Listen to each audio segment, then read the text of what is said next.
Welcome back, folks. 皆さん、お帰りなさい。今日は、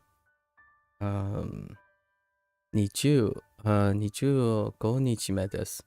It is day 25, and hopefully, today we don't get too many lessons because we're on our day 2 of our review of the Duolingo Japanese thing. Originally, I was going to aim at 16, but I think 15, well, we'll see. I think we're going to finish before 8 p.m. I see that there are 22 review exercises coming at 8 p.m. We'll see. So yesterday, I could have sworn this said 0 lessons, but now you got 2 lessons. So it looks like maybe vocabulary is on a different timer. It's kind of hard to know. I kind of like it that it's somewhat hard to know, largely because it also means I don't understand how it works still, which means that I get something to work. But we're gonna be diligent today. The error I made yesterday, well, uchi, right, uchi. So uchi, we added my house, right? My house has cheeses, right? Instead of oh geez, which is the oh cheese. I mean oh cheese. So uchi. Ooh, cheese was the mnemonic. I think we're gonna get more lessons today. Yeah, definitely more lessons today. Let's hop into our lessons first. A big machine counter. Oh wait, we knew this. That was inevitable. Right, since this is a counter, I guess it's still die. Right? Unless somehow my die from Duolingo is different. Don't know. The counter is used for a kind of machine or device, usually a fairly large one. No, nothing. So nothing itty bitty. Ours are a good example of this, but it can also be used for things like computers, which were once the size of rooms, but now are. That's a great point. Things have changed in size over the years. Huh. Intriguing. Yeah, die. Die. So we know what we know. I don't see fit. What did I use for fit? Oh, Heidi. Haidu. Or yes.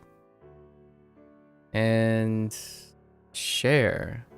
What did I use for share? Oh, share. Share. Yeah, share. Okay.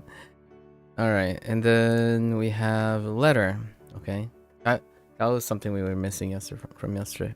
Roof and a child. G, probably G. Closest thing to Z. What level am I on? I'm on level 3. Let's see.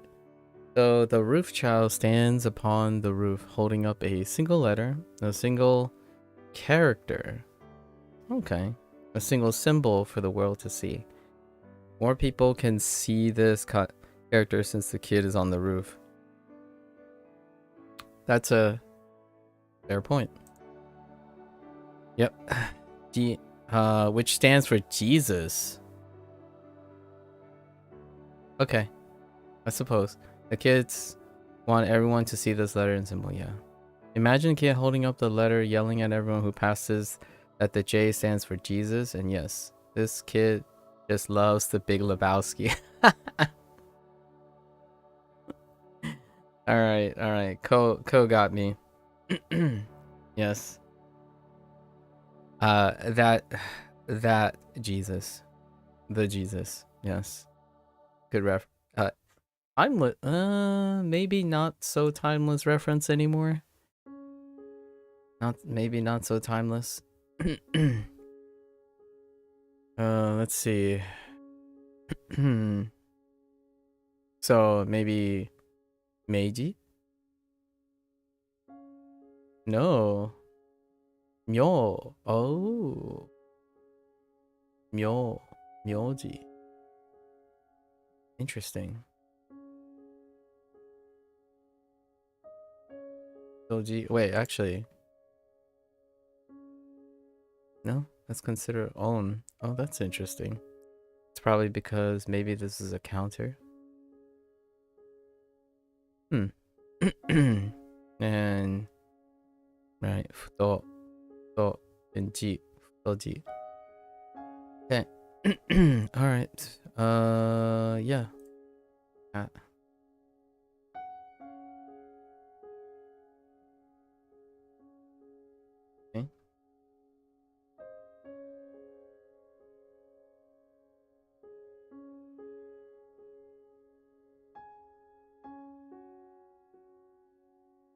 All right. Now let's do our reviews to unlock the other lessons that we have today.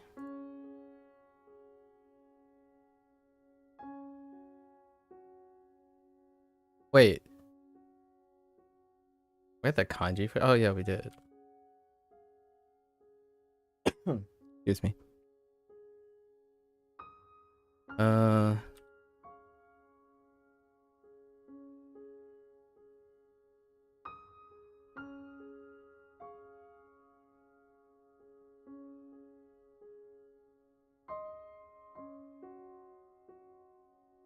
Oh wait, no. Actually,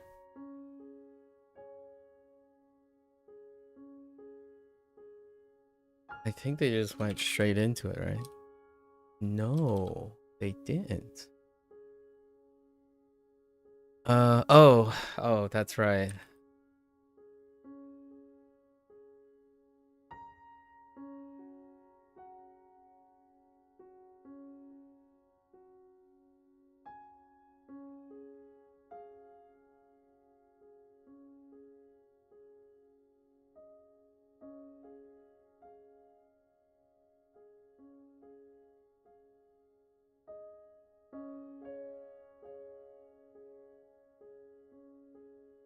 So help me. If they want one big machine, I'm going to be a little upset. Okay. Okay, that's fine. We're good.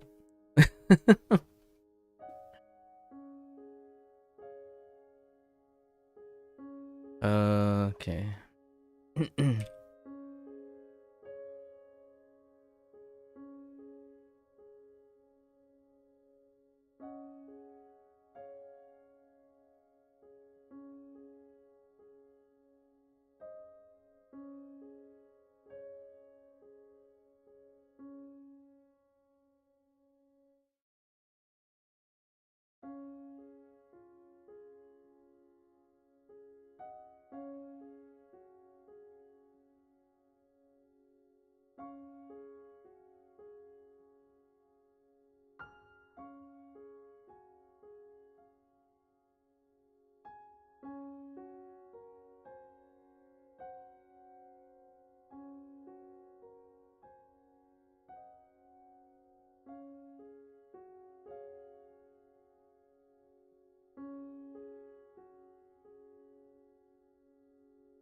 What was the mnemonic for this? Oh, the key. Yeah. Oops.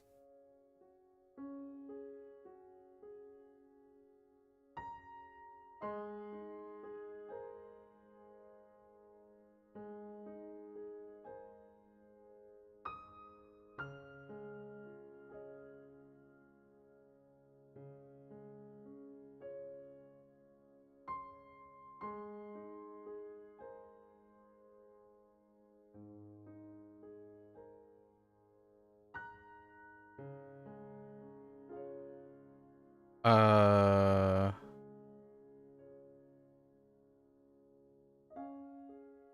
Mnemonic for this one.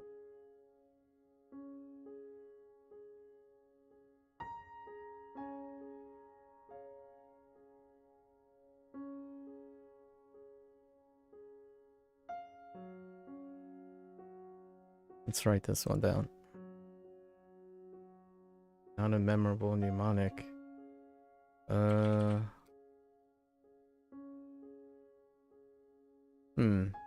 Let's think about it.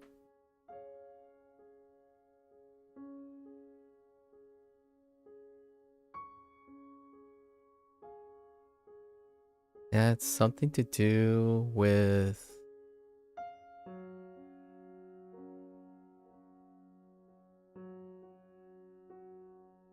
I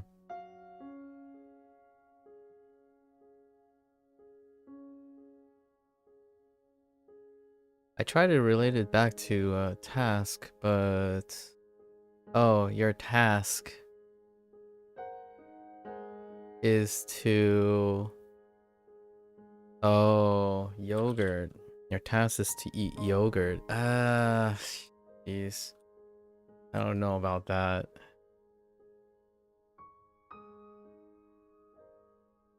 We'll have to think about something for that.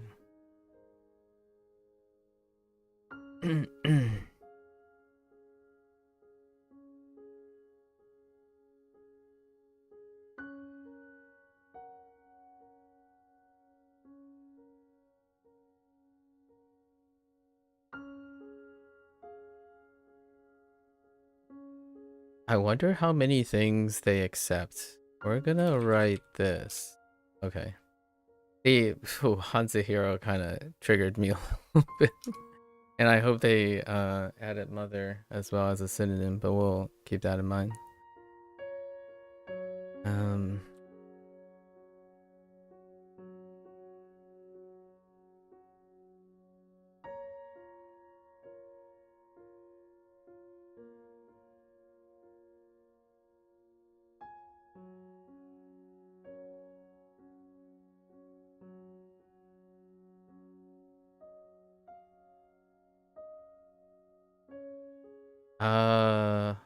Huh. Can I still use task? I can, but what was the thing? Oh, they also accept use. That's fine.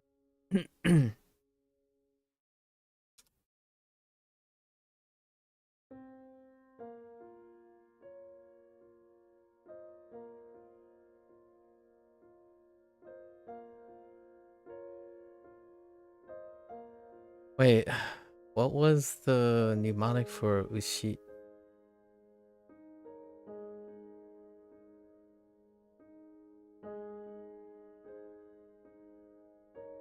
It's something really obscure, right? Oh no, ushi. Oh, the onomatopoeia. That's right.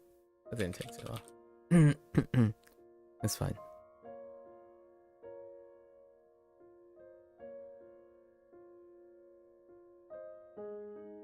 City of sheep. Oops.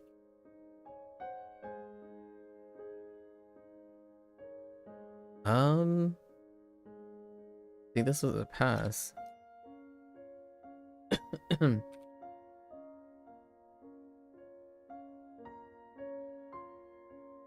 Oh, my T button on my keyboard.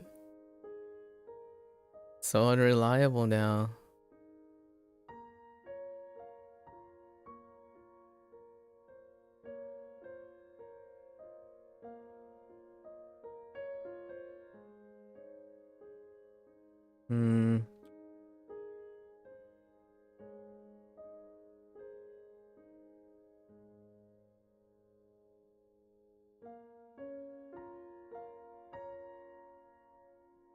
Wait.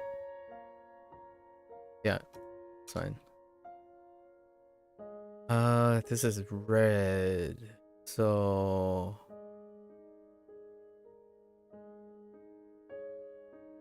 Condor? Condor.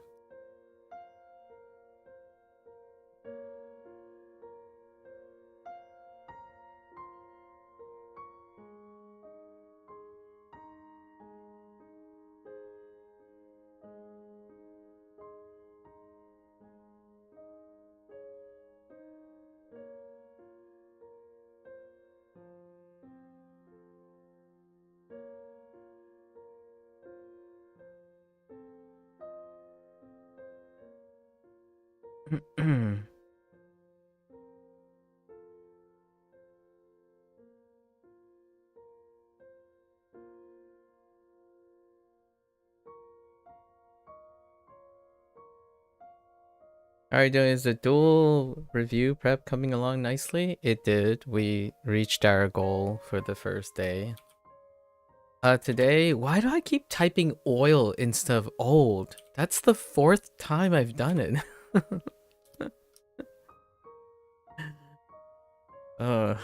Jeez. Like my instinct whenever I'm like, oh, okay, I'm gonna spell old and it comes out oil. No, there's no overlap with Chinese or Japanese. There's no reason I should be typing oil instead of old. Huh. Kind of funny. It's a weird thing.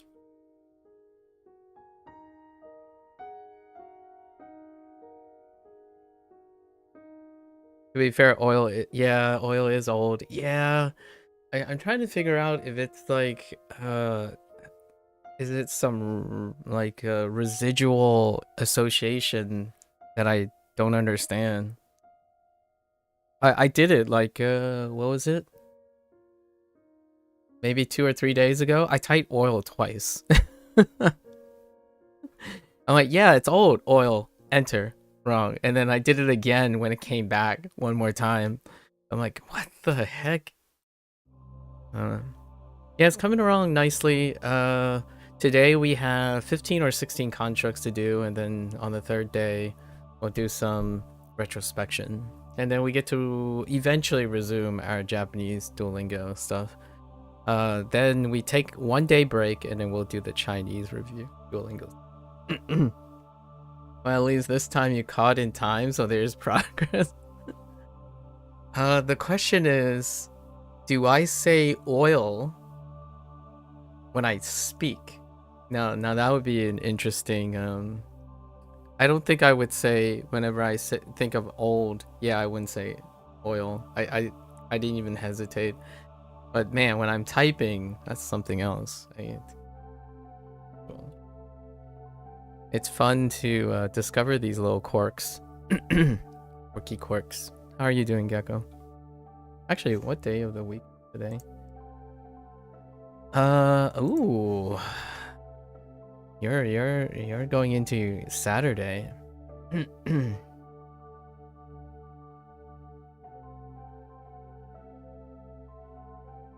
Happy weekend.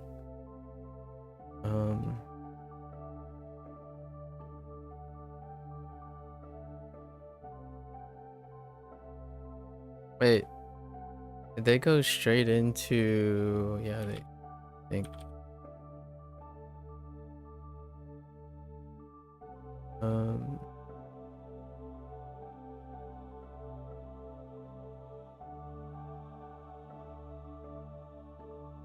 I was gonna type fun.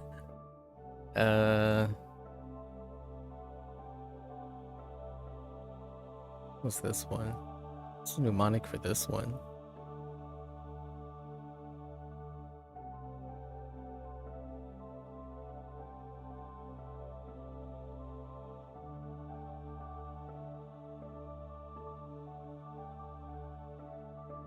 Something about a sword and cutting fish.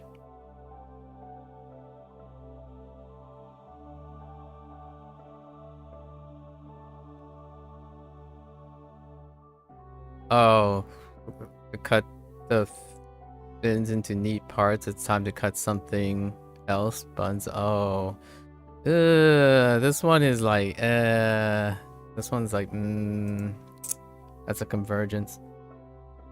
You're doing good. Yes, weekend coming up. Although you're always a little tired on Friday nights after a week of work, that's understandable. Chill. What do you do to what do you do on Friday evenings?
Alright, we got our 13 lessons. Let's go! We gotta get this before 8 p.m. rolls around.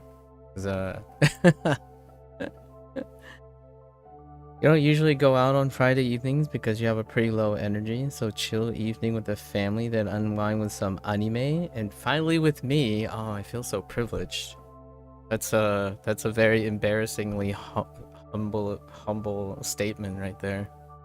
I appreciate your company most of the time. Most of the time, I'm kidding. It's always nice to hear a familiar or see a familiar name, right?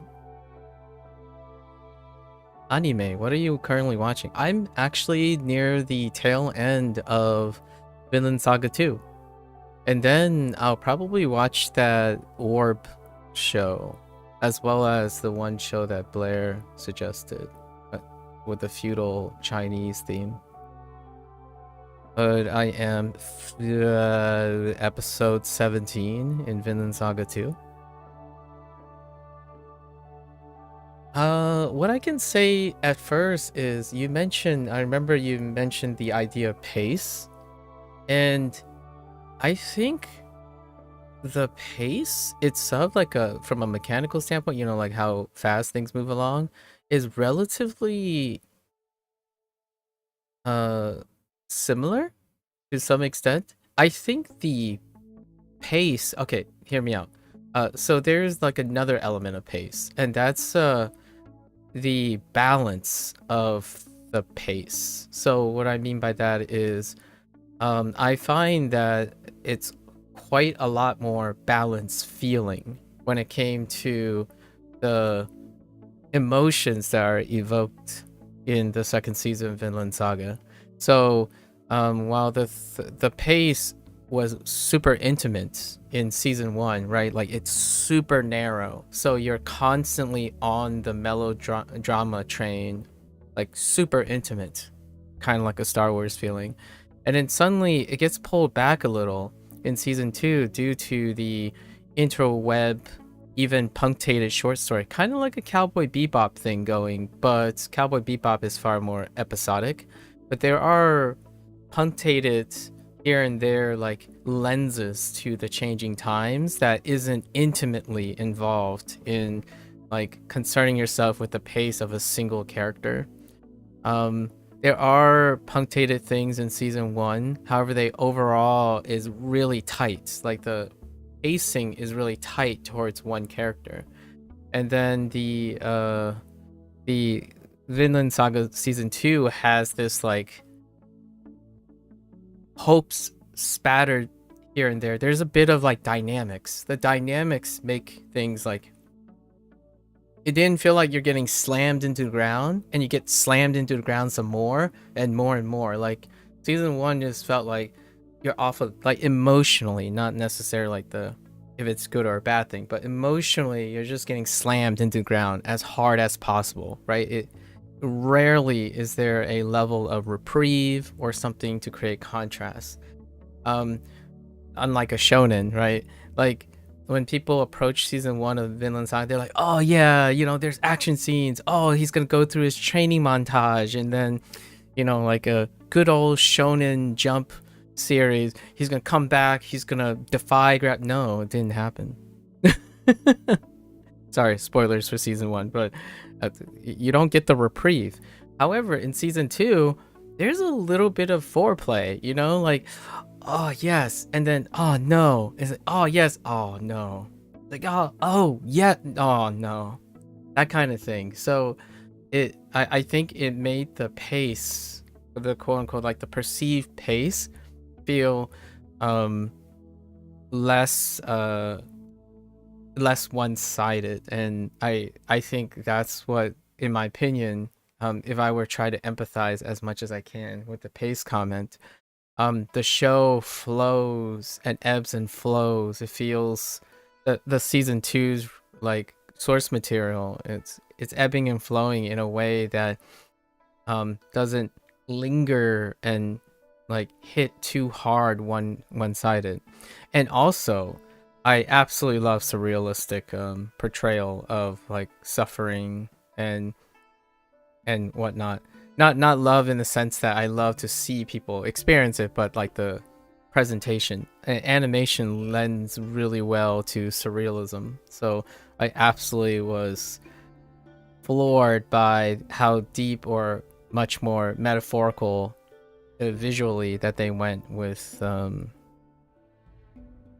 Thorfinn's representation of the conflicts in his mind. But in terms of character development, S1 is pretty stagnant on purpose as it opens present as a problem. Yeah. Well, I don't think the character development was stagnant at all, actually. However, that might be a different interpretation. The character strikes me as like a guts, like if you watch Berserk, right? Berserk. It's a I guess I don't want to say stagnant is meaning it's one-dimensional, as opposed to stagnant as in it doesn't change in dynamics. Like that person is plunging into oblivion, right? Pretty much all the characters tend to spiral into oblivion, but it's one-directional. So it's like stagnant in the sense that it always feels one-dimensional, which has its like different contrasts. So in that case, season 1 and season 2 are incomparable, largely due to the intended purpose, right? Hello there, Cozy. Hello.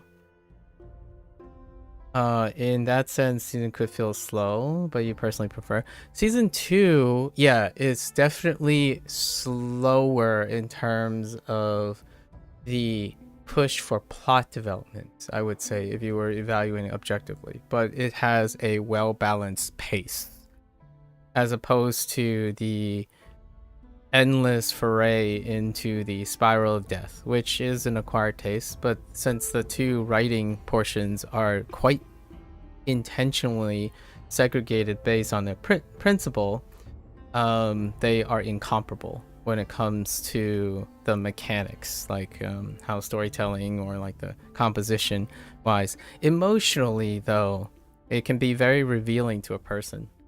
I like my shows that go through transitional periods, as opposed to a story that is consistent from beginning to end.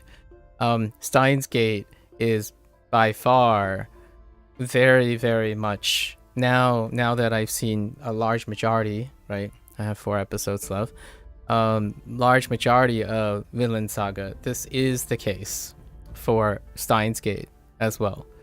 The dichotomy between the first half and the second half, which instead of 24 episodes, it's 12 and 12, I think, roughly 12 and 12.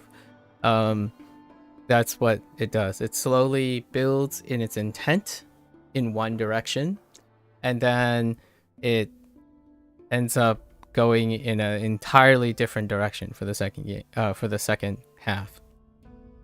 It's not identical in terms of their intentional pace, though. So, like, it's not doing the Vinland Saga thing where you prologue the thing and then show like personalized sense of webbing and step back and viewing the consequences with the falling action of the first season, right? Well, sort of like that, but it went in an entirely different direction. The two definitely fell as part of the same overall narrative, but on a more surface level, I could also see why people who enjoy season 1 for some of its strong points and did not enjoy season 2 at most. I think overall, in terms of like the viewer conception, right, in many of the aggregate scores and whatnot, I think season 2 performed overall better than season 1. However, there's also the founding effect, and then the placebo effect of season 2. Lots of times season 2s tend to score better than season 1, largely due to season 1's juggling novelty. Oh there, Procall. Going pretty alright. How are you doing? Yeah, so it'll be interesting. I mean, you kind of see the compositions come together, but Steins Gate takes a different approach as well. So does Gurren Lagann. Have you seen Gurren Lagann, Gecko? I think Gurren Lagann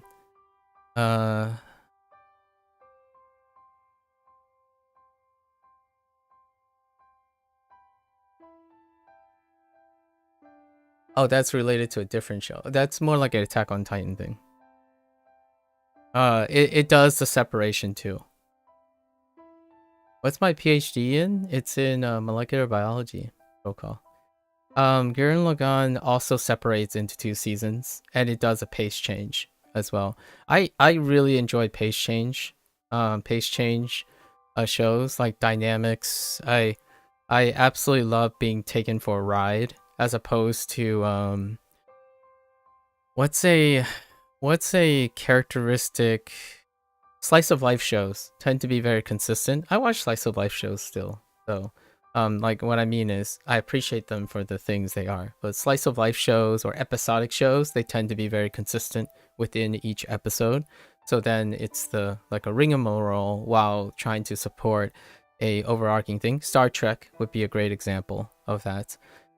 With the exception of Deep Space Nine, which is the third titular series, but I quite like it. Oh, and I joined your stream before, but it was just for the end. Oh yeah. What do I do on stream? Oh yeah, that's right. We did talk about this. I specifically I play video games and language learn. That's pretty much it. And most of the time I talk about learning things. So when you talk about try to make things relevant to deep learning. So here I'm talking with Gecko on the YouTube side of things. We have these regular discussions in the evening about some observations we make. So oftentimes it starts with something fairly innocuous, like the word part, and then it could go spiral into like an hour of talking about the significance of part and how it relates to language learning or something like that. But largely we play video games from the aspect of understanding, using critical thinking and problem solving in most of the things we do. Nice. You're currently studying AI and data science. Do you have any interest in any thing like that? What games do I play? AI and data science. So I'm no longer working in science, in molecular biology, but I was somewhat of a geneticist with an emphasis on retrovirology, and I did do some bioinformatics back in the day, but it's been over 6 or 7 years since I've touched bioinformatics. However, in terms of AI, I cursorily follow hobby related applications of, I'm going to put AI in quotations. I think that's a little bit of a misnomer to use artificial intelligence, but like pattern models, right? Pattern models.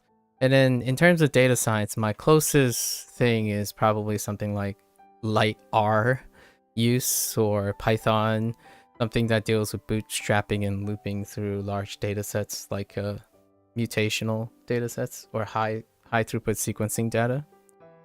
Have you gotten to coding at all? I know Python mostly. Python is my default.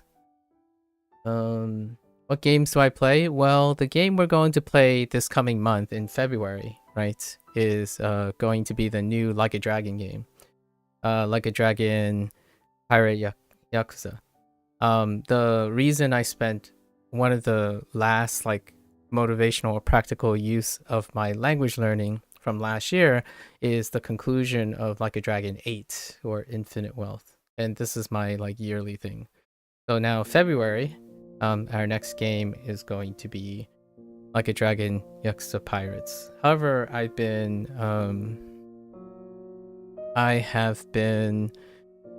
I usually play indie games largely due to exploration in coding, design, like more of a hipster when it comes to game theory. You've been watching a lot of the newish anime of the season as they come out in many different styles and can usually enjoy them all for what they are. That's fair. I'm not sure what that last statement means, enjoy them for what they are. That would kind of suggest to me that it's like kind of a compromise, a compromising comment, like, oh, you know, they are what they are because they're new and trendy. I'm not sure if I captured that sentence. What languages am I fluent in? Here's a hot take, pro call. I don't think I'm fluent in any language. However, the closest thing to fluency would probably be English. So I would say just English for the most part. I think the word fluent needs to be qualified by a set of conditions, right? So maybe I can evoke and tickle your AI and data science situation. We would need to establish some conditions to qualify what fluency is. For me, if I were to spin this around and turn the table, for me, fluency is the active or frequency of use of the language in your everyday life. So if that fluency is equated to how often you utilize a language and think of its context, then I would say 3 languages. And that would probably be Mandarin, Fujianese, and English. Have I watched a new season of Solo Leveling? I have not yet. I am getting around to that. Yeah, the season 2. I thought it hasn't concluded yet, has it? Oh, I think it might have been. Has it concluded yet? I usually wait until the season has aired. I'm not entirely sure if it has concluded yet. Right now, I'm at the tail end of Vinland Saga 2. And before that, I watched the final season, the 3-part final season of Attack on Titan. No, it finishes in March. Is it a solo release? Yeah, so that's pretty much why I haven't watched the new season of Solo Leveling. Ongoing series, I don't typically watch at the moment. I mean more that they don't bring all the same sort of emotions or style of enjoyment by design, I say. That's exactly what I mean, Gecko. That's what I figured. When you say you enjoy them for what they are, and that means you're looking for the same set of emotions or style of enjoyment by design, which is your personal preference. And as opposed to, here's my take. I would probably say the same thing. I would say, and I can usually enjoy them for what they are, but it would be in an entirely different sentiment. As in, they aren't expected to find the same set of emotions or style of enjoyment. In fact, they are new style and new set of emotions that I enjoy, as opposed to framing them in the same as in whatever previous expectations were, right?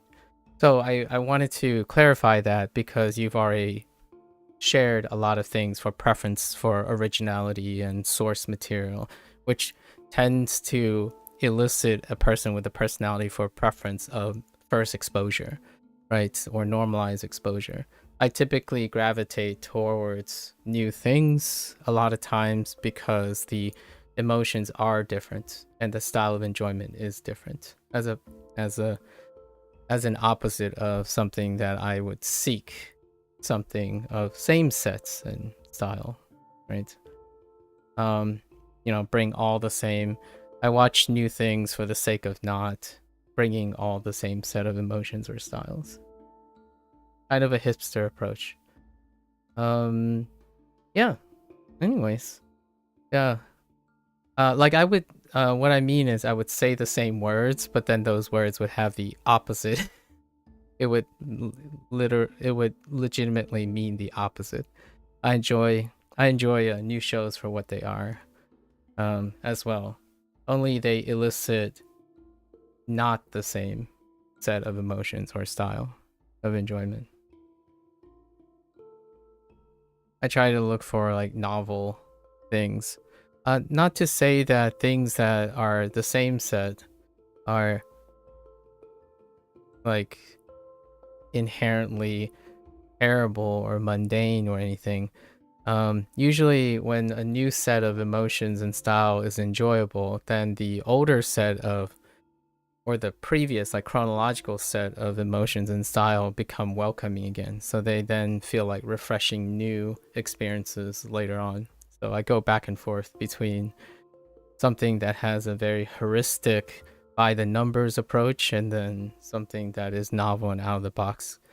An example would be like going between Paranoia Agent, right? Paranoia Agent and Elfin Lied, or Elfin Lead. I don't know how people pronounce it. Elfin Lied, where Elfin Lied is a bit by the numbers, and Paranoia Agent was a little risky, I would say. Then, you know, hopping suddenly to Arcane, and then hopping to a Pixar production, and then suddenly, well, you're purposely exposing yourself to these new anime because you want to be surprised. I'm still catching up on some older animes too. Still not that old, some much older. Yeah, and I don't and again, I want to emphasize that it has rarely deal with the idea that something is old and new, because emotions and style are timeless, right? So watching a Miyazaki film can feel like new even if it's literally old. We're talking about the figurative nature of, or I'm referring to and emphasizing the figurative nature of emotion and style of enjoyment, not necessarily what is old or new literally, but figuratively. So if I watch Miyazaki now, it will feel like new because it's been a while. It has been a while due to recency of the quote-unquote same set of emotions that other people may feel, because they recognize that they focus on certain things over another thing. It's not that I don't. It's largely to a lesser extent, right? And yeah, so for the purpose of exposing yourself to new anime, yeah, because you want to be surprised. That's fair. I can empathize with that part. Not the idea of saying like, this is old but still not that old. This is new but still not that new. Usually, every experience tends to be, I look for the new and the old in the new experience. So like if I watch a Hitchcock film because someone likes Hitchcock film tomorrow, it'll be a new experience, regardless if it's old or not. As in Hitchcock is very old, literally old. So I don't usually focus on that. What you enjoy about new is not necessarily the newness, but rather the overall absence of bias based on reviews and such. Other than that, from manga readers, I guess, which I don't really look into. I see. I look, and as a contrarian to you, I actually look for the newness based on people's biases. Like for example, I wouldn't be watching Vinland Saga 2 if it wasn't for your biased opinions that are placed upon me. Otherwise, I wouldn't have gone to watch Vinland Saga. I watch things and experience things for the sake of empathy, as opposed to for the sake of my own novelty. But at the same time, it's nice to have that as well. So you and I guess we can agree that we like to be surprised and experience new things based on a lack of bias. That's a welcome exchange for self-discovery. However, most of the stuff that I do is specifically based on the bias of reviews and such. So I wouldn't be watching Vinland Saga if I didn't understand your biased opinions, right? Because opinions are biased by the person. So I go in looking for these things. So I was watching Vinland Saga season 1 and 2 for the sake of this discussion, right? The thing that sparked this discussion. I love watching to get to know people who watch these things and contrast it with the people that write those things. Period pieces. You've decided some manga that not change in anime? Vagabond? Are you talking about like comparing the manga with the anime? it's quite a leap between the manga. I really liked Vagabond. I didn't read all of it, and I'm not current on Vagabond when it comes to the manga, but I quite like that guy. He's kind of like doing his thing like the late who was the author of Berserk? Yeah, the late mangaka of Berserk. There was another one, the Immortal Blade, Spirit of the Immortal Blade, or something like that. That one went for long. Blade of the Immortal. Yeah, Blade of the Immortal as well. Very, very long manga, incredibly consistent. I don't know if it's still going. After a while, I stopped reading. You enjoy the present? I see. And then Yotsubato, I'm not familiar with that one. I've heard that name before. Yeah, you like both. In terms of older stuff, which I'm currently watching based on reviews and therefore have biased expectations. Jujutsu Kaisen. I watched Jujutsu Kaisen season 2. Someone mentioned it maybe like 3 months ago, so I watched that. ReZero, I haven't watched the... Is it called season 2 or was it season 3? I guess it's still called season 2. Yeah, so I haven't seen that yet. Not a lot of takers. Made in Abyss was a personal choice, so I did watch Made in Abyss as a personal choice. I did not watch season 3 though. And when I mean season 3, I mean season, like, I guess it's technically season 2 of the show, but there was a movie, right? And then Monster was a personal choice. This is before the internet, like the whole streaming thing and interacting with people live. So most of the choices before a certain time were personal choices. Monster was way back. Oof, like far back. I was still a youngin who was more concerned about the self and personal preferences. Not that that's a bad thing or anything. Season 3 is airing this year, but I'm still yeah, I haven't seen season 2, basically. I haven't seen season 2. And also season 3 is still airing, so there's no chance I would watch season 3 at the moment. Currently we're I think Orb is concluding, right? If Orb concludes by the time I finish, I'll probably watch Orb. If not, I'm going to watch I keep forgetting the tonal title of what Blair suggested, but that was on the list too. It was a Chinese show, Mo Tai something. I think Mo Dao something. I don't remember. Plenty of things to watch now. Now that I've come across people who are much more invested, I would say. I am often convinced when people reveal their biases and expectations, as opposed to making personal decisions. I think it's less interesting when I don't try to get out of my head, right? So oftentimes I do have a lot of personal preferences, and that's how I answered answer Procall's questions, because I offer something that's empathetic or trying to be empathetic, not necessarily accurate, and then offer my own personal take on things. Do I talk about biases in the political realm? I cannot pragmatically talk about biases in a political realm on this platform, nor on any other platform. So typically we discuss what is happening in politics, as opposed to what I have biases or not. So you are more than welcome to try to be as tactful as possible. However, as a form of public speech, typically I do not engage in biased political discussions. Is that a personal thing or Twitch? It's a compromise for all of the above. So it's not or, it's and for all of the above.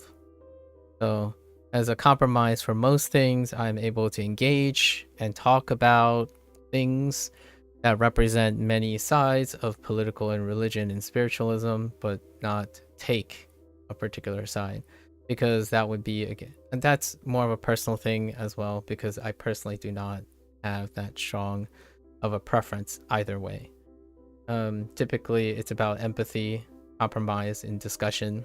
We're not making debates or arguments here. If it turns out that it sounds like a debate or an argument, that is not my intent. So in politics, you only talk about facts rather than opinions? No, I talk about the fact that there are opinions. Facts and opinions, most things in a political realm are not facts. They are opinions. Much like your in suggestion that there are facts, that people only talk about facts or are only capable of talking about facts. Facts provide the platform for opinions, right? I think 99.9% of people's comments are based on facts, but they are opinions. So we often interpret facts in order to present opinions. Like the deduction that it could be a personal thing or a Twitch TOS. There is Twitch TOS, that's a fact. And I do have personal things, that is a fact. The question itself is asking for an opinion. I believe there are 17 episodes of Orb available out of 25. Oh, so not quite. Okay, so we'll probably watch something else. Yeah. So you are definitely more, you're open to talking about other opinions that exist in politics. I think the agreement here is I'm neither for or against the type of opinions you share. Generally, these are the things that I keep myself as a compromise. Sometimes I can acknowledge these things. You've always had the opinion that it is impossible to be unbiased, but that might just be a fact. Yes. So when you think it's impossible to be unbiased, that would be, for me, which still is an opinion, you know, subjectively, it's like a paradox. If you acknowledge that the human condition, the whole part of the human condition is to be human, then yes, it would be impossible. It would create a paradox in its agreement. And that's, I prescribe to that. I like that sentiment, but more in the sake of accepting the condition that being human requires opinions. What is the definition of bias? Being human.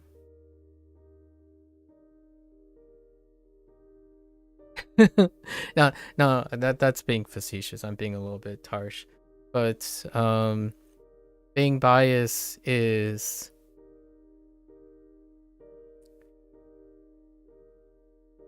I don't know. It's a loaded question.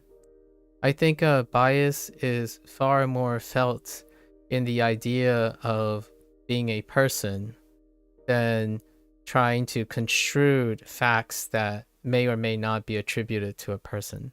So for example, the sky. The sky exists, right? So the moment you contextualize it to a person's observation of a sky, so this person sees the sky, then there's a point of opinion. Does the person see the sky? Well, if you say obviously the person sees the sky because they live under the sky, that would be an opinion. That would be a biased opinion, right? Some people don't look up. I don't know. So facts are not of human, it's of observation. Like humans still make observations, but when you say facts, there are no further discussions. They end discussions. So if we're already talking about definitions and whatnot, those are biased opinions. Like what the definition of bias is inherently bias. Paradox, I don't know. Maybe philosophers will be able to disentangle this. We got to keep on track though. It's 7, so I'm gonna complete these and then we're gonna move to HanziHero. But those are very great questions. What do you think? Have you thought about these things yourself? Like, definition of bias. Since you work in data, I would say data themselves don't have biases. Your problem with objective facts is that part of the definition of objectivity is that it is outside the mind, but you can only prove that something is outside of your mind alone, but it can never be shown to be outside mind as a concept. That's fair. It's kind of like objectively investigating the world in which you are a participant. Right? These are philosophical conundrums. You can only understand as much as you can while being in a participant of that thing. So the definition of objectivity requires the participation of the act of not doing it in the first place. So hence the paradox, right? And this is kind of dealing with the whole, like, as when you reduce something to the fundamentals, there's fundamentals to the fundamentals of which we can't observe, right? Like, how can we understand objective facts about the physical world we live in if we live in the world we are observing? So the observer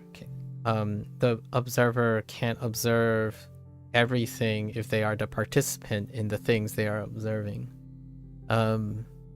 Yeah, that is definitely one of those weird quirks about working in an objective discipline like the physical sciences, for example.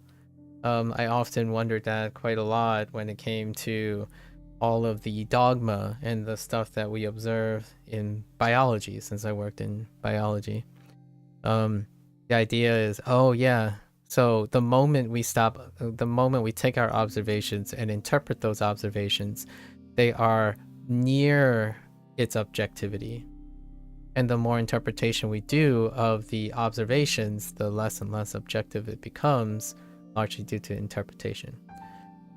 This is a vast simplification, but somewhat similar to the thing when children just keep asking why. Yes, it's the inexplicable fundamental of the fundamental, like the chicken or the egg question, and just keep asking why until it can be unexplained. Somewhat topical, on this side of the pond, the European Union is implementing the AI Act next month. I read about that, yes, and a new and first set of regulations on the use of, yes, they've been working on that for quite some time. Yeah, I'm looking forward to see how the world, not just, not immediate. I know it's immediate in European Union, but that sets a precedence for policy around the world. And obviously, the United States government has been locked in heavy debates and negotiations for how they enact legislation, like, since the American corporations, right? Meta, Google, Apple, those things, how they're going to handle that type of accessibility as well. Australia enacted something already when it comes to the use of social media. So not the AI Act, but tangentially to that, Australia has already created precedents for regulating interactions with things available via the internet. Right? Did your PhD subject end up in a similar realm to physics? No,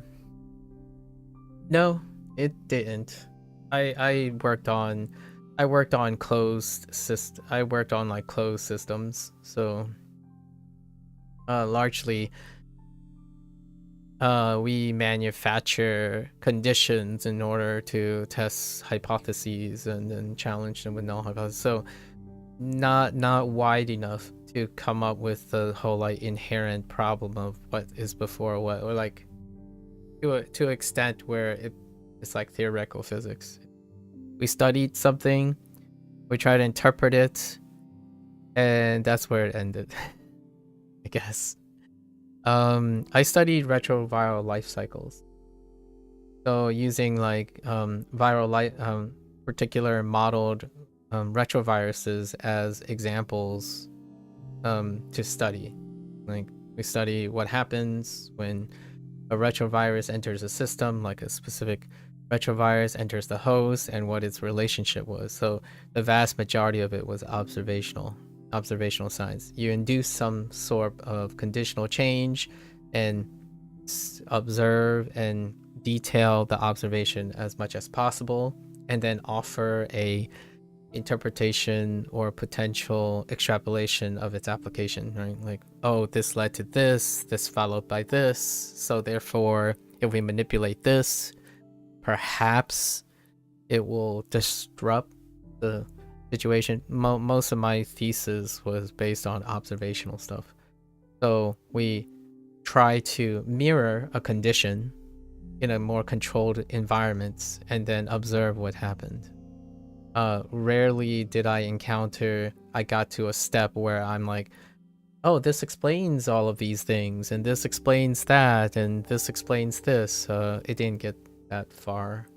The biological sciences tend to be still far more observational than it is application, or like manipulation, or some grand dogma or something. Well, from what you understand from the outside, the most recent political climate in the US is not really going in the direction of heavy regulation for tech corporations. I would say conservatively, that would be likely what's going to happen for the next 4 years. Likely. However, in terms of heavy regulation for like tech corporations, in terms of its like ability to operate, now this isn't regarding the tech corporation specifically. This is regarding people's accessibility to the tech companies. So the tech companies may still be operating on its whatever. It may have like not as high regulations on what it can do, but the people might not. So the consumers might have stopgaps and barriers.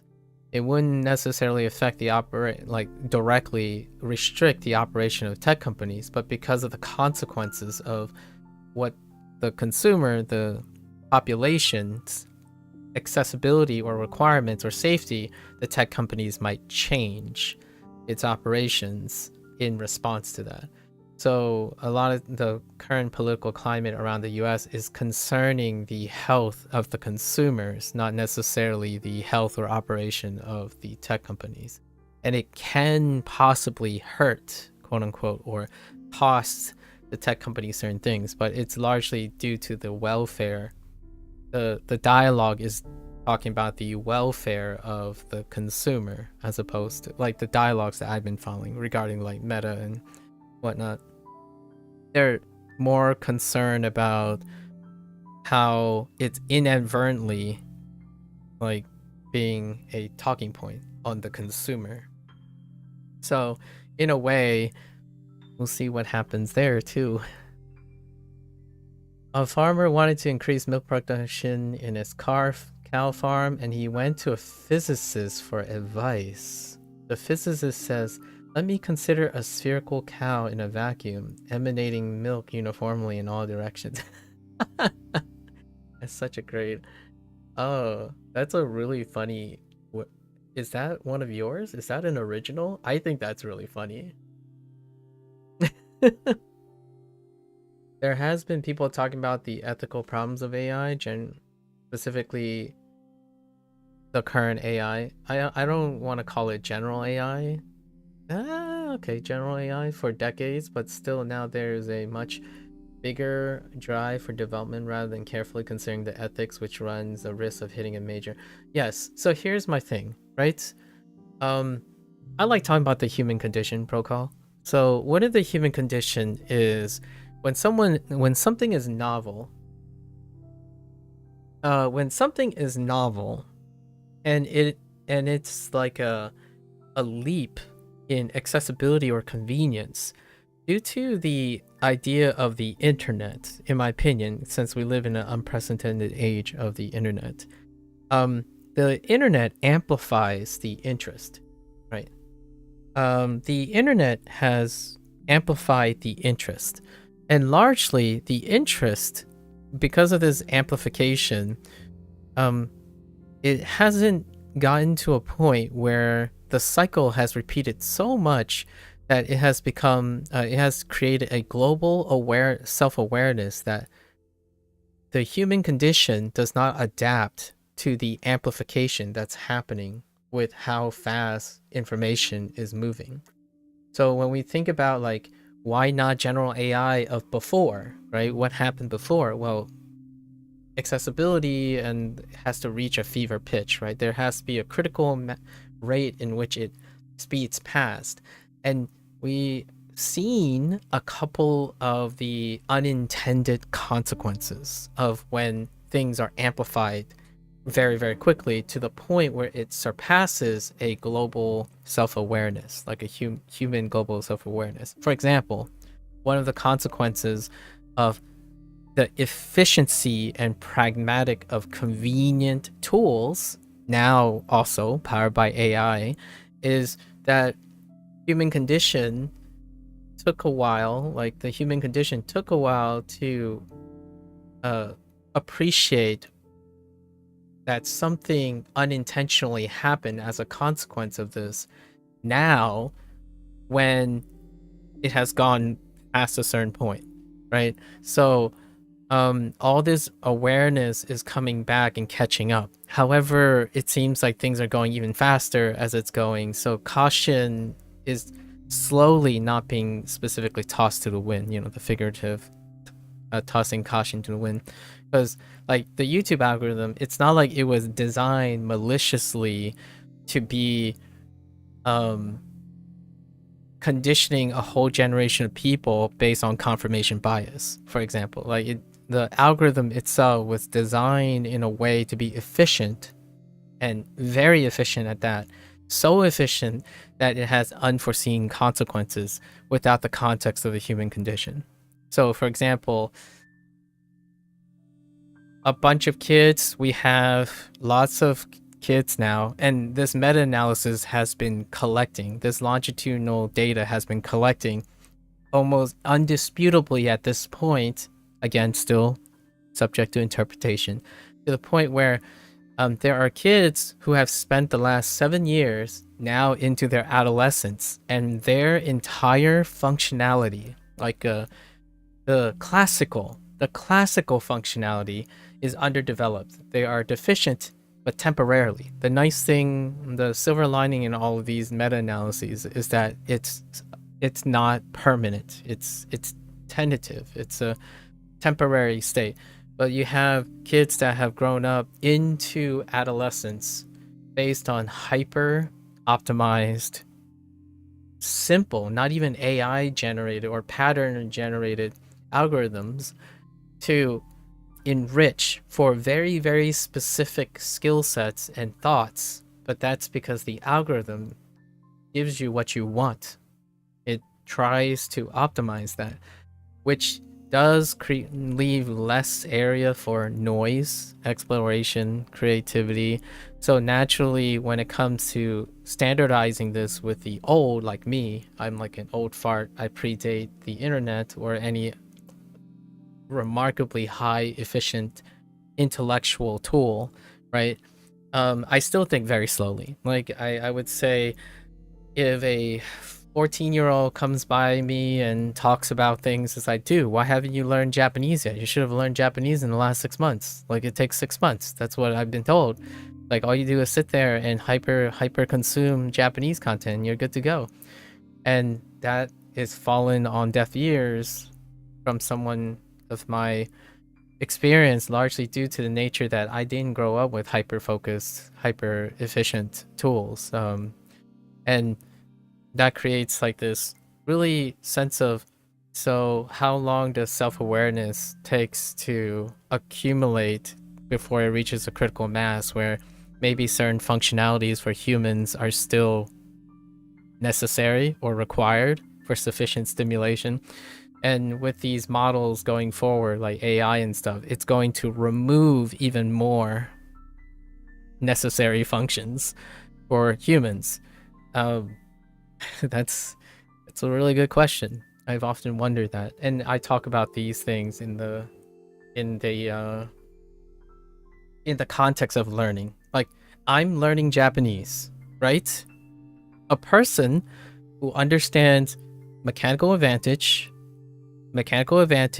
and intellectual advantage of technology would argue Why are you learning Japanese when we'll have a universal translator in the future and you'll only have to utter words in any language in order to communicate with everyone else?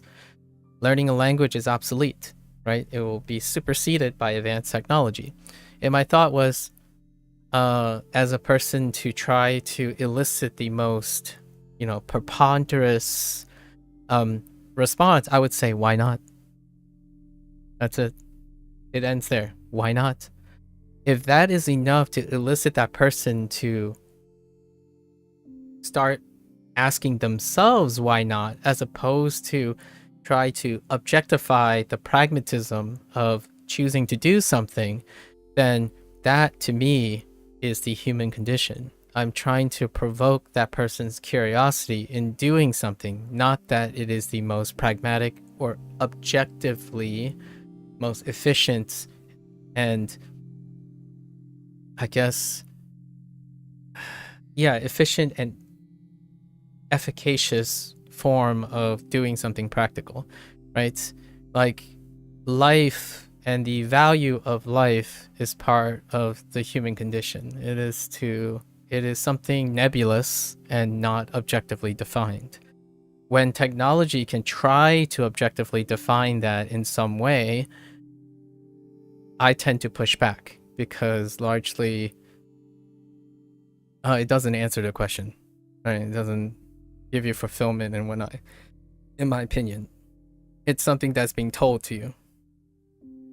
Do you ever think of the morals of AI? If it gets to a point where we could mimic a brain using artificial neurons, perceptrons? I mean, sure, the morals. I don't not I'm it's something that I don't usually have enough specialty in. However, I do think about it. I do think about it quite a bit. It would be an interesting future experience. The idea of trying to mimic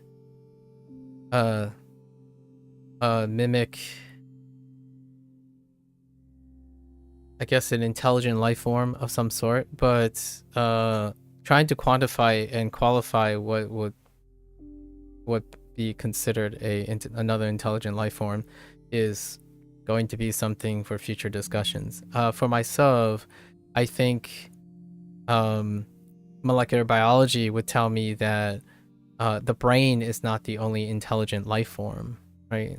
Like how things interact and stuff, there is quite a lot of perception that when you understand how things work, they become less and less like a brain, because the brain is still a little bit nebulous and uncharacterized, right? There's some mystique and level of non-understanding about the brain.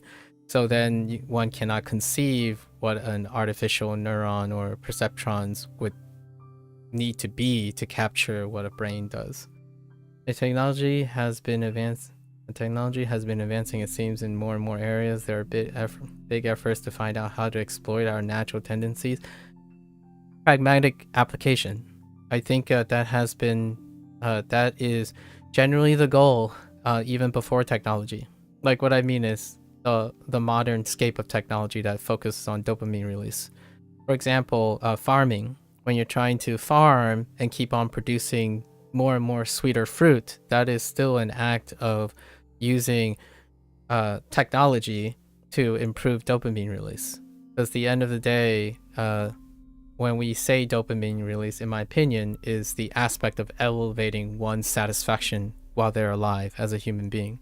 So in most cases, one can make the fundamental argument that the human condition naturally seeks to maximize the perceived quality of their life, and that includes dopamine, not necessarily just dopamine. However, dopamine seems to be one of the fixations, largely because it's more understood than other things like endorphins and whatnot.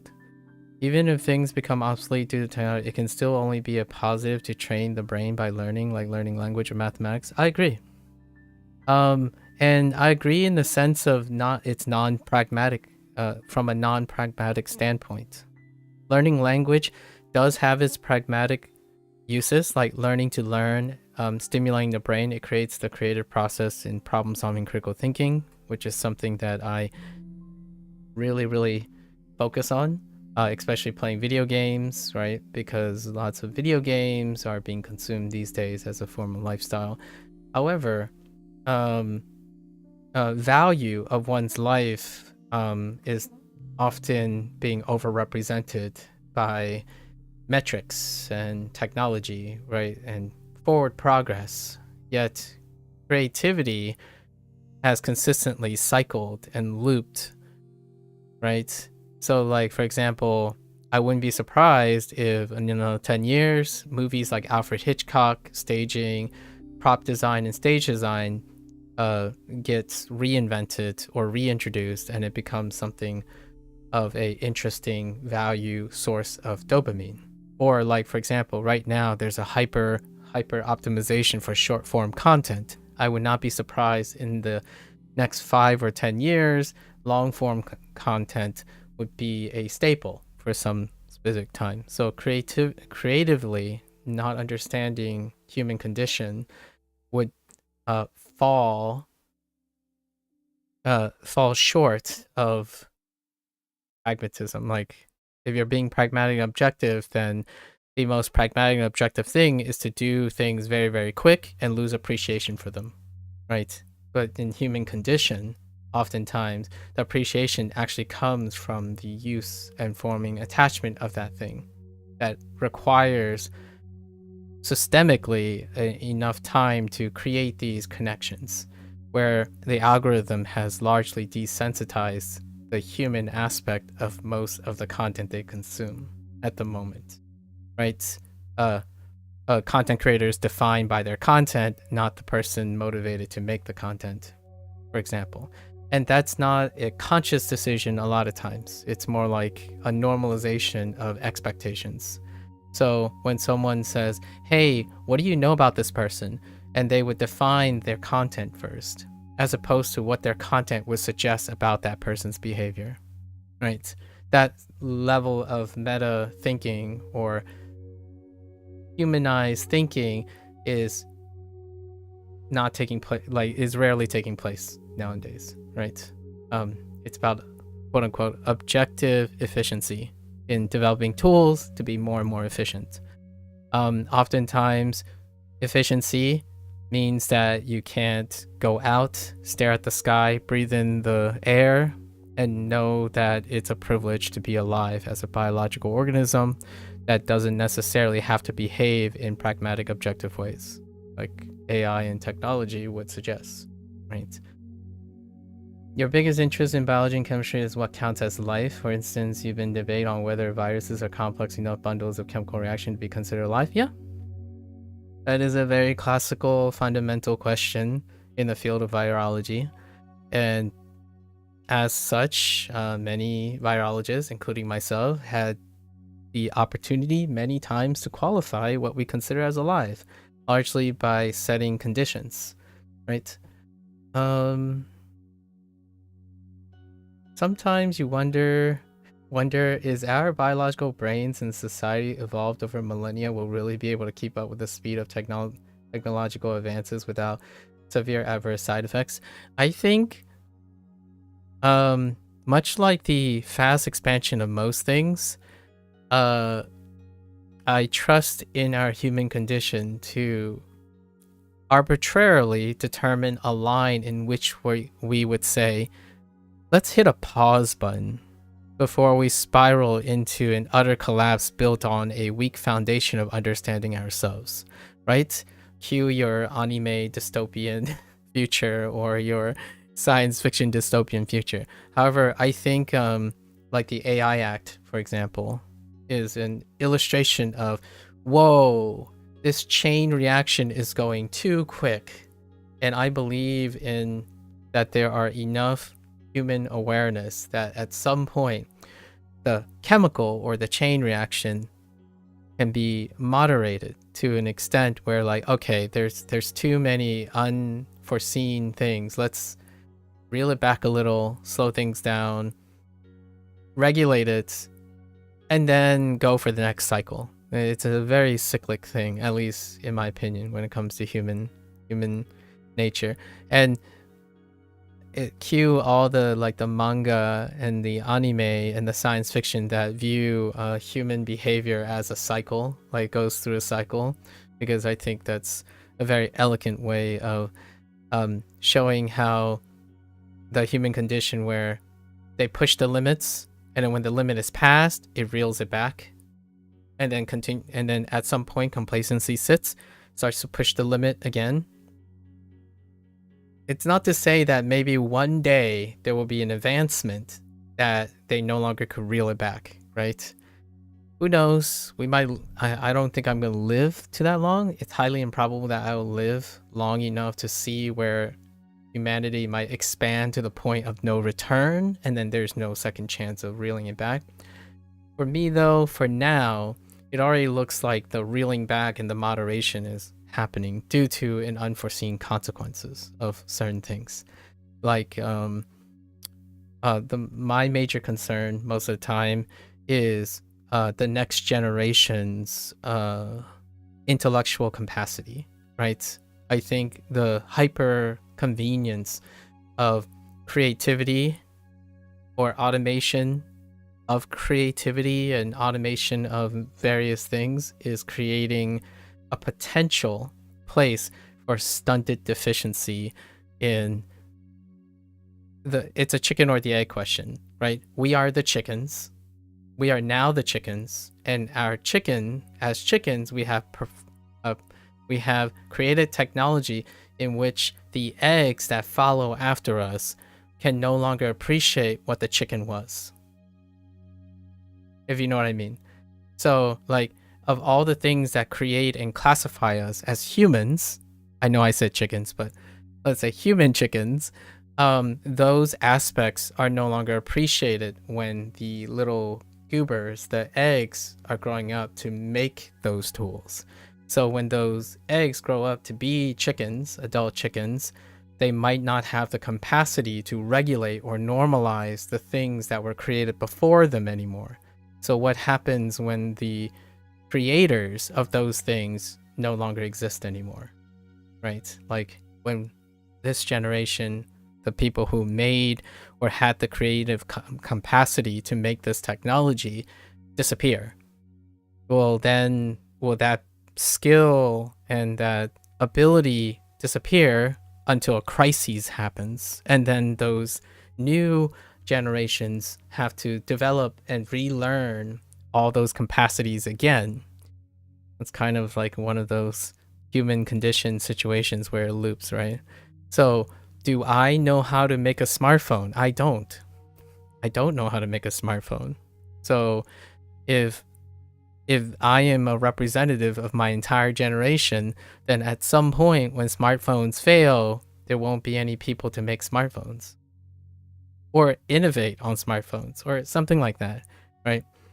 Passing on skills had often been a property of the human condition. However, now technology has kind of taken a lot of that. I mean, books is, writing is one of the first inventions of passing on skills that aren't reliant on the concept of human limitations, right? The mortality and whatnot. Curious what happens when you replace essential functions like knowing when to sleep, knowing when to eat, knowing when to feel good about your life, knowing when to want to read something. When does humanity get up to the awareness that some essential functions are there to practice and pass on through the interaction with other human beings or learning situation than something automated? I don't know. A great question. I'm not big brain enough. I don't think I'm big brain enough to look at it that way. So I typically focus on one thing, and that's the capacity to learn. I think fundamentally, this is a really reductive. Fundamentally, if I spend the rest of my life demonstrating what it's like to interact from a learning capacity, right? If I am engaged in learning something, regardless of its pragmatic value or not, largely due to the quality of life interest as a human being, I think that is one of the fundamental pillars to preserving creativity, innovation, and things that are of human nature. So to me, that's probably the most reductive and hot take I can think of. I stream me language learning and learning while playing video games for the sake of the preservation of encouraging generations of people to stay with the capacity and curiosity to learn and engage in things not solely based on pragmatic optimization. This is, to me, why I initially became a scientist in the first place, and that is to explore and observe the world we live in and best explain it. Now, the application and the hyper focus on its value system, that is downstream of what I used to do. So in my way, I am exceptionally biased to the value of academic exploration versus pragmatic.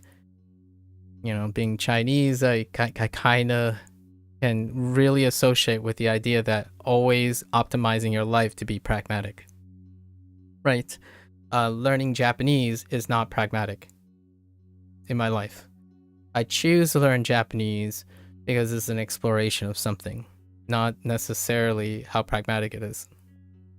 So learning, and by extension, then learning Japanese really fast is trying to make my delight in learning Japanese a pragmatic issue, right? It's taking something I choose to do versus something I have to do. When you're optimizing and pragmatically constantly focus on your optimization based on facts, metrics, whatever you believe to make it more objective, it takes the humanity out of something you choose to do. When you choose to do something, that's very human. When you have to do something, that can be very automated. Like you have to feed yourself, right? You have to sleep. So there are things that automation can really help, that's core and fundamental to humans. And that's kind of nice. I love that use of technology. When that technology starts to dictate the things that create your creativity and your freedom of choice, and I'm not talking about like in an Americana way, I'm talking about like creativity, the mind's freedom of choice, the mind's ability to wonder about something that isn't solely for the purpose of optimizing your life pragmatically.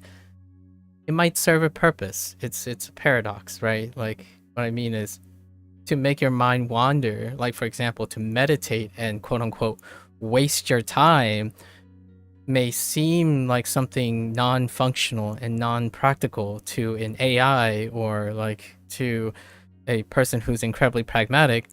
However, to someone like myself who was once like that, I would say, had that mindset, going outside for a 5-minute walk is reminding me that I'm human. As opposed to, hey, I wear a smartwatch and I'm like, dude, you didn't walk enough. Like, you need to walk a certain speed and a certain, like, that's kind of the thing. This is going to sound very, very cynical or potentially abused. I want to be like as balanced as I can. You can eat that fast food hamburger every once in a while, right? When technology hits, one day you might not think enjoying something you're not supposed to is no longer optional. You can't learn Japanese if Japanese is predicted not to be relevant in the future, right? This is where the hyper pragmatic and hyper application is going to struggle with humanity. You shouldn't draw pictures when you can take pictures. You shouldn't animate things if now we can hyper realistically reproduce things based on your creativity. It's to a point where I like to say, at least till the day I die, I will try to preserve the human aspect even in the face of heavy optimization. In fact, a lot of the intercommunication skills now are highly consistent and predictable. You know what it was like, in my opinion, back then, before the internet? It made me super uncomfortable to talk to people. Even more so. I mean, it wouldn't be as comfortable, like I wouldn't be uncomfortable going out and doing it now. However, think about it this way. Automation have made it so that the things I'm talking about now are largely agreeable points. If I were to rewind it farther back, I would say if you sit down on a coffee table, when it came to opinions about how to interact with people, it is wildly varied. Largely because people are not connected and reinforced to the point where you can say something and now you no longer have to explain it. And that act is a waste of time. It's a waste of effort. It takes too long. And you can do it so much faster if everyone's on the same page. So how do you do that? You optimize it with something automated. So now when someone says, and I catch myself saying this from time to time, oh yeah, this is what you do. No explanation required. It would be something like, this is how you get healthy. And my first thought is, holy heck, what does that even mean? Are you telling me there's some sort of universal optimized, enriched, algorithm-based hot take on how to get healthy? To me, that sounds absurd. Maybe to someone a lot older, also that sounds absurd, especially when you consider the human aspect of what that means. To people, in my opinion, to a large majority of people who are younger than 18, they probably have an enriched vision of what it means to be healthy physically. And that is now a social norm because of hyper optimization of ideas. So when someone says, oh, you're not funny, like, okay, can you tell me what you consider is funny?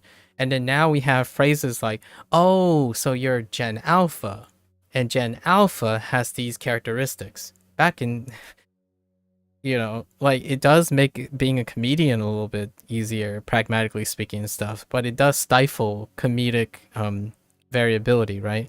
Like, what is considered funny? It's categorical now. Like, what I mean is, it's more categorical. So many things are far more categorical than it was before. Not that it's good or accurate, but it is far more categorical than it previously was. So, for example, is Japanese hard? Categorical. Is Chinese hard? Categorical. Like, we're bringing it back to language learning because, we're doing language learning. So, when I had a choice of my first language, my first choice was I had to use my language. So I didn't think if it was hard or easy, you had to use it, right? And then you had a choice. It's like, well, I mean, all of them are hard because I didn't learn them yet. Now it's like, I heard Japanese is hard. That's why I didn't start learning Japanese. And I'm like, how do you know? It's like, well, everyone else knows. So, okay. And then, like, everyone else knows, so therefore you know because everyone else is telling you the same thing. And by everyone else, they mean every algorithm-based thing that's targeting you for your own consensus. So when you type in Google, is Japanese hard to learn? You're going to get your search results in which they mention Japanese and hard in all of the articles. So when you find this association, it becomes true. And when it becomes true, you can categorically make these statements without even processing that they're probably not true. Like, I mean, like, not true in the sense of it is an objective fact. Japanese is not hard, or hard is an opinion, and it's based on human opinion. However, some people are convinced that it is a fact. No, hard and easy aren't facts. Japanese having however many kanji recorded in history right now is a fact. And that was used to determine if it was hard or easy. Japanese has a different pronunciation, he said, than English. That is a fact. That makes Japanese hard is an interpretation of that fact. So there's that these are the things that are no longer defined anymore because you skip that step. You no longer need to do that. When you no longer need to do that, in my opinion, the perception of what is an opinion and what is a fact has shrunk. Right? How can humans appreciate facts when the facts are gathered for you? Right? They're gathered for you. Not only are they gathered for you, they are interpreted for you. Right? So when someone comes by and say, "Oh yeah, Japanese is really hard, isn't it? Oh, I hear that you speak English. Yeah, you speak American English. So yes, Japanese is hard, right?" I'm like, well, did you ask me if I think Japanese is hard? A lot of times, it would be, what do you think about Japanese? That's what I would ask. Like, what is your experience like with Japanese right now? Instead of saying, is Japanese hard? Yes, you're asking a question, but it gives away that you already know that there's an association between Japanese being hard, and also I can probably deduce that this is the association with the idea or even the subconscious perception that I am an English speaker. And as an English speaker, Japanese is hard. And these have become facts. Like, people are like, oh yeah, this is a fact because it's based on statistics, and hear me out. I don't know a lot of statistics, but when a statistics has happened, it also leaves a room for people who are outside that. So when someone says, oh, it's based on statistics that Japanese is hard, like 95% of English speakers think Japanese is hard. It's like, well, then it's not a fact that I think Japanese is hard, because there's a 5% chance that I don't think Japanese is hard as an English speaker, right? That's how statistics work. Your interpretation of 95% is that it's almost everyone. The fact is it's 95% and 5%. And you have to ask whether Japanese is hard for me or not. And then also ask what percentage of people think Japanese is easy. And also, because humans are irrational, there's a chance that Japanese is both easy and hard. So when you ask a person, do you think Japanese is hard? They're going to say yes. If you ask that same person, do you think Japanese is easy on a different day? They might say yes as well. So both Japanese is hard and easy at the same time. That is humanity. That is not fact-checking, right? When you consider the human nature of statistics, largely, that's why you don't get 100%. And it's weird. It's funny. I think about this stuff all the time. And I've come to accept that it's something I cope with.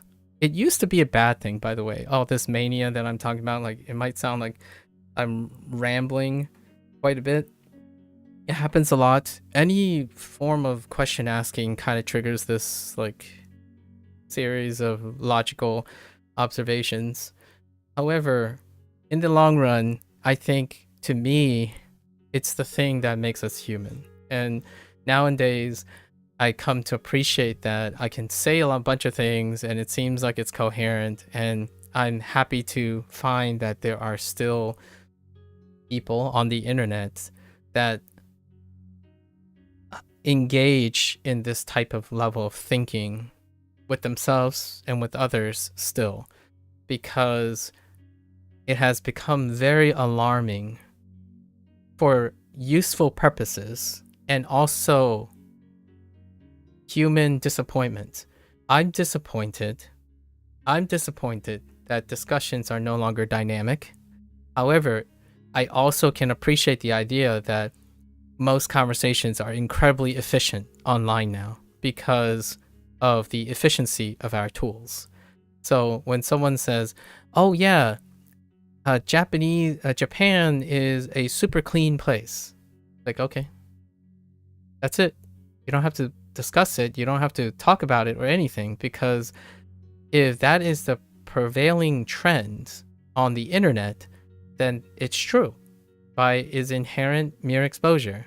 Whether you think it's true or not, it's reinforced. So whatever's trending becomes ultimately less of an opinion, and yet it becomes more of an opinion. So it's such a paradox. The things that most people pass as facts nowadays are actually, in my opinion, interpretations of existing facts.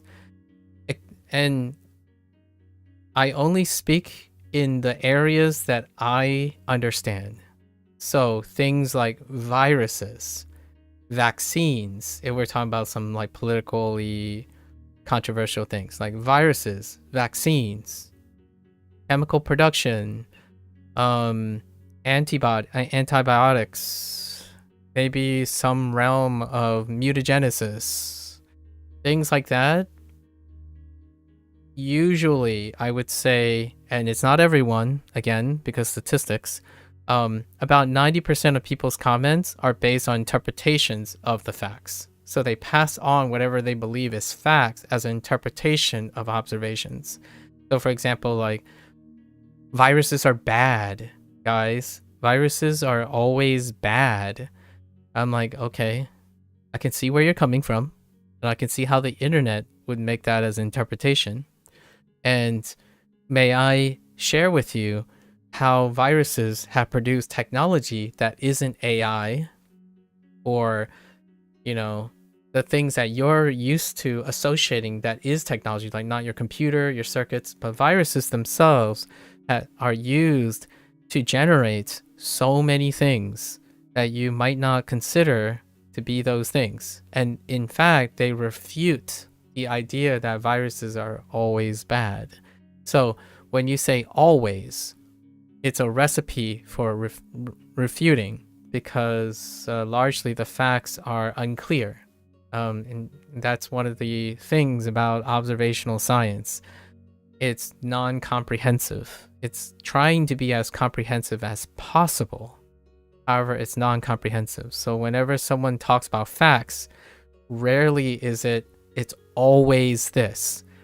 A fact is something that's observed. That doesn't mean it's always true. There's a difference between a fact saying something is always true than the fact itself always being true, right? So when you say 95% of English speakers have trouble learning Japanese, that's 95%. The fact is, quote unquote, to the best of their ability, 95% is the rate, 95% is the chance of considering it's hard. And you can kind of say that's a fact. Whether that tells you that the person you're talking to is going to think it's hard or easy, that's not a fact. You have not determined that yet, right? And then the threshold of what is considered a hard language is determined by looking at those facts, which is an interpretation. Do you consider a political party's promise to commit resources, assign efforts when making opinions on that party? Me? I kind of used to. I don't work in the sciences anymore. So as a personal bias, I guess my due diligence when it comes to the opinions on scientific efforts, it's still quite factored in to some extent. However, I don't know how it's impacted anymore. So I don't have firsthand experience on how the scientific resources are being and scientific efforts are being impacted by the political party, right? Largely due to the nature that I do not engage in both situations from a political standpoint, nor from the scientific effort anymore, since I don't operate in there. So it would be very presumptuous if I knew enough already when I can only do so many things humanly possible to inform that decision, right? Bateria, okay, wait. You've been learning Dutch for years, mostly for practical reasons. Dutch would usually be described as easier than Japanese for French or English speakers. But the reality is, because of the different mindset I have regarding these languages, I actually find Japanese easier overall. I have some like variant of that. I can't tell you how often someone has approached me and shared the consensus that Japanese is going to be very, very hard. Right? They're gonna ask me one of the top. I have a list of top 10 questions that I might try to go over tomorrow in the review. One of them is which one's harder? Is Japanese or Chinese harder? It's not like it's a little things, but they didn't ask me which one is harder, Japanese, English, or Mandarin. And then even more so, which language do you think is the hardest, right? And when I hear these questions, I'm thinking like, what language do they think? So oftentimes I like to ask the question back before I answer the question. So I got an answer locked in, right? Or a way I'm answering, because I'm the one that ends up receiving most of the questions. So I've had a lot of practice, but I often wonder if the other person has considered what would they think, right? Because oftentimes when someone says, oh, what language are you fluent in? I would have to ask them, what do you consider as fluency, right? It oftentimes that person themselves, I could have said anything, largely due to the qualifications that they had. When they talk about fluency, they would describe it in the context of someone else's definition, right? And that's interesting. I think that's more habit forming than anything.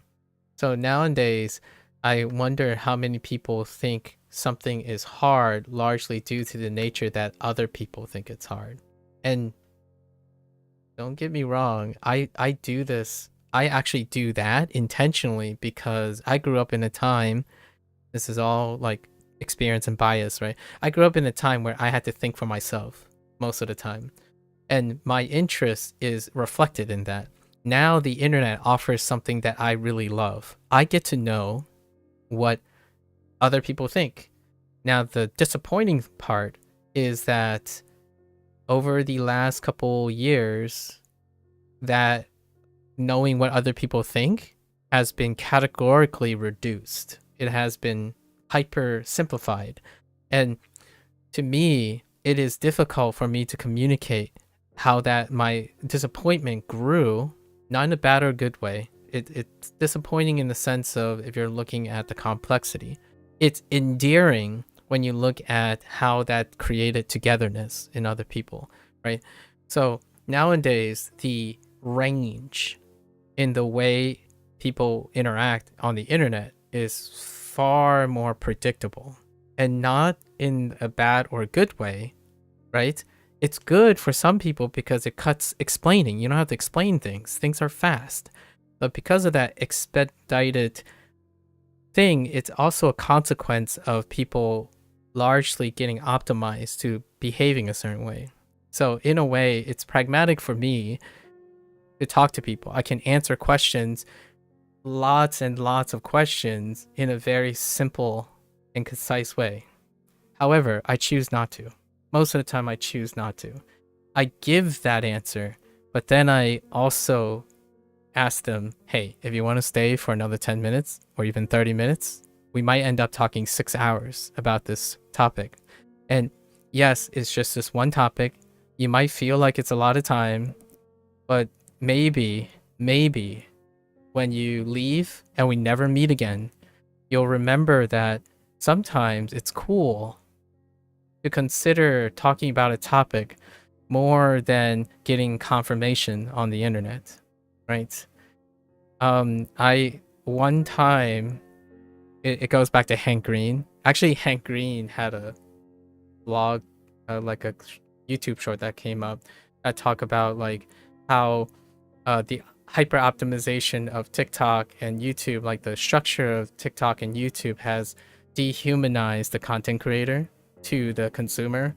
So it was in regards to a response of someone said, "Did you know that isn't it kind of sad, honestly, when some TikTok creators set up meetups and no one shows up, right?"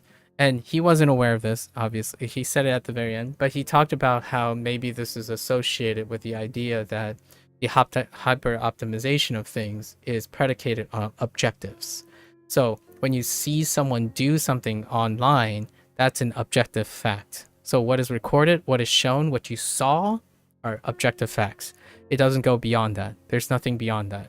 So that stuff that they did, there's no inference in behind the scenes, like the content creator. There's no interest in that. And he actually literally state this very exact moment where, you know, you have the normalized behavior of the moment when someone decides not to do their content that they're expected to provide and talk about them as a human being, like share their personal opinions or statements, talk about what's happening in their lives, brains turn off, right? Because you weren't here to expect that. The algorithm didn't pick the streamer because based on their personality or based on what they meander about their humanity. They picked it based on their content. So the algorithm picks things based on content. This is the content you like. Here you go. Here's more content. And your sphere will be contracted to that content. So now behavior represents that. And how do I get closer to people's behavior nowadays? Consume the content that they do. And then understand how that affects their perceptions. And then every once in a while, when you challenge that perception, you get a deeper connection with the person. Like maybe when someone says, "Oh yeah, this is dumb," and then I'm like, pause for a moment. Can you explain to me why it's dumb?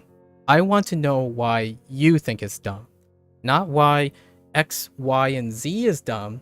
However, you can explain how X, Y, and Z being dumb, like saying it's dumb, make you feel about why this is dumb. No, I do not want to Google someone else's opinion on this. I want to hear what your opinion on is, or if you have thought about it. So far, I would say more than 50% of the people respond with, "I haven't thought about it." As in, I'm paraphrasing, there's a lot of talk that is trying to say like, "Oh, you know, it's a little complicated," going on like, so you haven't talked about it. It would be cool to hear what you think, right? Because I'm not an expert on human feelings. It's weird to say, but humans used to be unpredictable. That's what kind of makes it very difficult, right? And it's the last frontier when it comes to living life, in my opinion. It is also a, last frontier when it comes to the unknown, right? Yes, if you're out there thinking about exploring space, that's science has that draw, that curiosity, that inquisition. So does interacting with another human being. However, that interest, in my opinion, has been reduced and it's no longer interesting. Largely due to the nature that it's so much faster to be served what is interesting or what's supposed to be interesting as opposed to discovering what is interesting to you, right? It's incredible. Wait. It's incredible how many things people say X is more than, X is more than this than Y. They are in fact only true on average. Yeah. So it doesn't make these statements untrue, but it's still only an average. So it's almost like discriminating against outliers. Exactly. And you know what's funny about the outliers? That's where humanity shines. Like what I mean by that is, it doesn't have to be outliers in terms of performance. Like when I'm asking someone for their opinion, I'm looking for them in their opinion. It's nowadays opinions are more so becoming facts because everyone is optimized or normalized to agree on something, right? Like I use these shortcuts fairly frequently. Here's one for technology. When someone asks me, hey, I'm interested in a new smartphone, all right? I ask them, okay, so I'll use my categorization deductions, right? And this person doesn't challenge me at all, like at all. They would ask me, and I would ask them, okay, so do you like customizability? Are you familiar with like, do you like choices or customizations, or are you not like tech savvy or something? And then I would put them in a box, right? We talked about the proverbial box before Gecko. And they wouldn't question anything I say based on me describing general trends of people's behavior, largely because the odds, the frequency of it being accurate is largely due to the internet's optimization. So when someone says they're not tech savvy, it's like, you should consider the iPhone. There's not a lot of things are done for you. It's a smooth transition. You don't have to think about what choices or what other things. It's very highly optimized. It's a closed ecosystem, right? That kind of thing. And all the so I described the stereotypical general consensus that the internet would portray about Apple and Android, you know, iOS and Android. And that becomes wisdom or profoundness. And to me, the only profound or wisdom part of this is knowing what is the appropriate objective facts that I could use in which this person is already probably familiar with because they've gotten that impression online. So yes, I do dabble in trending things, exploration things, topical things, largely because when you're interacting online, the chances are it will make you very efficacious at leveraging how much you know. I actually know very little. Like I would say the information I got doesn't mean that I'm an expert nor am I experienced in it. And I say that time and time again, like this is the information I've collected. That is in no replacement for someone who actually know these things, like experience these things and use these things, right? That's not the perspective of like someone I come by. So, you know, someone comes by and say, oh, I've been studying by myself for 4 years in Japanese. This makes me an excellent native like Japanese speaker. I'm like, I don't, okay, I'll take your word for it. I mean, maybe if you interact with me for like 2 or 3 years or something, maybe I'll come to terms with your claim, right? It's difficult because if someone is under the normalization that if you spend 3 or 4 years, whatever that years mean, like whatever the quality of that year or whatnot, if it's a long time arbitrarily, then one can be convinced that one's incredibly competent on the internet, right? I read a lot of books because I read 10 books last time, and apparently the average person only reads 2 books. Therefore, I read a lot of books. I'm like, I'm not like speaking from a personal standpoint. I actually only listened to 2 audiobooks in like the last year. So I didn't even qualify. Back to John Green's video, I read 2 audiobooks last year, right? Is that a lot? Well, you could be someone like a 18-year-old who thinks no one reads books anymore. And what does that mean? I can use the internet's trend to understand what this person means by no one reads books anymore.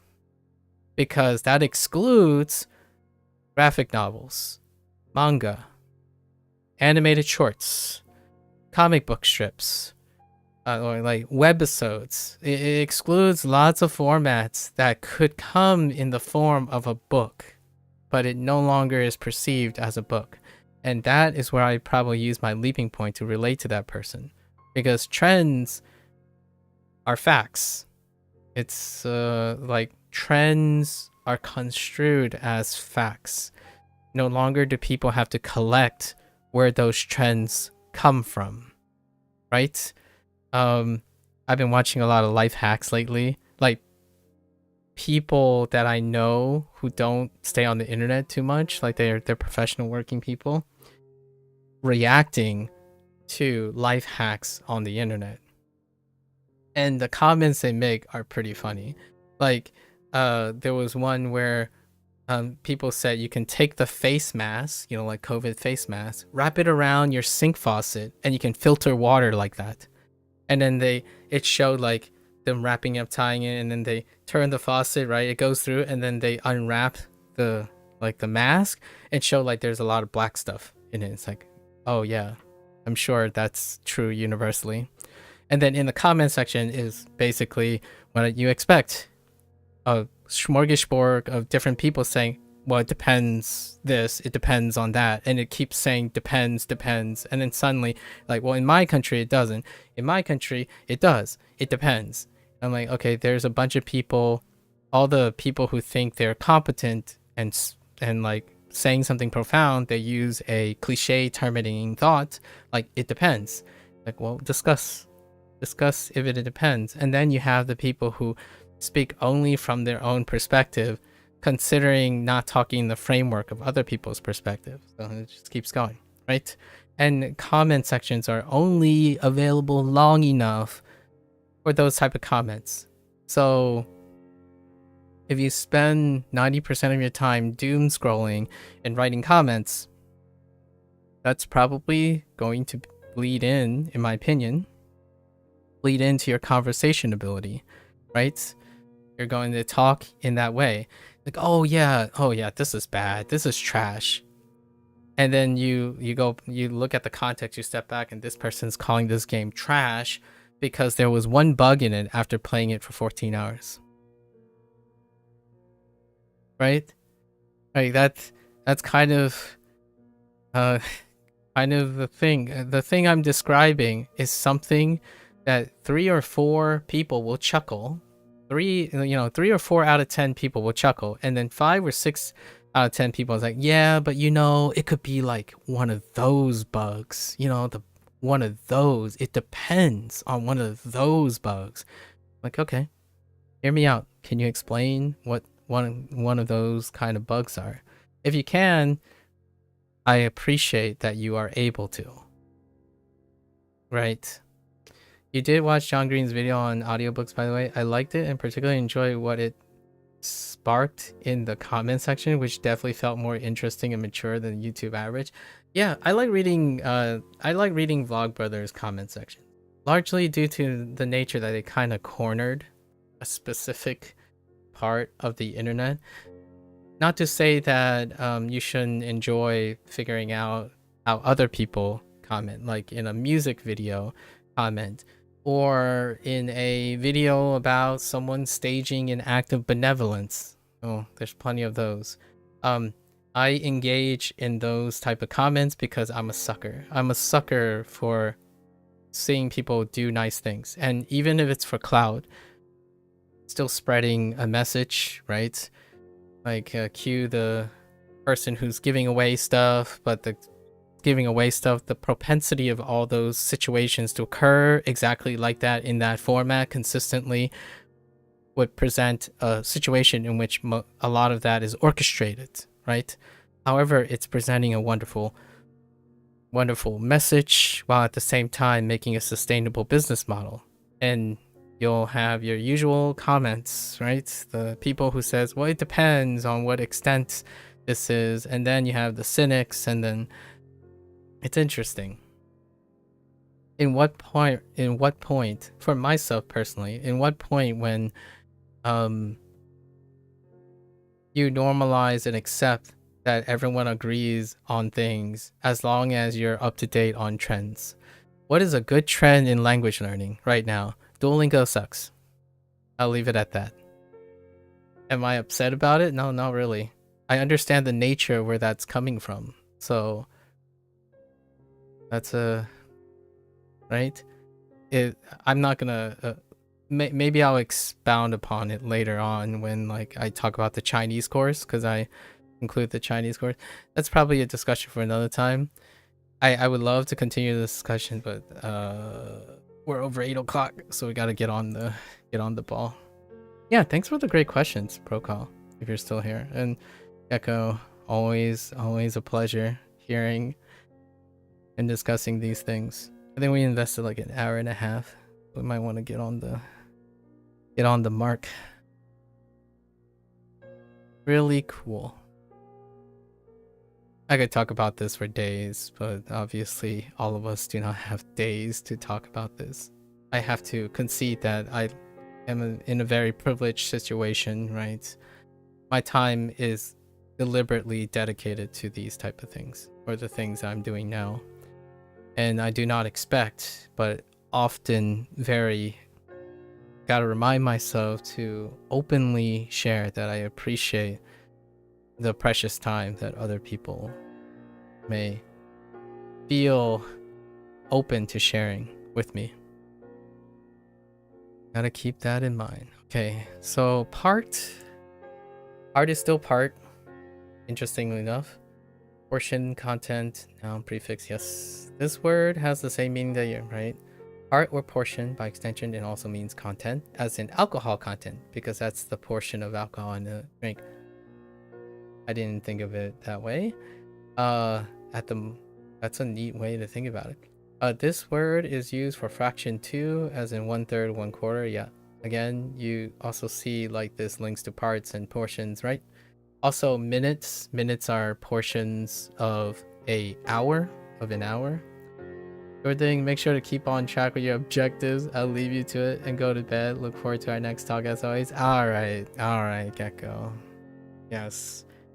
And that it, like, I can imagine in maybe 2 or 3 months of this, all I'm gonna do is like, Gecko, I think you need to go to bed.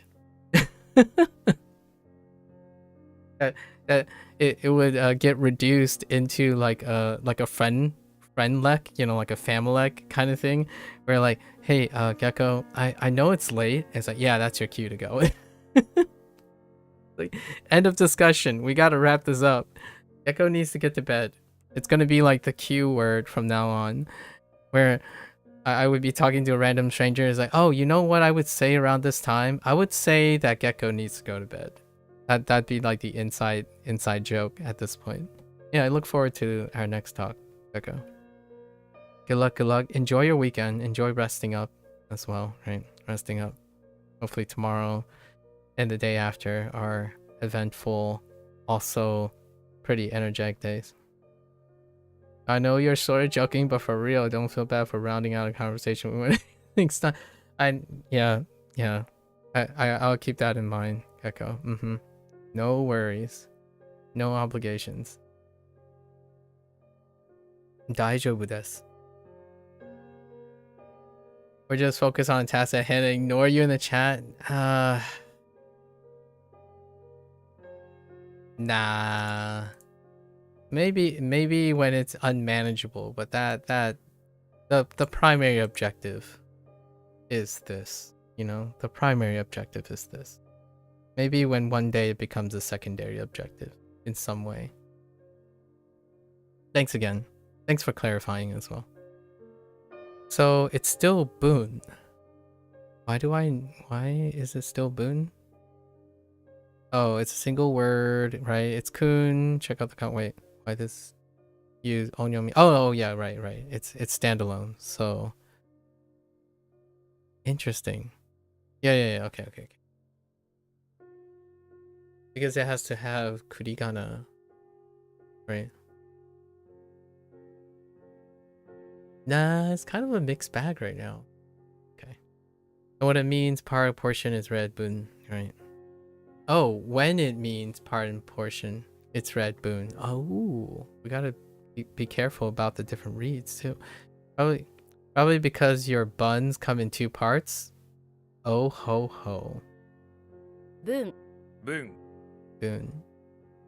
All right, you got 2 buns.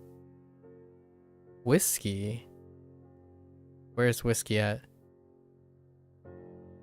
Whiskey. Oh, okay. Whiskey. Translates really well, actually. Whiskey. So, what about Seattle? Seattle. Do.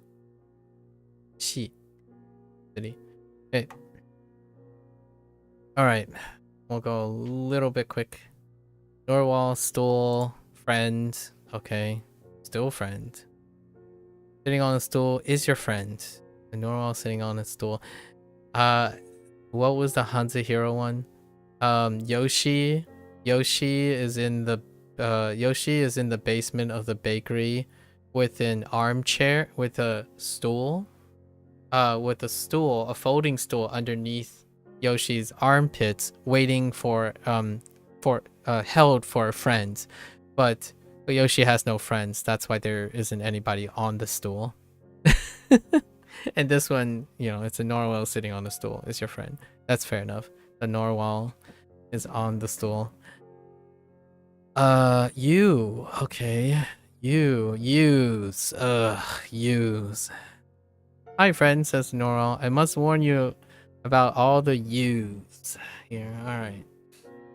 Your Norwal friend goes on to warn you about all those yous, and how they will try to take away your friendship with their good looks and young ages. Trendy. Oh. Eugene? Oh, that makes sense because of Dendaku. Eugene.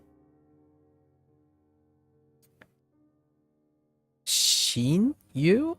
No. That's gotta be a different read, right? Oh, it is it.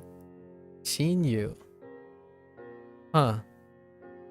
What? Okay. Friendship. Oh, so... do I have a read on this already? I don't think I do. No, I don't. Oh, that's Ko too. Okay, you Ko. Alright. The Onyomi. Specific Onyomi. Can't use ski because ski is kun, probably. Okay. Fat. Futoi. Futoi. Did I get futo? No, I don't think I got futo yet. Big. Is a single kanji with an e as an adjective. Fat is the same as fat. Futoi. Kun, right? Because of hiragana. Futo, let's use a mnemonic. The fat guy never leaves his futon. Yeah, apparently it's in Japanese. I didn't know that as well. Was it Yuko? It's cool. Futoi. Futoi. Okay, we already know futoi. So futon, I like it. Futon, the fat guy never leaves his futon. Oh boy. Okay, and then Skoshi. Do we get skull yet? No, we have sho. So gonna have to learn something for skull. Yep, it's an adjective. The kanji means it's few, and it's a little or a few. Yes. So skoshi. Have you heard? Okay. Oh yeah, skosh. Yeah, skosh. Hey, here it is. Skosh. The discussion about skosh. Just a skosh. Yeah. You don't really need anything else. It's a skosh. Skoshi. 少し Skoshi. When I first heard the word skoshi, right? Skoshi, I'm like, oh, it just sounds like skosh. Like if you had to like ego it, right? Katakana ego it, it ends up being skosh. Like skoshi, right? Skosh. Just and the sh like su kind of thing. Skosh. It translates so well, largely because I've heard skosh before. Oh, skosh is informal, so I can't use in essay. What the? Oh, really?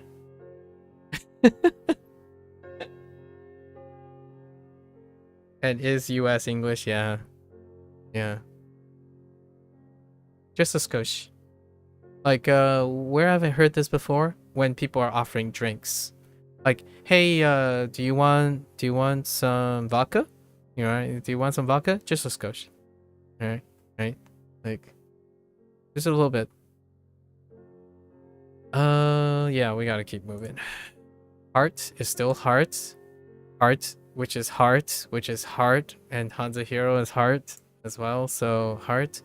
Shin, yeah, shin. Sing. Sing is shin. Shin, Let's see. Where is it? Where is the heart stored? The heart is stored in your shin? How does that work? But in reality, your heart is stored. Oh, they're doing the ridiculous thing. This is when I start kicking you in the shin and you imagine feeling the pain. Oh, yeah. So they're doing the ridiculous mnemonic in order to make it memorable. As I kick you in the shin, the stress is getting too much for your poor heart instead of your shin. Poor shin, poor heart. Okay. Oh, I don't know if I heard a skosh before, but I think I have, but rarely. A skosh of something, I think I've heard it before, but don't know how to spell it. Yeah, a skosh. Yeah, you got it. Okay, so they went on. It's okay. I don't necessarily need this mnemonic, because of how reinforced. But kicking someone in the shin is like kicking. I mean, getting kicked in the shin sucks. It might as well be your heart. I don't know if anyone's ever got kicked in the shins before. But when I was practicing Taekwondo, occasionally like a kick can land on a shin and not great. Not good times. Yeah, kokoro anshin. Interesting. Anshin. This kind of reminds me of like anjing a little bit too. But shin rigaku.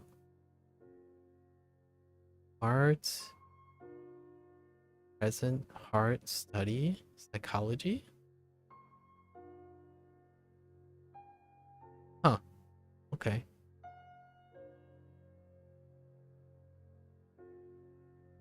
To be honest, this is from the art drawing of a heart, so that's how you relate. Yeah, that's basically, so this is, um, that's how you describe the radical. So, um, this, you start everything from the radical in WaniKani. So the WaniKani's English, the very fundamental building block is the heart, which the heart is based on the drawing of the heart. Then the kanji heart requires a different mnemonic because it has a reed. So the mnemonic is regarding the reed, not the heart. And then when it ends up being a vocabulary word, then the reed needs a new mnemonic for the vocabulary word. If it's like kun and not on and whatnot. So yeah, they both HanziHero and WaniKani refer to the radical, what it looks like, as the heart, because it looks like a heart, and it does. It's not that peach, you know, the peach looking symmetrical heart. Your heart is not symmetrical. I can see the heart like in my head, like you draw the atrium, the back atrium, your major arterial. I mean artery. The double chamber. All right. So how did Skosh? Oh yeah, Skosh. That person doesn't get off the futon. Narwhal sitting on a stool telling you about use. Oh, what was this mnemonic?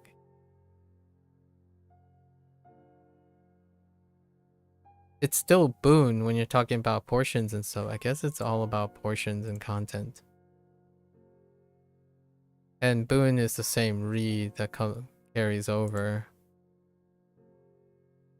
Can I click on this? Oh, I can click on this. I didn't even realize you can click on this. What happened? Can I go back? Like, I didn't know there was a regular back. I actually hit my own back button. Huh. Okay. I wasn't paying attention very well today. Here. We gotta get back on track. It's gonna be tough for me to finish today's set of stuff. We'll see. Because it's past 8. I guess I'll do the review for the 8 too. So let's focus. We'll risk not developing. Okay.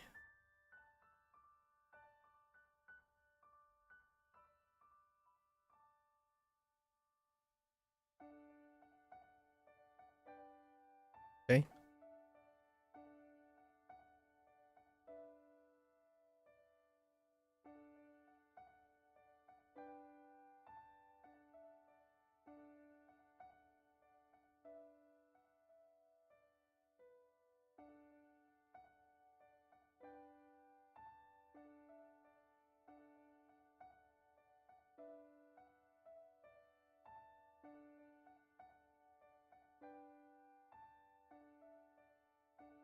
Oh.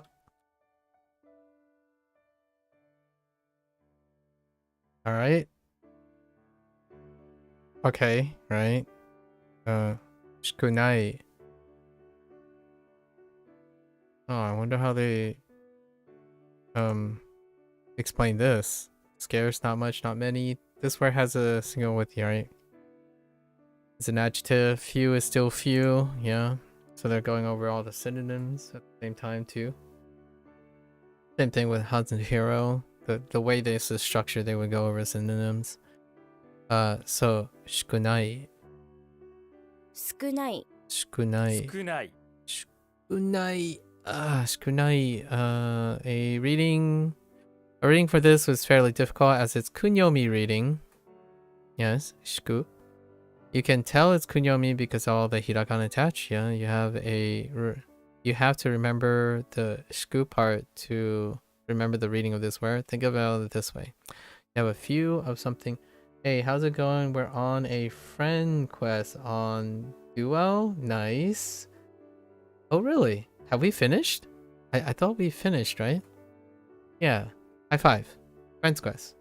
Or... yeah, I'm pretty sure we finished it. You have a few of something. This something is... skookers.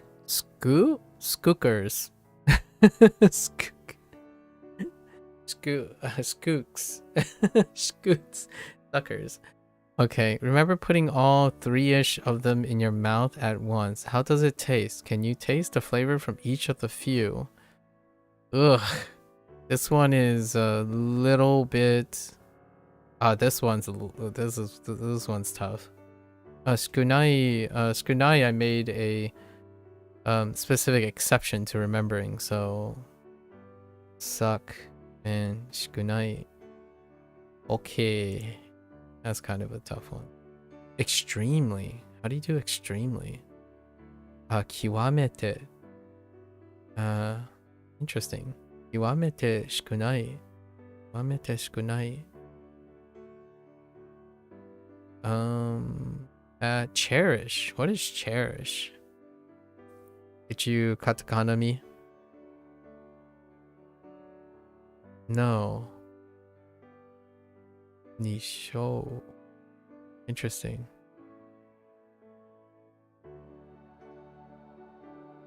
Okay, we gotta keep going. Not today. Today is not the day. Direction is still direction. Direction is direction. Is yes, direction or the way. The way. The rackle is direction. Uza, yes. There's another meaning too though. This can be mean way, yes. Think of this way when you move in one direction in your life, you're developing your own way, the way of your name. Insert your name here. The only direction you need to go is forward. It's always the right way. Not really. That's conventional knowledge. You don't always have to go forward. It's not always the right way. But I'll get behind it. It's a euphemism. Forward in the sense that even if you're going backwards, you're going forwards, right? Ho. Yeah, ho. How do I remember this? What direction do you always know? Which direction do you always want to go? Home. Interesting. Something about your home always stays with you no matter how far away you go. So if you're lost and you don't know which direction to go, just think of home. Close your eyes and picture your home in your... Close your eyes, click your heels together, what was it, 2 times? Or just once? And say, there's no place like home. And can you tell which direction it is from where you are? They could have made a Wizard of Oz reference, really. But, yes. Direction, home. Oh. Okay.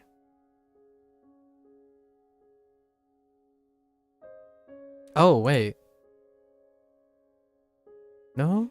Oh, interesting. Okay, okay. I gotta remember that. Mikata. Way of seeing. Mikata. Wait, I've seen this before. Someone used this recently. Oh, it could be, oh, what's his name? Shinra. Shinra later in the day. Met the person the last 2 days. Talked to the person last. Shikata. Okay. Hiku. Yeah, Hiku. And this was already a kun, so it's gonna be a kun because of predicate. This word can be transitive or intransitive. Yep. Use hiku in a... Oh, wait. Yeah. In a transitive way to say you pulled something, for example, but it can also mean to withdraw. You know, when you talk about things that pull back, like water that recedes, pain that subsides, soldiers that withdraw, or even your body recoiling when something puts you off. Yep. Go down. Makes sense? Good. 引く Hiku. Hiku. Hiku. Hiku. 引く And then I'm more used to hiku. Hiku. Hiku. So that guy relaxed up quite a bit. Okay. Me? Oh, me or hiku. Oh, interesting. To draw a line. Ah. I see what they did there. To draw a line. Not that draw a line, like not to literally draw a line, but to draw boundaries. That's a pretty good one. To wash one's hand of something. Oh, not literally to wash one's hand, but to wash one hand, like to let go, to pull back, to let go of something.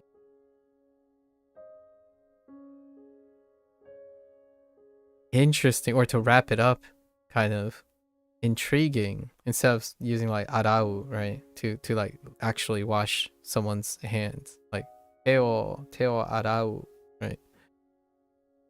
Interesting. Vivid pink. How do you do vivid? Bibi to ne bibi to pinku wa vivid bibi. Okay. We're fine here. All right, let's keep going. Oh, girl. What the?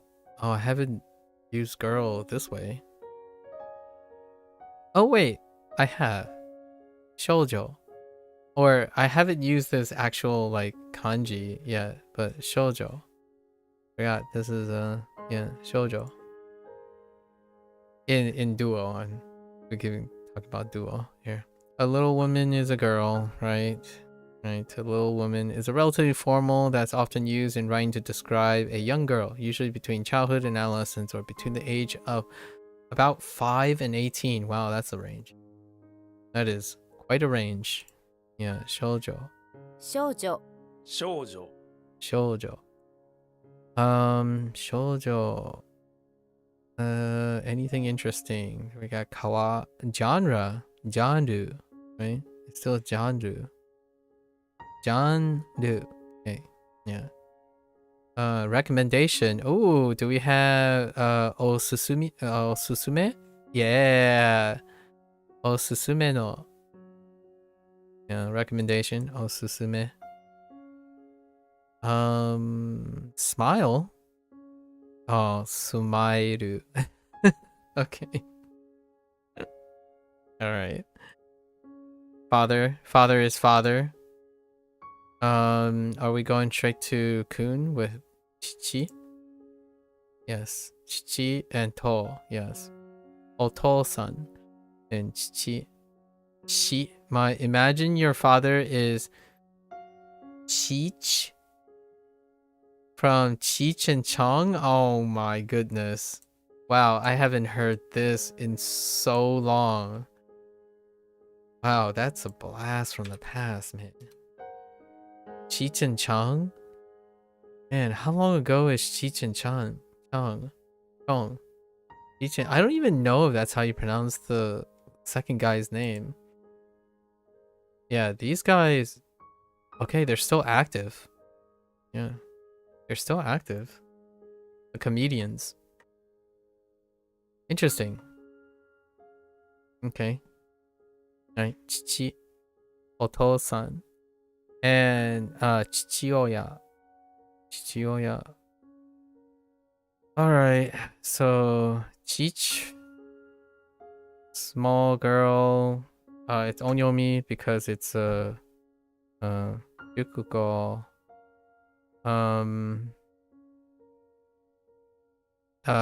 It's... We know the Kun already, so it's just the Kun to pull. Actually, what did they use as the Hiku? Oh, it's just, yeah, we know. We know, so we know. You know when you know. You know when you know. This is home. Direction is home. Always. And Shikunai is just screwed. Suckers. That's just screwed. that mnemonic is that mnemonic does not jive.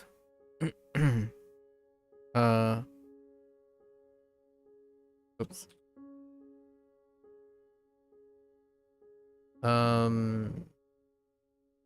Oh. Oops.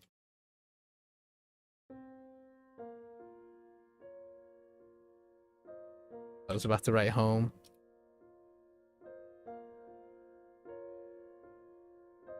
Wait. I can't write small for this. No. It was worth the test. Alright, few. Alright, so they still accept few. I was like,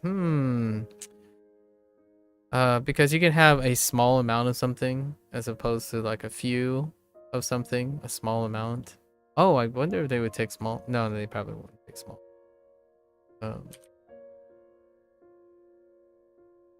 Worth the test.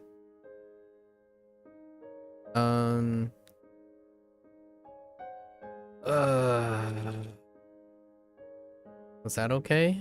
Yeah, that's okay.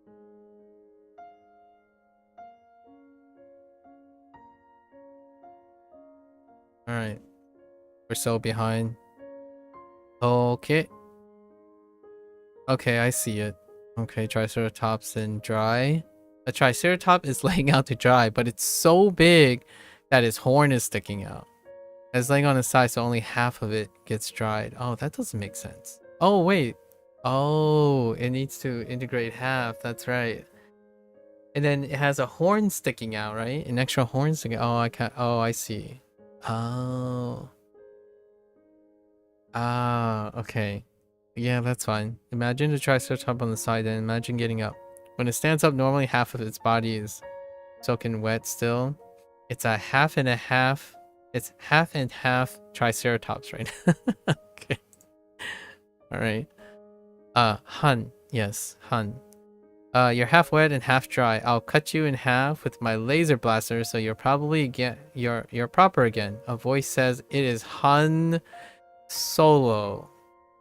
Dang. The anti-establishment guy who hates when things aren't even. That's a bit of a stretch. Imagine I'm using his blaster to shoot the poor Triceratops in half, perfectly down the wet, dry line of his body. I guess we don't have a Han who wields a lightsaber, huh? Laser blaster, huh? Hanbun. Right, Hanbun. Han. And... Nichi? Nichihan. Or is it Niji? No, Nichihan. I was thinking of bitch. Okay. Futoru. Futoru. So I think we stuck with, yeah. So we know high, which is on, but we had already had fat, futoi. So we're just gonna carry over futoru. To gain weight, to get fat. Yep. And then futoru, so we know, yeah, to get fat is you always in your futon again. 太る Futoru. 太る Futoru. Ooh, juice. Oh, juice. Okay. Envy. Where's envy at? Urayamashi. Urayamashi?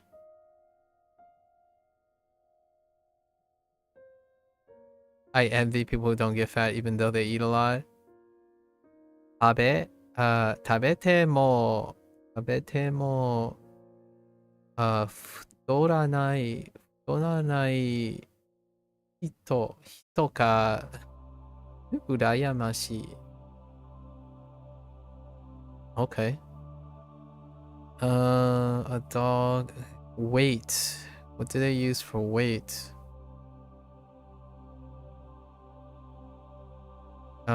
Saikin. Okay. Yeah, Saikin as a Saikin ino ga futotte kita no de issho ni dai to shitemasu. Okay. All right. Arrow is arrow. Okay. Oh no, this is the own. What could arrow be? Arrow, okay. Sort of a straight shot to memorize it, yes. Yeah. Oh no. It's a ya. It's a kun, though. It's a kun, so there's that. To remember the reading ya, we use the word Yankees. I don't know why I said it that way. Like the evil baseball team. Go M's? Oh, come on, Ko. What is this arrow doing? It's following around all the Yankee baseball players, striking them, waiting to make its move. I'll let you decide what its move is. Imagine the arrow as a human-sized living thing with large arms and arrows enclosed, though. Strangely, it's able to walk around even though it's an arrow. It has some kind of agenda. Make it a bit evil if you can. What a strange thing. Okay, that's getting close to Kevin's mnemonics in HanziHero. They're a little absurd sometimes. Oftentimes, they make like floating hands, floating fingers, muscular arms floating, and now we have floating arrows with arms and legs and... Jeez. Oh, Ko is eliciting the same spirit right now. Or similar spirit. Yankee, huh? Yeah. I don't know if I'm gonna... Yeah, it's gonna be a problem. So, is this yacht then? Or is it... Oh, it's still yacht. Okay. Yumi yacht. There's the bow and arrow. And it's still bow and arrow. Oh, okay. That checks out. Arrow. I didn't look the bow on the right, but this is the bow radical, so it's kind of funny. It makes sense too. So, Yajiroshi. The heck? Wait, is that a small ya? No, it's not a small ya. Ya just looks small. Yajiroshi. What is this nonsense? And that's probably where the bow comes from. I mean, the arrow comes from. Anyways. So, what? Yeah? Yankee? I personally, this is gonna be easy to remember because we know now that Ko is not a Yankee fan. That's such a that's such a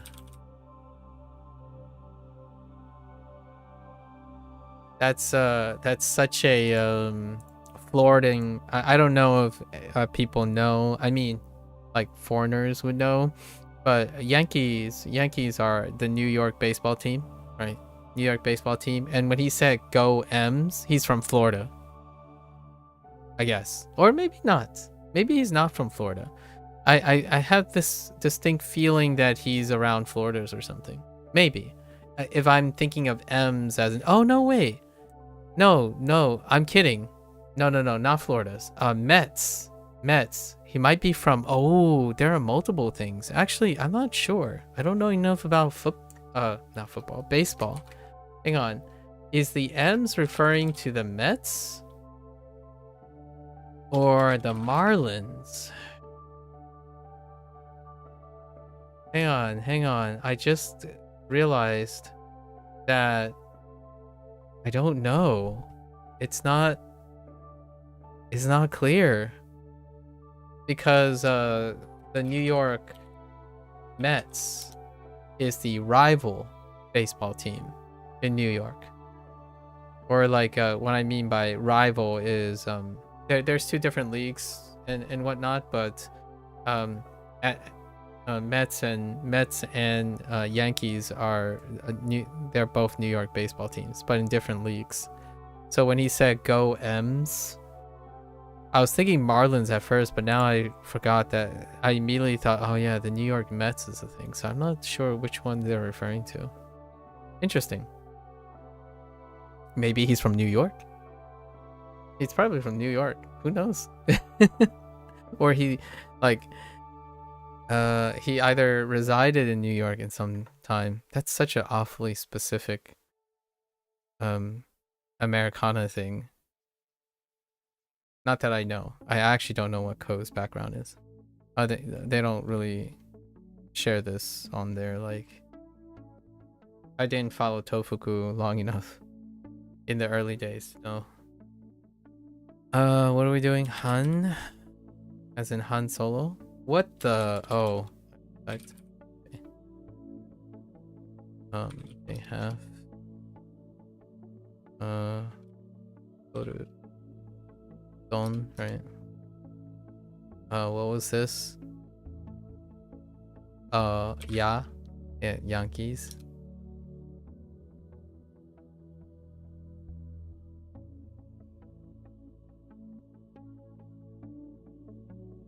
All right, so should we do these reviews because we carried over?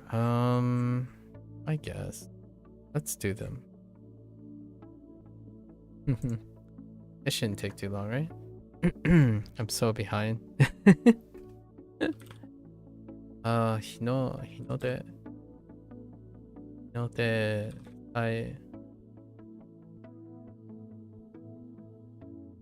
Ne? Oh, go.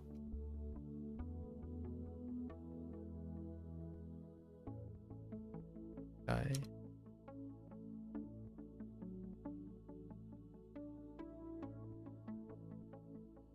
Idama.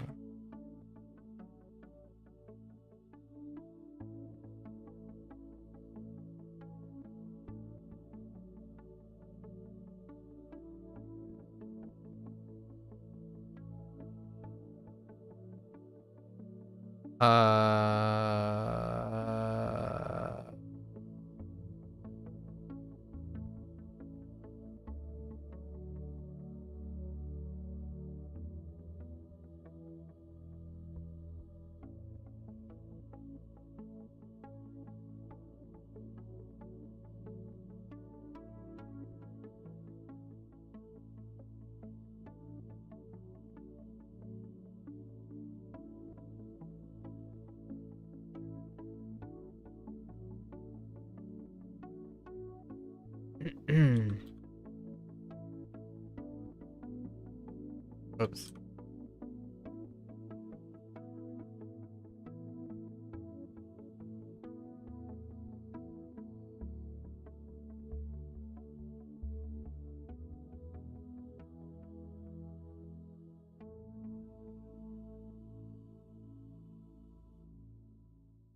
I think we're gonna stick to this. Just in case.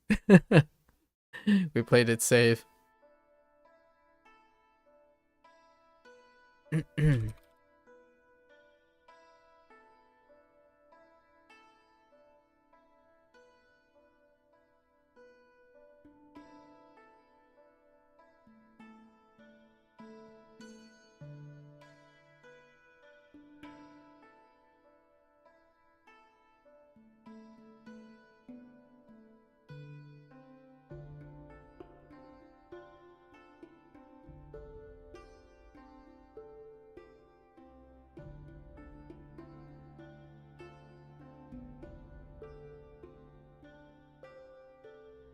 Oh, no, wait.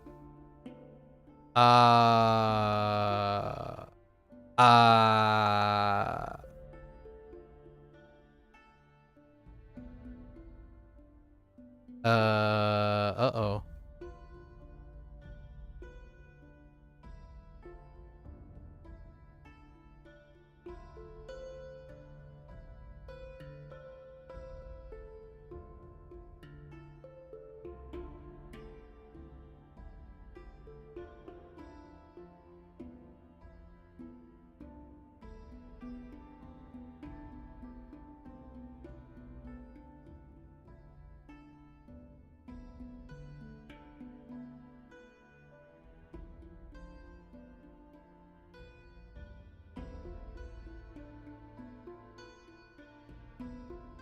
Oh no.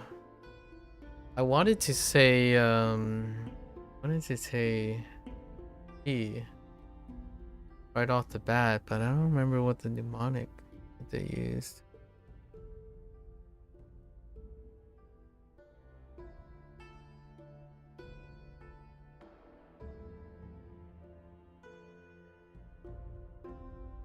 What is dealing with child? I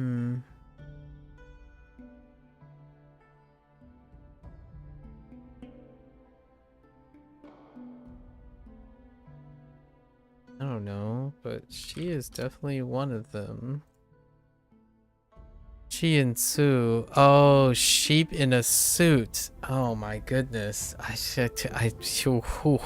Yikes. Oh, yeesh. Ugh. Yikes. I'm trying to imbue some emotion into it. Yeesh. Sheep in suits. Jeez. Yikes. Alright. Oops.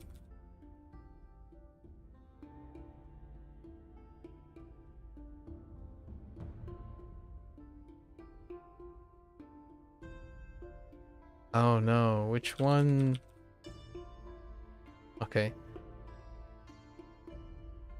There are multiple meanings, but one is not accepted in the other.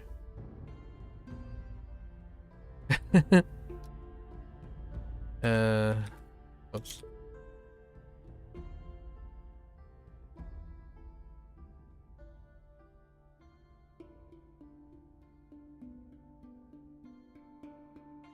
Oh, hey, no new lessons. Wow. Oh, wait, there is advanced. Okay. Oh, okay.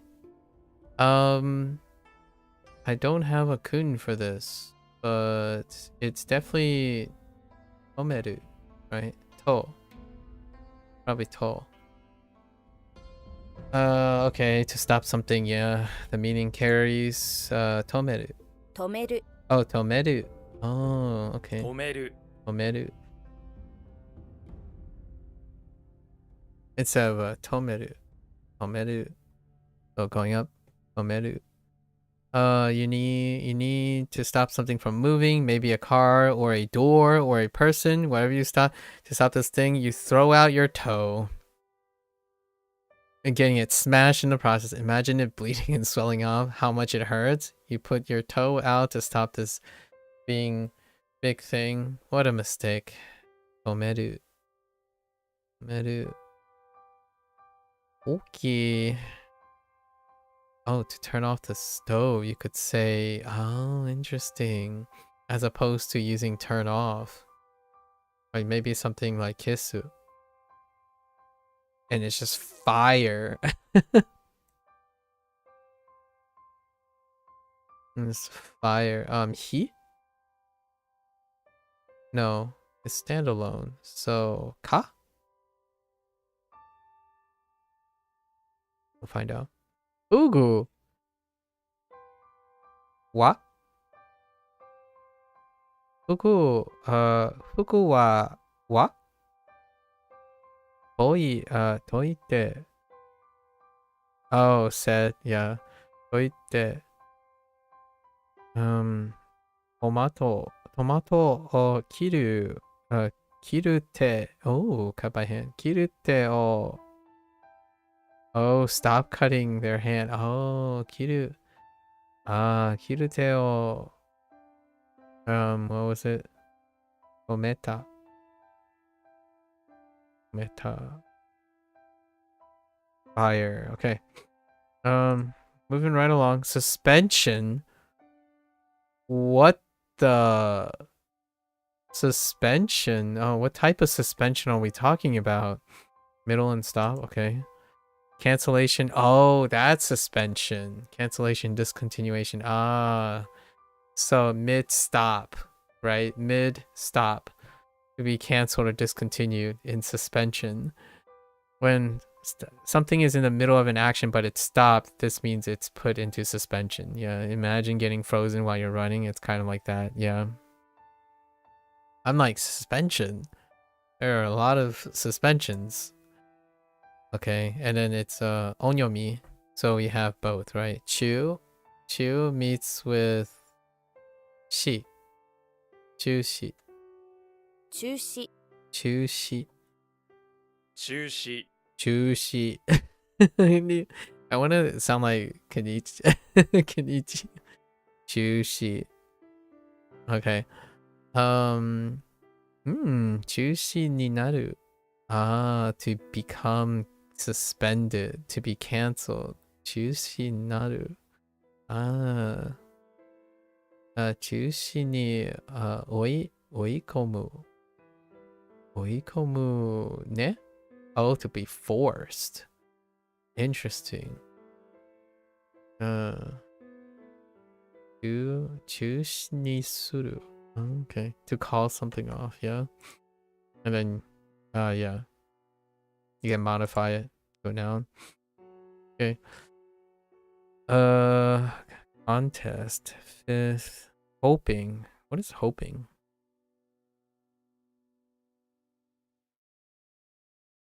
Hoshi. Hoshi na. Oh. Oh. I see. Due to a scandal involving one of the members, the tour has been cancelled for a while. The heck?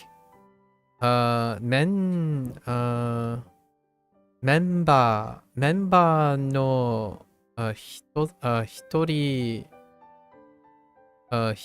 ni su kyan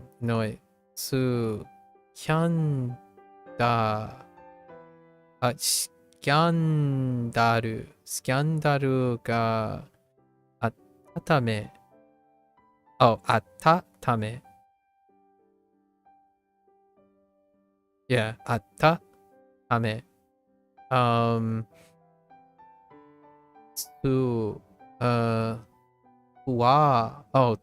yeah, tour, the tour. Tour wa shibaraku. What is it? Chushita. Interesting. Alright. Those are some complicated. Okay, life. Life is life, guys. Life is life. Who would have thought? Say and show. Ooh. Also show? Interesting. Did we get life yet? No, this is our first life. So say. Which is very, very close. There's another way for me to remember say. If you put this next to it, it's say as well. And it means gender. That's one of my vocabularies from like I'm supposed to review this later. I'm so far behind right now. Okay. So say. This is the saber you got from... It's retroactive because I learned se for gender first, and then I noticed that there was life radical in it just the last 2 days, and I'm like, oh, yeah, that's helpful. This is the saber you got from doing the correct thing, remember? True. And now you figure out how to use it with this life. So what do you do? I like the connection with se in... doing the right thing, the correct thing, right? And then the shogun rewarded you with a saber. So sei and sho, which they're related to. Sei and sho are both the same reads for this, and the onyomi reduction as well. Interesting. I see what they're doing there. Clever. It's up to you whether you protect it with your saber or, well, do the other things sabers are for. Oh, unaliving people? Yeah. Oh. To be born, there it is. That's also one of the vocabulary words too. Yesterday. So, this is u though. Umareru. Umareru, se? Oh no, that's mu. So, umu? Ne? Umu? Okay. And this is ukiru. Ne? No, ikiru. Ooh, ikiru. That has e as well. Huh. Okay. Next one. Soto. Soto. And then we have guy so far. Guy. The kanji and the words are exactly the same. Soto.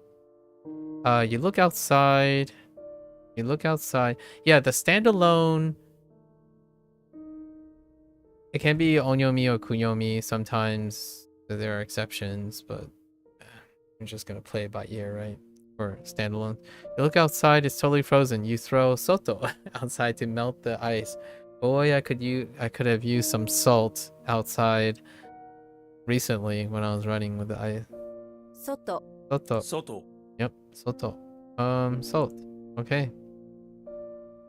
Unfortunately, every time they say salt, I only think of shio. So, that's gonna be a problem. Soto, ie, ie no soto. Doa no soto. Mado no soto. Oh, barbecue. Oh my gosh, this one is so difficult to read sometimes. Like, barbecue. Oh, cherry blossom. Do we have sakura? Oh, sakura in katakana. Yep, we're good. Oh, soto to naka. Yeah, that's good. Soto to naka. Dochi. Dochi ga suki? Let's see. Next one, foreigner, of course. Ooh, so now it's like, I guess gaijin. Yeah, gaijin. The rendaku. Gaijin. Makes all of it makes sense now. An outside person is a foreigner. This word is fairly common, though it's not super polite. Either. Yeah, it's okay most of the time, but it can be used derogatorily depending on the situation. The more polite version is gaikokujin. Gaikokujin, but you won't learn that until you learn the kanji for country. So gaijin. Guys wearing jeans. Works. Who's the foreigners? Well, obviously the guys wearing jeans. I don't wear jeans, but that statistically, you're more than likely to find someone wearing jeans, I suppose. Especially Americana. Two onyomis because two kanji aimed at foreigners. Gaijin. Okay. Interesting. Gaijin-san. Wonder how formal that is. Gaijin desura. Okay. Alright, Ko. Okay, so gaijin, guys wearing jeans. Soto, salt on ice outside. Laifu. How did Laifu work? Oh, sen, sho. Doing the correct things, right? Protect your life at all costs. Suspension. Suspension, and we know onyomi. So chushi.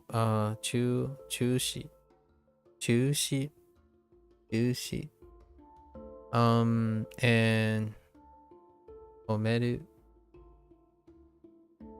Because you stuck out your toe? Okay. Chushi.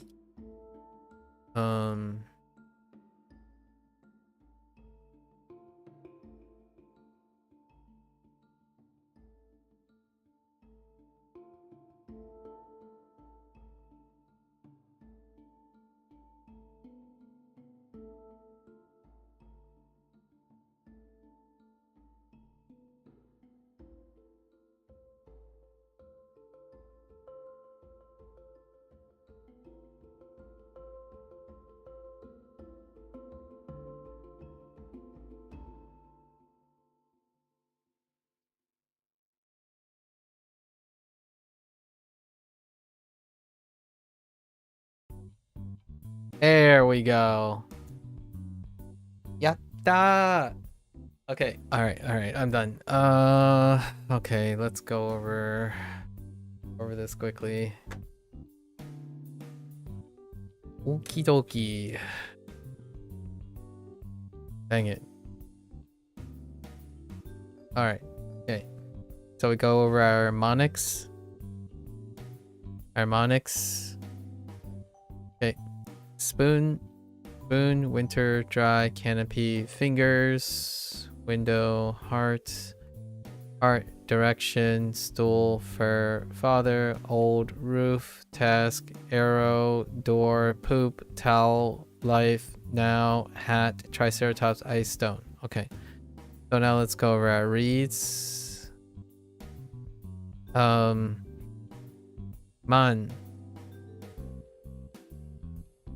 Man.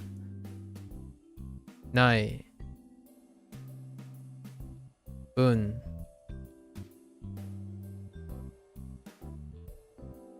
Oh, yeah, we got the boon for vocabulary today. Boon. Setsu. Setsu. Ne?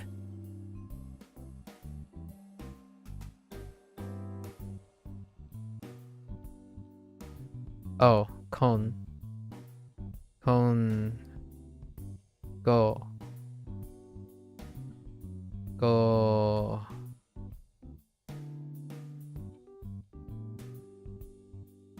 Ah! Well, narwhal on the stool. It's your friend. Oh, you.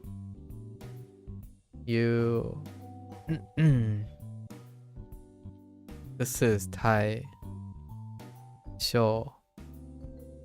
He. Not Kokoro.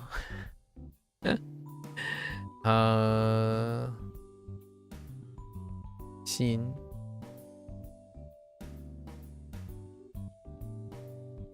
Ne? Ho.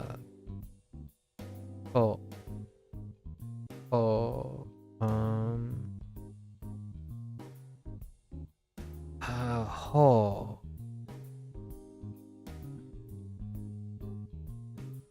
You. Chi.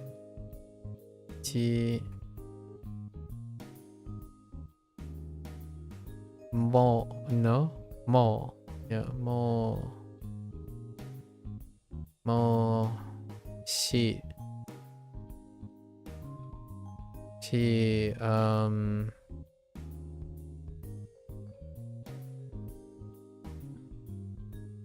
The heck?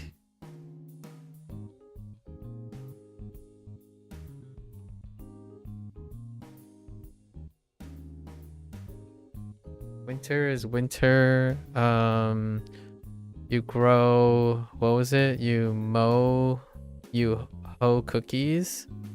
Oh, yeah, right. Wait. No, that's something else. It's mowing fur, but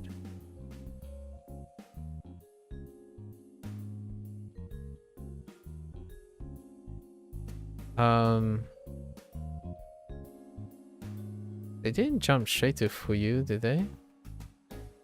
Oh, they did. Fuyu. What was the mnemonic for this? I was gonna guess Fuyu, but I don't remember the mnemonics.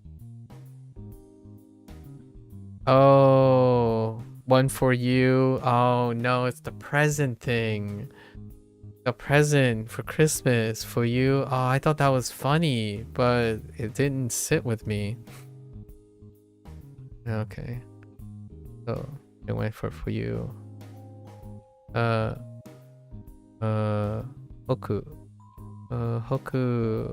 Hoku.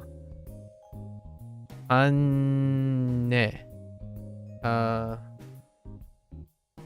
Han is all right.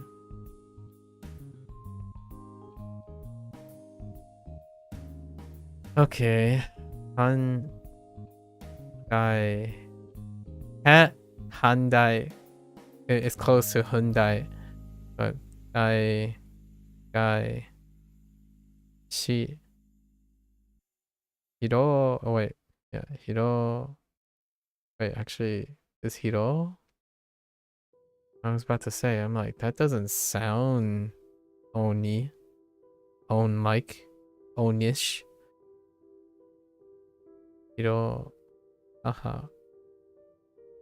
I got stuck on this. What was the thing that eventually came to my mind?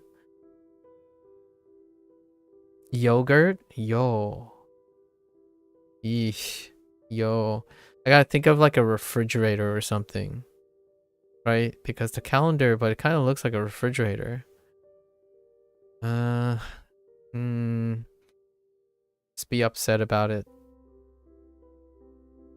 What are we doing with life? Say and show. Oh no, that's arrow. That's ya. Wait, is ya? Ya is kun. Yes. Okay.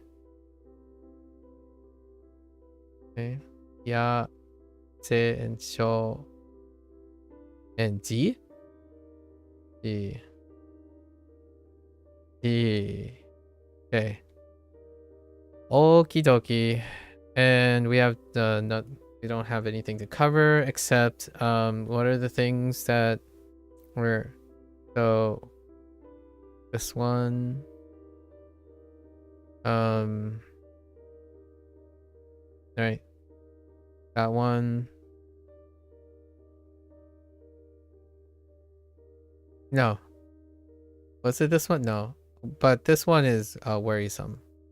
So yeah. For Yankee. And then this one.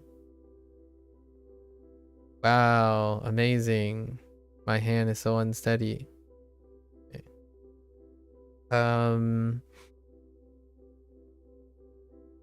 Oh, that wobble. The heck? So yo.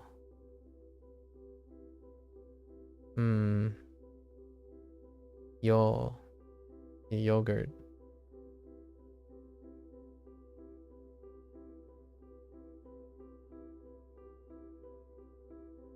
Did anything else I stopped on? I stopped on Fuyu as well. But that's due to my apprehension. Every time I jump right to a kun, it's an apprehension. Did I stop on something else? I was pretty sure I stopped on... Oh. Stopped on kon. As well. Kon... On for condor. Condors. What was for you? Oh. For who you. Okay. What was G? Oh, Jesus.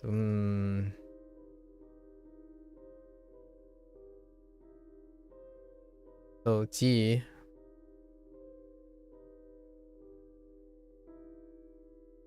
Right. The Lebowski. Lebowski reference. Okay. That's good enough. Gotta stay vigilant. Good thing tomorrow I only have, if we get through our constructs tomorrow, I only have 4 constructs, and then we'll just be yapping for the most part, so too bad. Alright folks, there you have it. Yeah, it's gonna be what? At minimum, I see 1, 2, 3, so it's -3, that's 27, right? This is 15 per row, so that's 30 kanji. So we won't reach level 3, which is that reach level 4, the peak day, for another. It'll be 4 more days, right, before we reach the next massive peak insert. That gives me just enough time to cover my Chinese Duolingo reviews. The 3-part Chinese, record the Chinese review before the next peak day. So yeah, there's no more slacking. We're running out of time. Slowly running out of time. Actually, I left myself 2 extra weeks, but gotta be vigilant because it's almost February and it's almost Lunar New Year's. So what time is it where I am? It is 9:30 p.m. I'm in Eastern Standard Time on the East Coast of the United States. Okay. That's a wrap, folks. Here. 2:25 where you are? Ooh, you're in 4 hours? British, UK? Irish? Portugal? Oh, okay, GMT? Okay. Yeah, it's been a pleasure, Procall. UK? Yeah, it's been a pleasure. I hope, I forgot to ask you about your university studies. Maybe we'll talk about that next time. Good luck with your university studies and whatnot. You have a level of deep thinking that I'm sure will take you for, will be, I would say, an asset going into the future. I think having intellectual curiosity is something that is going to be very identifiable in the future. I know that AI technology and data-backed metrics stuff, right? Data-backed hyper-optimization is going to be the norm. So a lot of times when we think about marketing strategies or the valuation, right, from the outside as a professional, like when you go into professional things, often the things that stick out, especially in the westernized world or the world of the internet, intellectual curiosity tends to mark the people that are driving creativity and whatnot. And that's kind of nice. Ideally, I want to encourage that the vast majority of people be creative. Like, try to stay creative. Like, 5% of your life doesn't need to be optimized, in my opinion. Make some space for choosing to do things because life made you a weird human being and you wanted to be irrational about it, right? Go out and plant flowers, right? As opposed to, you can actually automate your whole gardening system nowadays, right? Sometimes I actually go and clean something in a regular way. Like, what I mean is, I don't have it automated or something. It's like, oh, I'll reorganize this because it doesn't need reorganizing. For example, like if you have something like organized already, you're like, today I just want to reorganize it, refresh it, that kind of thing. I think a little drop, at least like 5% or something, when it comes to being in it, it elicits intellectual curiosity. You just finished your test for them. Nice. Yeah, I wish you the best. Yeah, I'm hoping you'll be quite future proof. Yeah, market's getting quite saturated though. That's understandable. But hey, if you're creative and you're able to be iterating, saturation leads to normalization and standardization, and you can punch a little bit above that standardization with being curious and inquisitive, for sure. I'm by far the smartest streamer you've seen so far in my estimation. That's kind of it's a very humbling statement, but at the same time, it's humbling and sobering at the same time.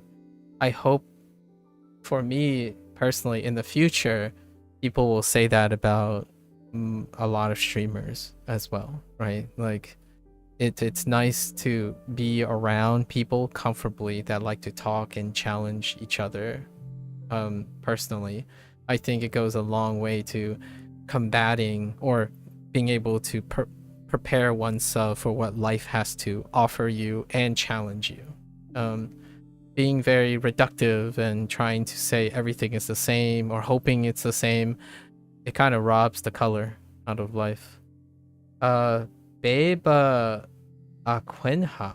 Oh. You hope to maybe get to the academic level I did, but we'll have to see. Yeah, I mean, obviously that's achievable in many different ways, so I look forward to hearing about it. I have a person who's finishing their thesis right now, which is fantastic. They're from Japan actually, in the last 2 days. Not only do you come across as very intelligent, but also very careful with your words, and you're good at getting your thoughts across, which is a rare asset. Well, I hope so. I'll continue to try my best, obviously. That's a very humbling statement. I said drink water and plus the diminutive to oh.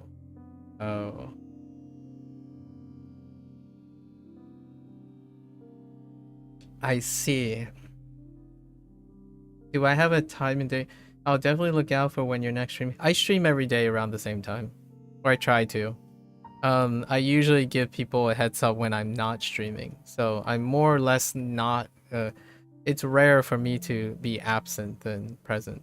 So we're gonna keep this routine until 2025, the end of 2025, with a lot of other things. But generally speaking, my talking topics don't ever change.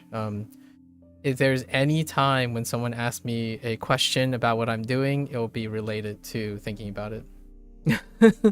Like if I'm playing a video game or something, I can drop everything in a drop of a hat to have a good discussion.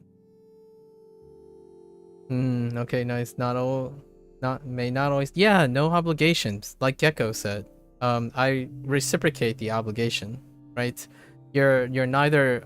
We're trying not to create dependency on each other, right? No dependency on each other. Otherwise, I would keep you from being intellectually curious, right? There's a reason why I support long formats and whatnot. And the idea is your time is limited, so definitely bring back stories. I would love to hear your successes, your exploits. It could be 2 years, 3 years down the line, but I would love to hear like, hey, this is what I've been doing for the last 3 years. Becoming a superstar, you know? That would be great.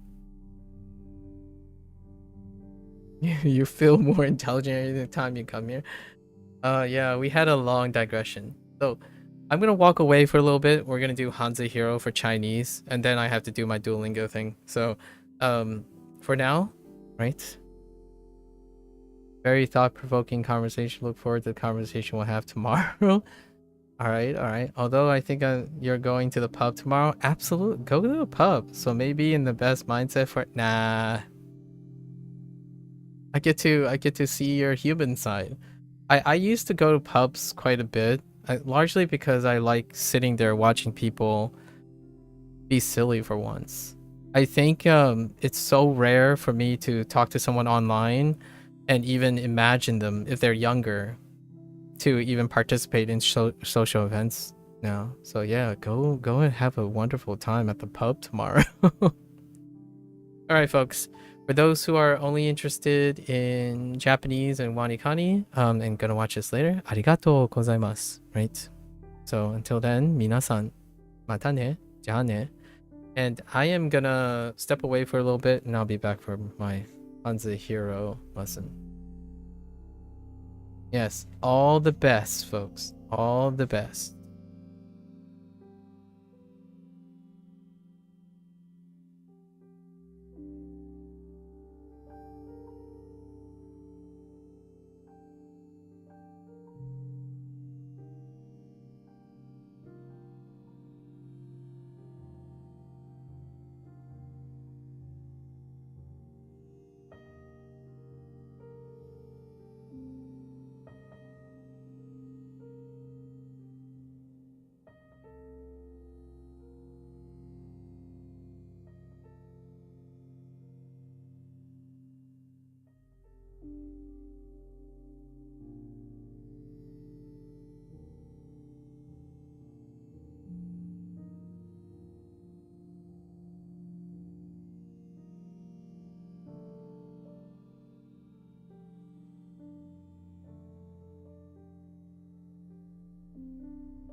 Alright, folks, welcome back.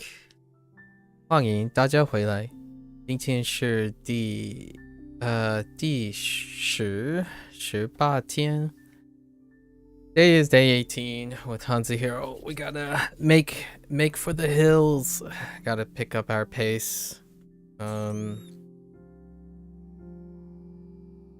excellent discussion today. It's the weekend, you know, approaching the weekend. For some, it's the weekend, and we're approaching the weekend.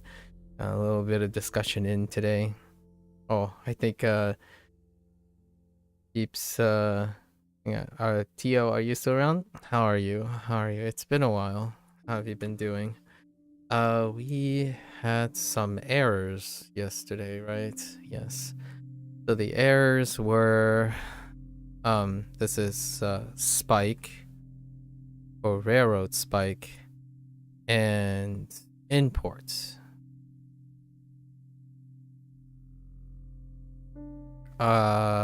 I refuse, but papa, as opposed to like pa, as opposed to father, but we added father, so that's fine. And that's about it. Those are our errors from yesterday. Not too much to write home about. Okay, get on our session. We are also level 3, interestingly enough. For HanziHero, but theirs are based on a double, but two consecutive as opposed to 5 consecutive. Okay. 打车 打车, okay, to take a taxi. Yeah, 打车. Just strike a car. Wait, how is this gonna work? When you take a taxi, you first jump in front of the next taxi car. You come by, then strike it on the hood until it opens the door and lets you in. Okay. Alright. 打车, alright. 我现在要打车去机场。我今天要打车去机场。机场. Yeah, it's gotta be higher. Gotta get used to it. 我不想打车。我不想打车。我不想打车。我不想打车。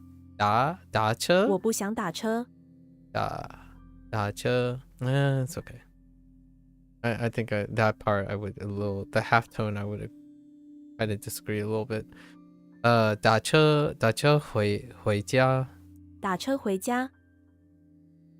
So some pretty solid sentences. 打车 比分 yeah, 比分. Okay, compare the parts. Score. The score of a game is the part used to compare who is better. Yes, exactly. Indeed. 把比分平渐平晚平掐平把比分拉平 拉平. Oh my gosh, that's oh yeah, like 拉面.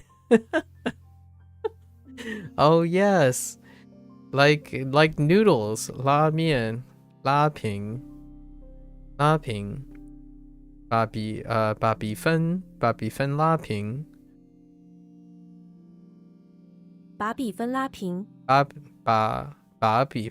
拉平比分很 close 附近 no there's no way it's 附近 it's something 近比分很接近接近 oh my goodness that's 接比分很接近接近 okay still getting used to traditional characters. Let's see. 比分不太不太 What is something not very like something? It is because it is not excessively similar. Interesting. Not excessively, right? Not very. Honestly, construing this as very is fine too. That's just not very. Self-explanatory. 它不太高 Oops.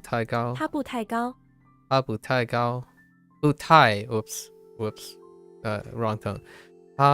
它不太高 Why does it sound a little bit 太它不太高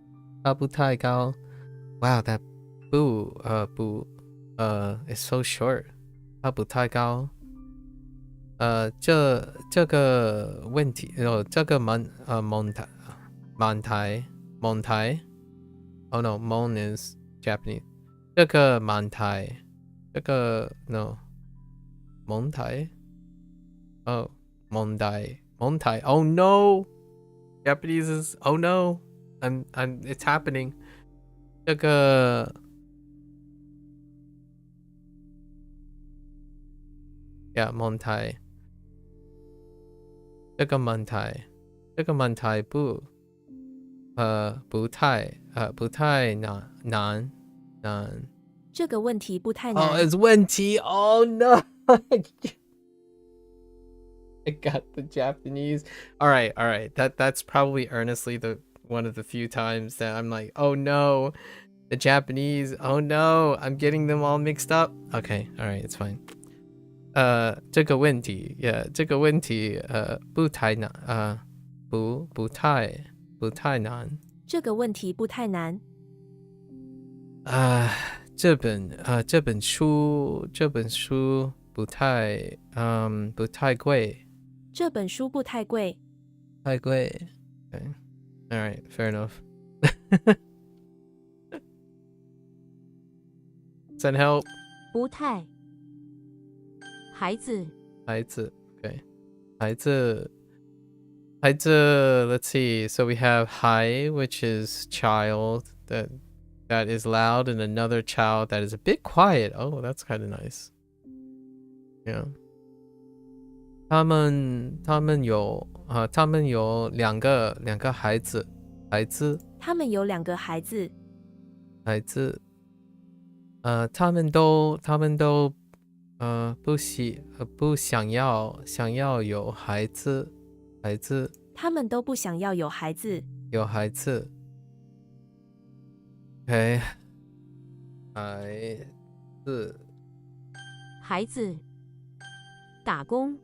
打工 okay work part-time oh interesting 打工 I kind of might have thought it just means work but 打工 okay you are working part-time doing a strange type of work every 5 seconds you must strike a big I-beam cross beam got it it's a strange part-time job, but it pays well. Though you don't know why you're getting paid to to strike a I-beam every 5 seconds. Okay. Working part-time, yeah, all the versions. Oh, I could even write part-time job. Yeah. Work part-time, okay. 他在饭馆 no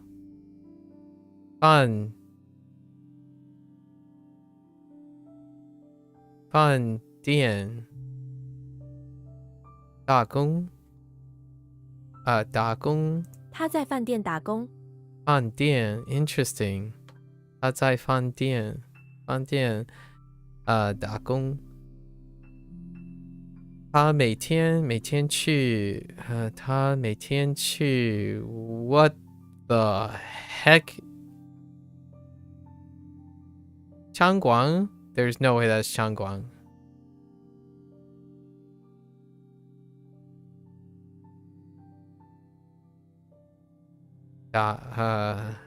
打工他每天去餐厅打工。Oh, what is 他每天去餐厅打工。他每天去餐厅打工。餐厅他每天去餐厅打工。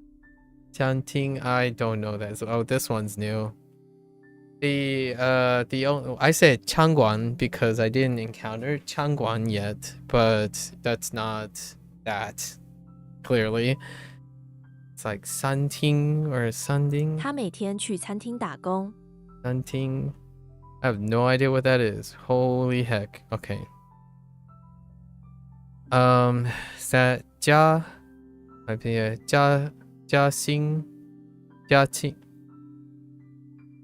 加薪 so like holidays 加薪 I don't know is this gonna be 十 No. What character could that be? During the holidays. 我去打工 so during the holidays. 1号 No. 时间 Is that 时间?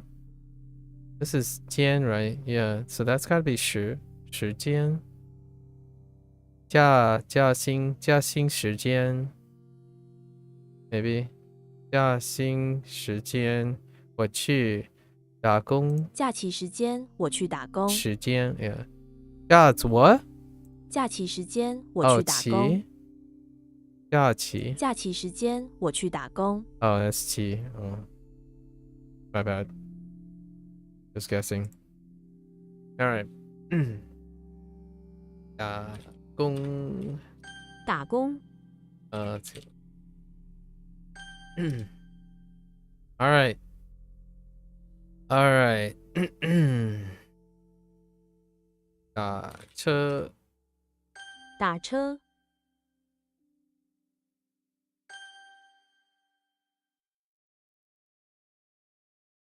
不太不太。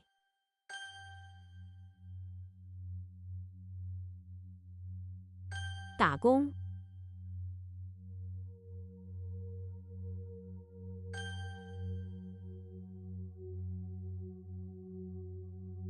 比分。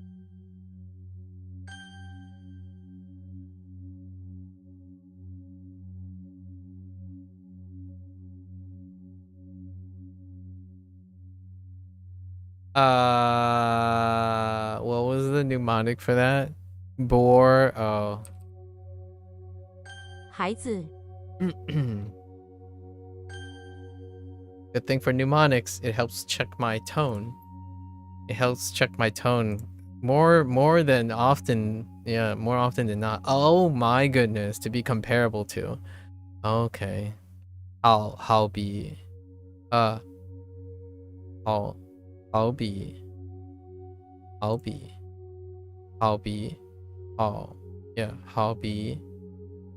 something that is good to compare with is said to be comparable to what is being compared. Oh my goodness. Okay, fair enough.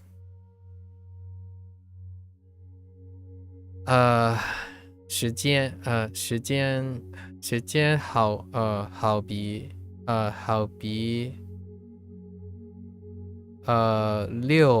六水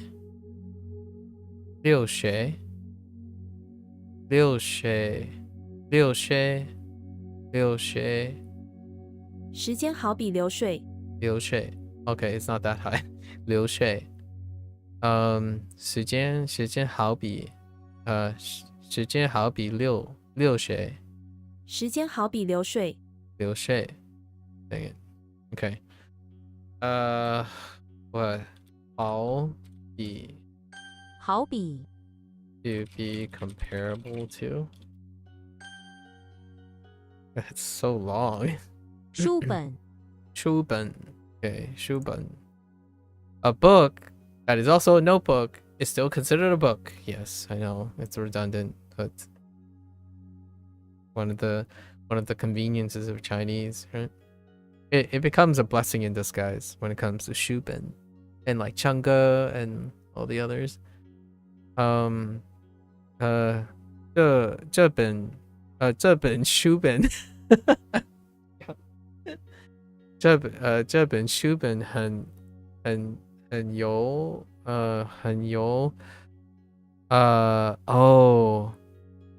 趣 right 兴趣 right 兴趣 is interest so 趣这本书本很有趣。也很有趣他结了 right 结 and 象 yeah 象 and 结 so 他结了鸡 well what the heck B oh that could be B no 鸡 I think that's 几本书 Shuben. Jiben, Shuben. No. That doesn't make any sense. A few? She? Sheben. No, that can't be right. 他借了几本书本。 Oh yeah, it is Jiben. Jiben, Shuben. It looked like Ji, but I wasn't sure. Ta. Yeah, wow. Traditional characters. Holy heck. 请把书本坐在no 放在桌子上。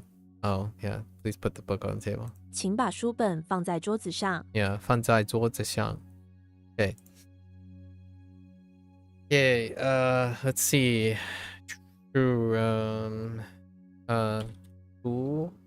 书本。ね？书本。书本。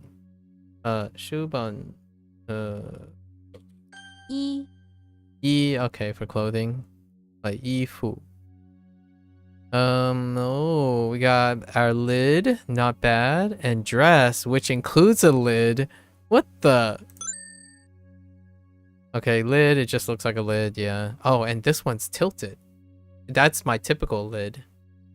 I write that lid as opposed to straight up and down, which seems like Japanese writers or Japanese typeset prefers it being straight up. Yeah, let's keep going. Chinese acre. Mu.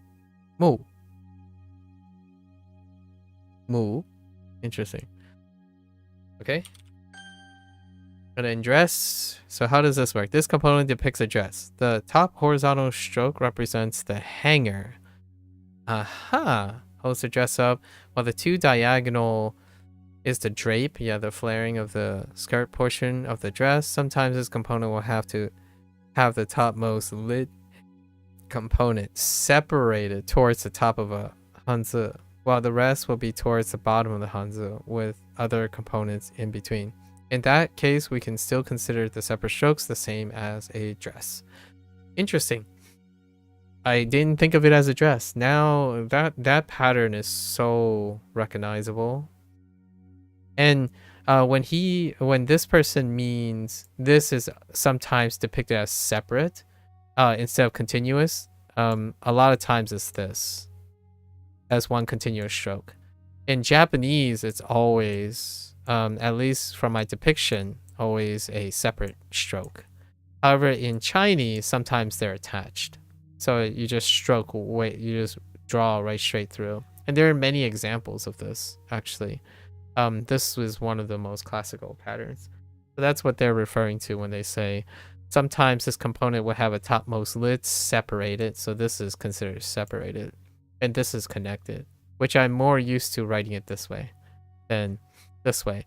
However, because I also write Japanese, Japanese write it this way. So I go back and forth a lot of times, which I think it feels more for a stylistic thing, but I can say that Chinese is often depicting this and Japanese is often depicting this, at least from the particular sources that I use. Okay, yep. Ooh, cherish. What the heck is cherish? Oh, why? Intriguing. That is mammoth. Manufacture? Oh, no. Oh, wait. Sure, why does this look familiar for something else? Today. Oh, say. At the top portion. Say. For, wait. Seifuku. Or uniform. The top two combinations reminded me of seifuku. Not quite. Because fuku, we have to replace the right hand. But anyways, sorry. It's kind of like unrelated. So dress. Hey, alright. What is Yoshi doing outside of the house? Yoshi is in front of the house wearing some weird clothing. He is wearing a dress, which is unusual because Yoshi usually wears no clothing at all. Yoshi, realizing that being nude is more comfortable, takes off his clothing and throws it on the lawn. That's consistent. That's pretty consistent. So Kevin, I feel like when it comes to the mnemonics that Kevin is writing, it's fairly consistent with the characters as well. So this is the second time he made mention of Yoshi not wearing clothing. The other time was the rack. The rack in the bathroom. And it was specifically for the rack, utilizing the rack in the bathroom for Yong. Yong. Because he has no clothes. He doesn't wear clothes. Mao Yi. Oh, Da Yi. Da Yi. Yu Yi. Oh. Yu Yi. Yifu. Right? Yifu. Shirt. Oh, that's different from the shirt. Chang, oh, Chang Yi, and so Chang. What is the other character? Chang Shang? No, Chang. Oh no, I don't remember. Oh no, it's Chang Shang. Yeah, Chang Shang. Chang, yeah, Chang Shang. And then wardrobe. I don't know what that is. Chu? Oh my gosh, yeah, that's Chu. Oh, I can see where the Chu is coming from now. Wow. Like missing a whole, missing like 3 radicals. Okay, in the simplified version. Okay. Clothing. Whoops. E. Okay. So dress. E. Clothing. How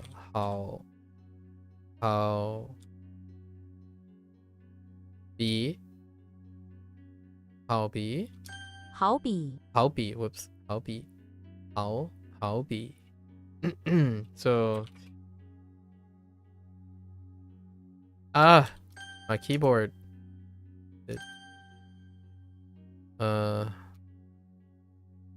Stupid. 书本 Okay, let's go. Chang. All right, we're getting to the singing thing. Chapel, huh? For chapel, huh? For into the pronunciation of in the word King Kong. Okay, I can kind of see it. Chapel, I was thinking more like angels. Oh, or Anglican. I was gonna say Anglican.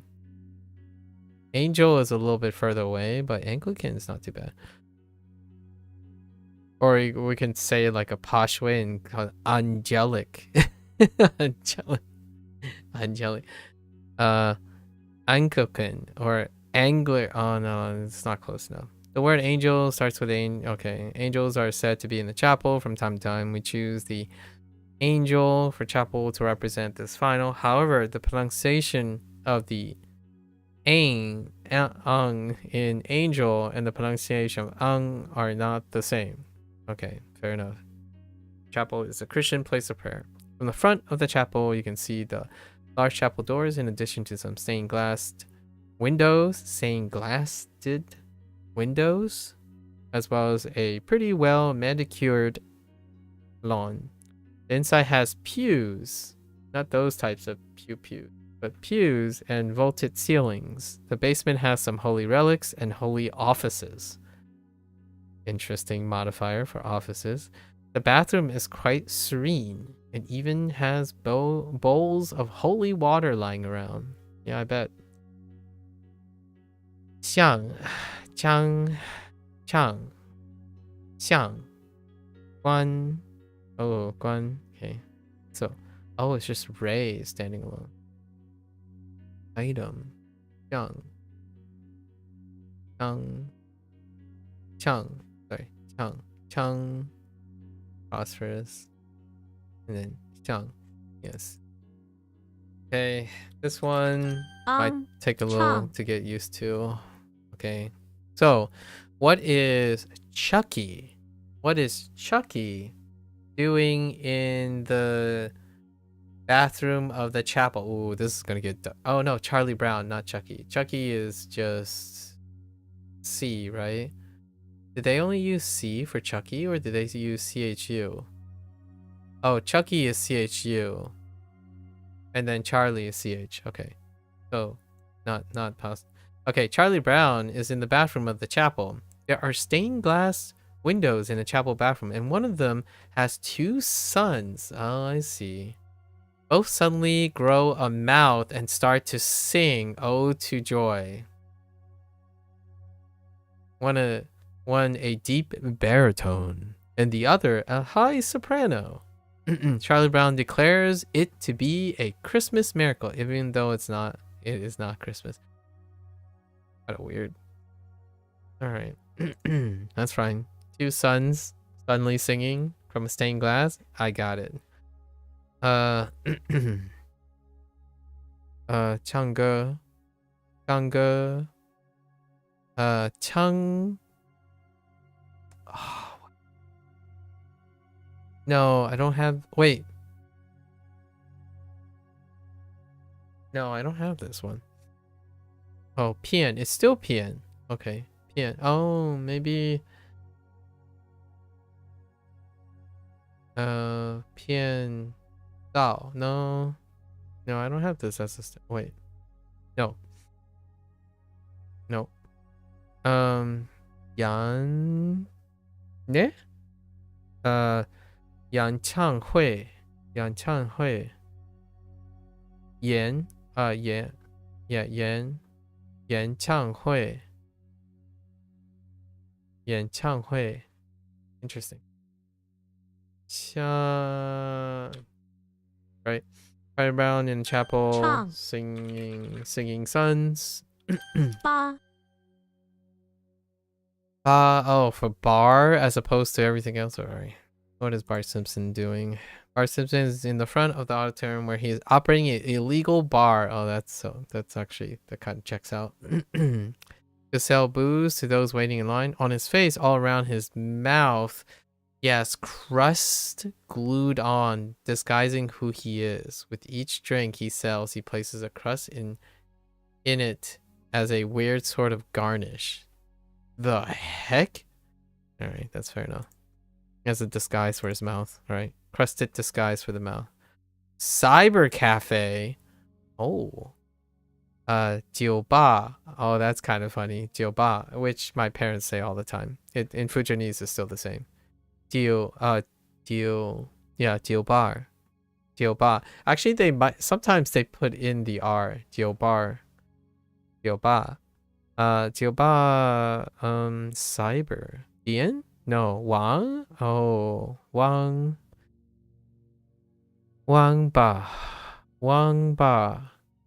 Oh, I was thinking, oh, maybe that's, no, I'm not sure. That's a traditional character.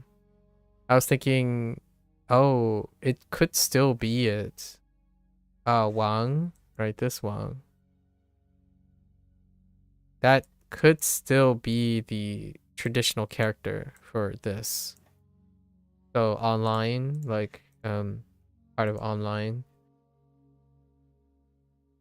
So what is it? Bart Simpson is in the outside the auditorium. Ba. Selling, operating a legal bar. Liu. Liu. Oh, and we have Link. We have Zelda already. We don't have Ganon. Li. Okay, Link. Their name. The name Link is also begins with we choose him to represent. Link is the main protagonist of the Legend of Zelda video game series. He typically wears a green cap and tunic, carrying a sword and shield, among other things. In most of this game, he works with Zelda to defeat evil.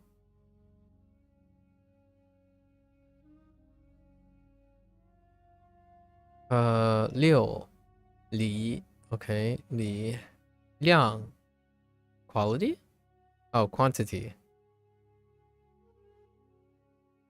okay 林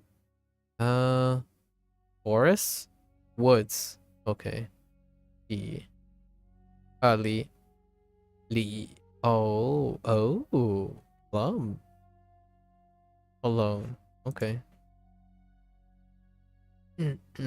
六 that was weird. Okay, so Link is in the bathroom of the... Ooh, what does ooh? Oh, the bakery. Because the O is optional, right? Bakery looking for interesting... Oh, yeah, because it sounds like oh, actually. Looking for interesting treasure. He lifts up the lid of the toilet and find 2 fins, or no, 6 different fins. Oh, okay, inside. They appear to be battered with flour and deep fried. In the toilet? He bottles all 6 fins for later keeping. Maybe there's some quest that needs them? Someone deep fried 6 fins in the toilet. Okay, got him. 60. 6 no my goodness 6000 oh 6万 oh wait 1 oh what oh yes 1 wait oh 60,000 oh 6万 okay so that is 1 wow 1 looks very different. Sorry, I thought it said 6,000, not 60,000. Okie dokie. 6. Okay. We're slowly getting our numbers. Chapel is angel. So Chang.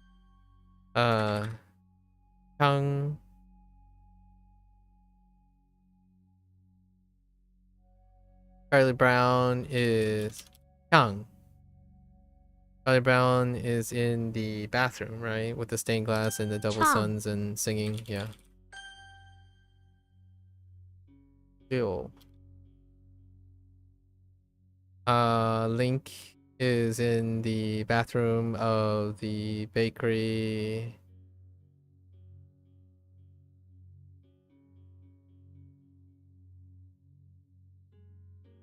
Wait.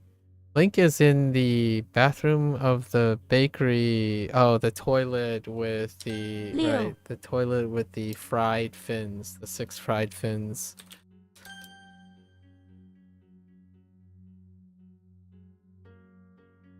R. Simpson is in front of the auditorium, operating an illegal bar. Right. Okay. Let's go. What time is it? Okay.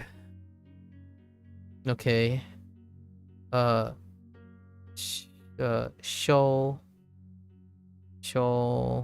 Okay. Xena is outside of the bakery doing something.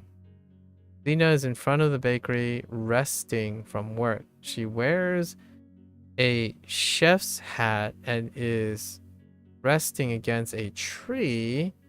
Slender Man arrives and asks to battle her, but she says she needs to rest some more. Slender Man eating a baguette. Confirm. Slender Man might be French. Kidding. Slender Man eating a baguette. He just bought rest under the tree too. Oh, okay, that's kind of cute and weird. Xiao Xiang.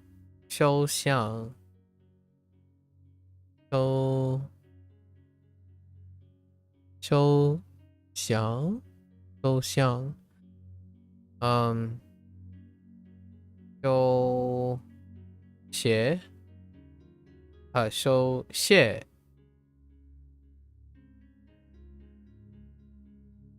So hard to see. Xiao Xi. Xiao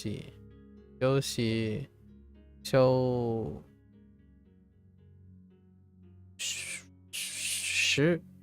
课修课 and 退休 okay. Alright. So 修就又 Alright, yo. Alright, what are you doing, Yoshi? Yoshi is in the bathroom of the bakery. Check, check, check. Trying to get rid of a monstrous croissant. I think I'm starting the bakery somehow is French, I guess. That is attached under his right armpit, right? The evil croissant has a mouth it uses to stick underneath Yoshi's armpit. Yoshi keeps on applying water on it from the bathroom sink, trying to wash it out. The heck is going on with this? The evil croissant has a... What? Oh, that type of monstrous croissant. Oh, okay. I'm not sure about that one. Oh. 左右. 左右. Oh, that makes sense. Approximately. Left, right? Yeah, approximately. 左右. 左右手. 左右手. 左右手. Yes. 左右手. 右ね? 右心? It says star in it. No. 右先. Oh. 右弦. 右边? Oh my gosh, bien is so complicated now. Holy bien. The difference between bien and that bien is... Oh, it's actually just everything above the bien sign. Or simplified. Yo, B. Where the heck? Do I not see the arm in this? B. Nope. Yo. 又 Right. 奶 Wait, how did Yoshi in the bakery in the bathroom have anything to do with the right? I've already forgotten Yoshi's right thing. Oh, the mouth washing. Oh, in his right armpit. That's kind of... Alright, sure. A monstrous croissant on his right armpit. Stairs. Oh, that kind of actually looks like stairs now that I think about it. That's pretty good. Oh yeah, Ned Flanders. In the middle of the rightmost stroke is a step. So this is representative of stairs. Okay. Elegant. Show. Show. Penetrate. 12. Okay. 12.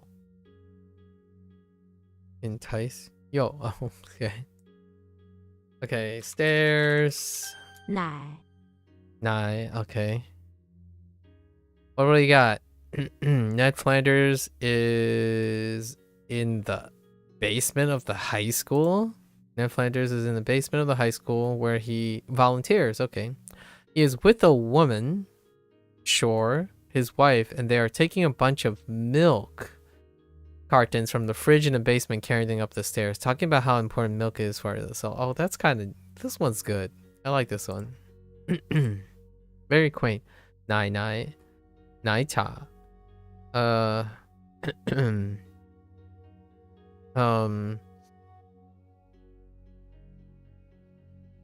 You nai. New nai. Oh, you. That's Japanese, my bad. New nai. 牛奶奶 what? Powder? 奶粉 Okay, 奶粉. I just took the principal radical to the right and just thought it was fun. 奶粉. What the sour cream? Oh, I see yo in it. And nai yo something else. Oh, jiao? No. Swan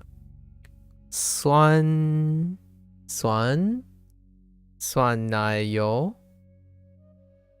Swan nai yo? Ne? Sort of. Okay. Wait, what was that? Sour cream. Oh, that makes sense. Swan for sour. Swan nai yo. Swan milk cream or oil. Milk oil, which cream. Yeah, creamy milk. Oily milk. Sour cream. That makes sense. Neat. Very neat. Okay. What was this? Nai. So Ned Flanders was yes. 奶 昨 yesterday or before. Zeus is inside, yes, the lobby of the office building, waiting for the elevator. He suddenly realized there's something yesterday that he forgot to do. He takes out a saw from one pocket. Oh no, is this Slender Man again?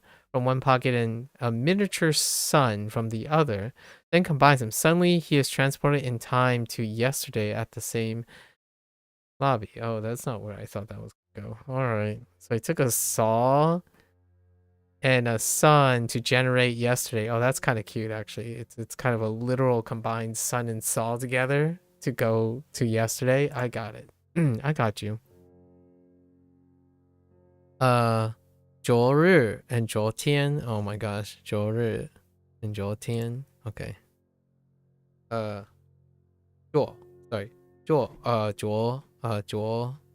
日 and 昨天. Right? 昨 yesterday. Okay.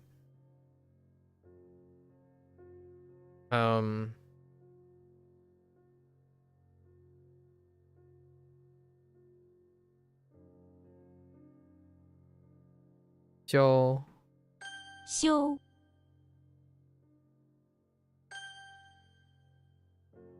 Nai. 奶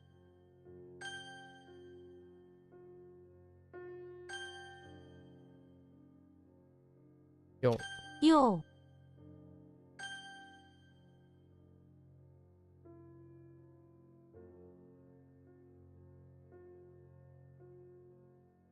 昨 Nice. Okay. Oh, okay. So 54 reviews. Let's get on it. Okay.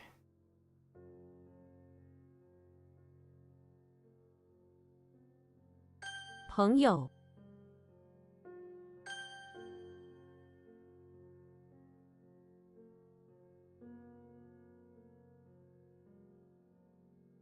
Ah! Oh. It's when. I did it again. It's 4. That's the second time I did it. I did it yesterday too. When how, not when how.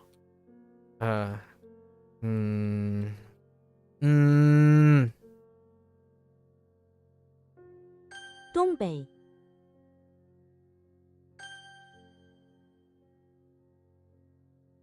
西北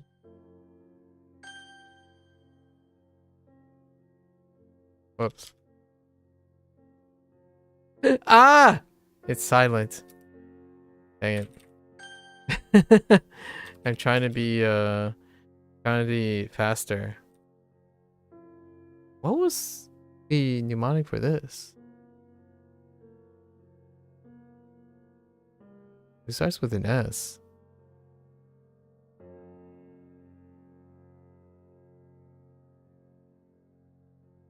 Someone in a pawn shop. In S.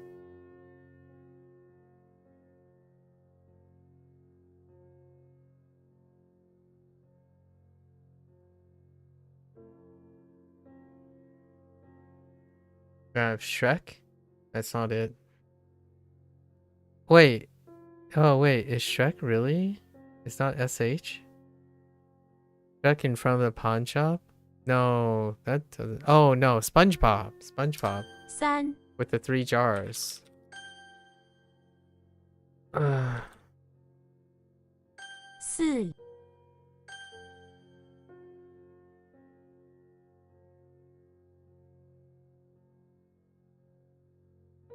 女朋友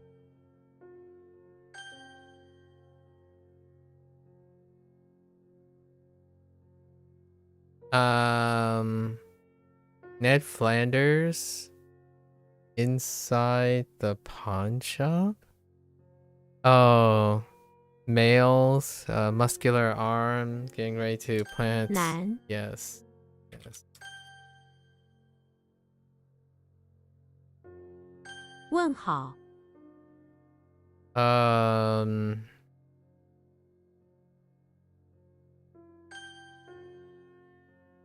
Okay.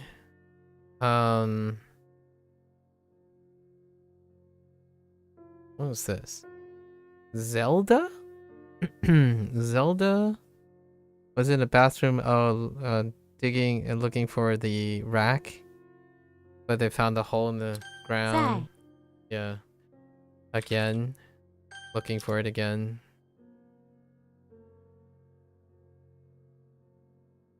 有人 有人. Oh boy. I think this is still friend. Oh boy. Oh boy, oh boy, oh boy. 他们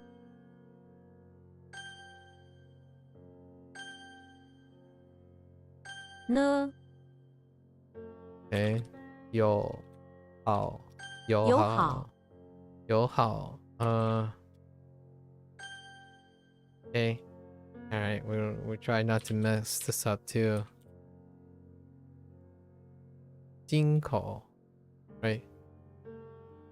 Ah! It's 4. Right? It's 4. 进口 Son of a bee sting. I did it again. 思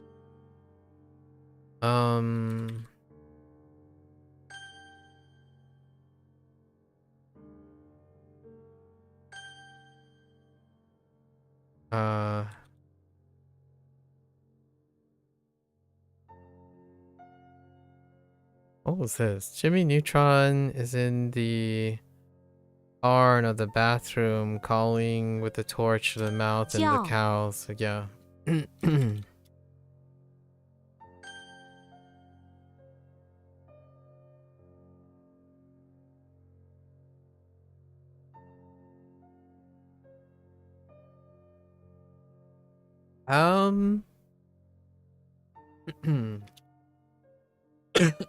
Excuse me. This is Zelda in the basement of the infirmary doing open heart surgery with a saw. 怎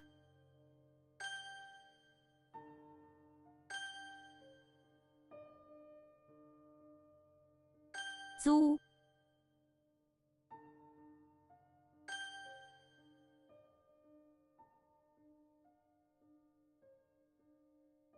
Ah!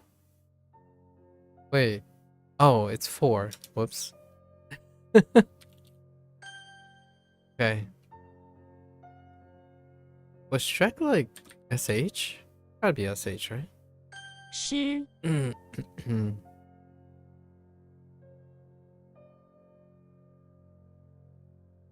水果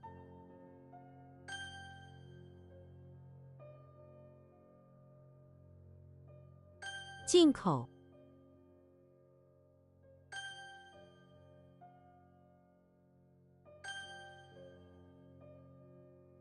爸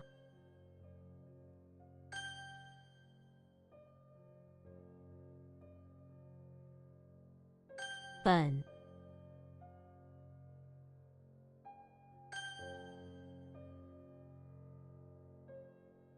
Are we still using sword for this? I think we're still using sword for this. Yes.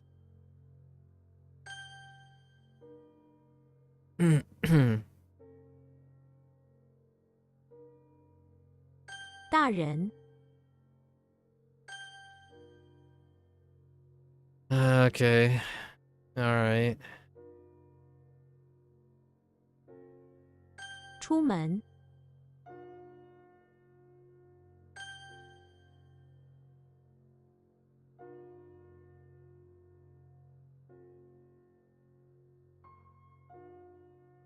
Yes. 儿，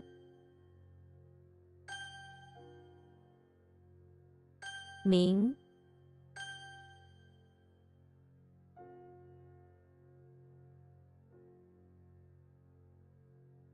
5月，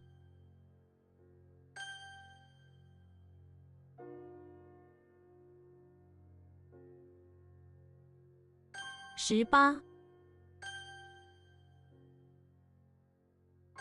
回， Wait. Yeah, that's fine. Oh no. Is Goofy like GU? Because it's not Gandalf. Or is it like dog? Oh no. I think it's 姑， okay.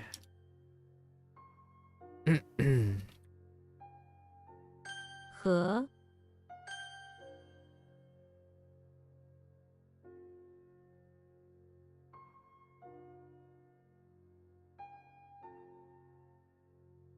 也好，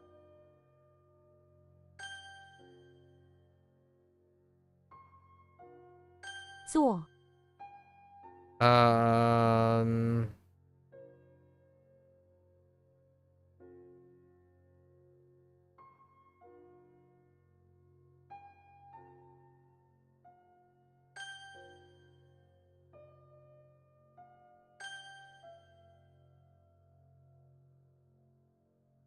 东”，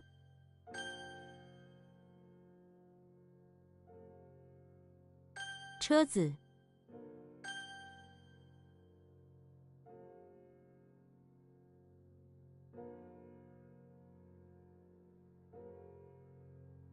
Oh wait. Yes, that's fine. 毛毛雨， 毛毛雨.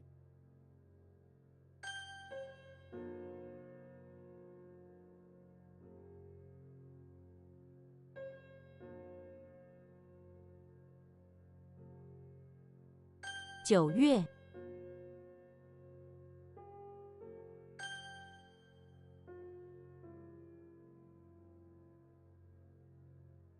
不用，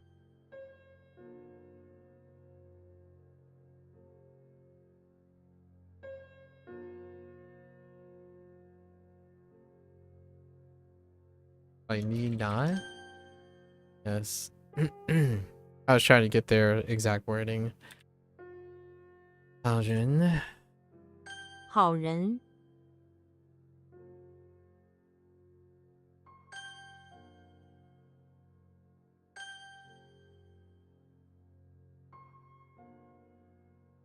A，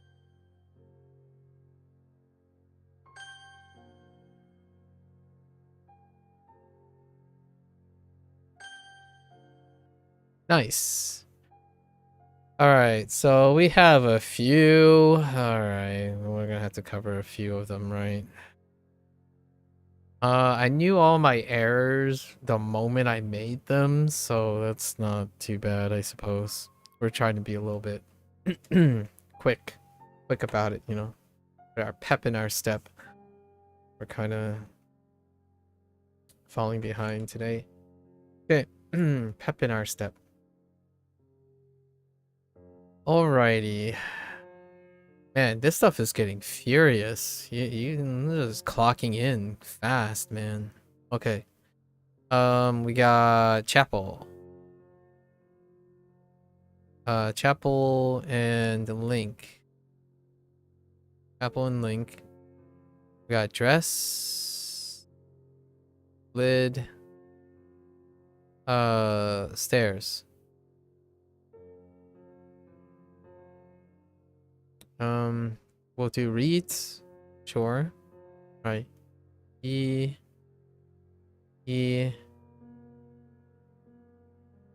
Chang. Right? Charlotte, yes.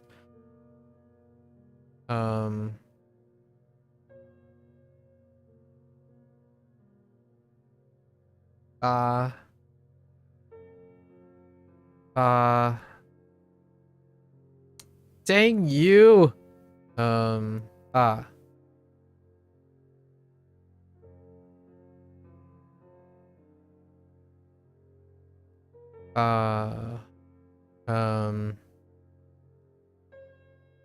Xiao. Xiao.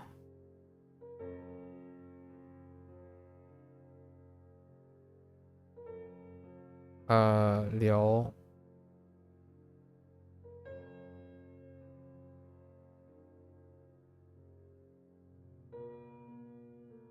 Am I being a pep? Liu, what is Liu? Link is in the bakery.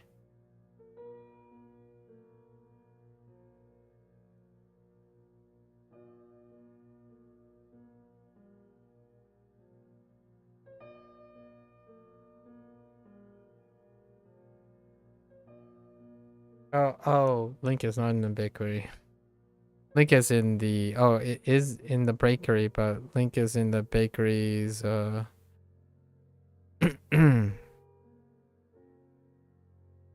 Wait a minute, how is this represented in pinyin?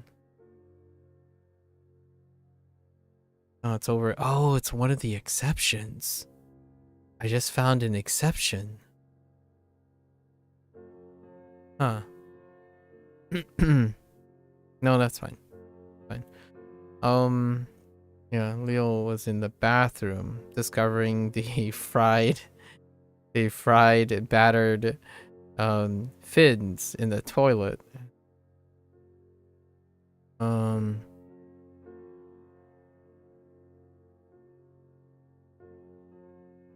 Oops.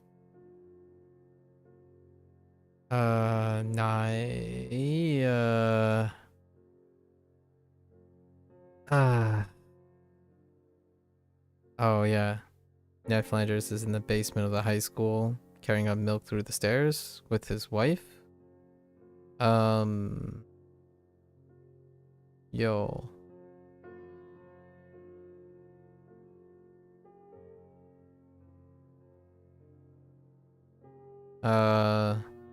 Heckin' Yoshi with a monstrous croissant in his right armpit. Okay.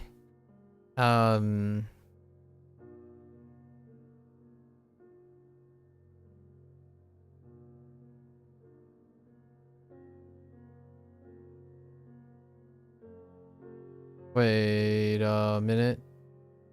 Yeah. Duo? Or is it Duo? Duo? Oh, wait, what? Oh, this is Zeus. I was thinking of Xena for a moment. Oh yeah, Zeus is in the office building. And then he combined to time travel. Write the meanings, I suppose. This is clothing. Sing. Bar. Apps. Rest. 6. Milk. Right. And yesterday.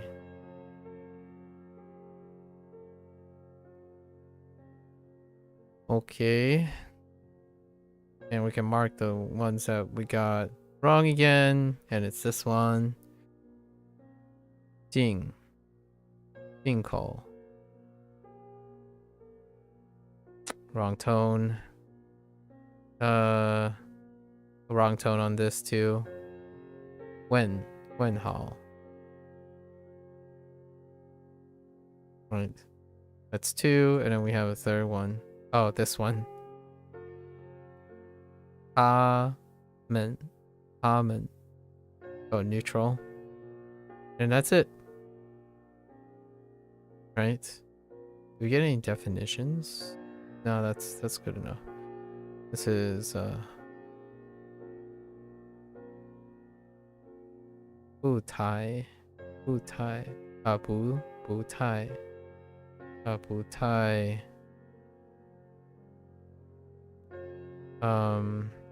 Bi. Bi Fen. Right, 比分孩子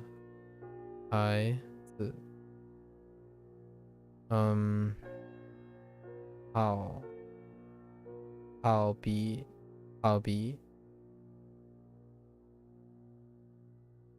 right? B is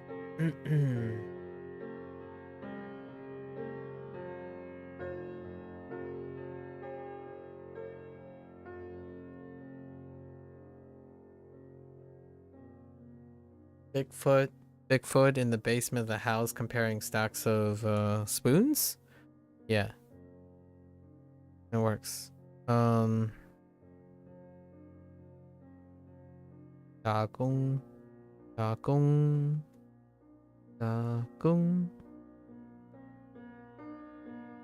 Wait.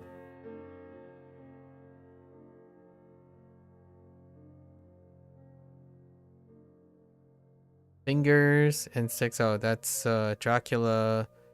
Was it really in the basement? Getting flicked by? Yes. Yes. Gotcha. And then whoops, no. Schuben.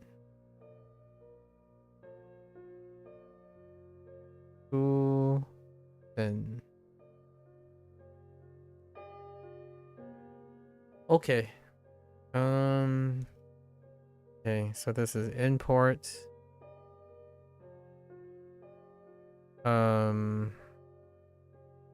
Regards. They. Not very.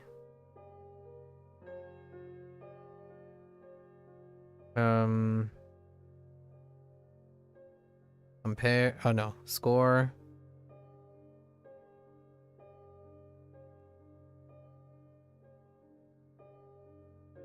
Child or children.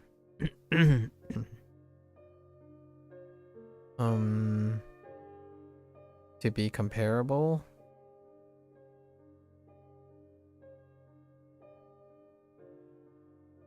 Our time.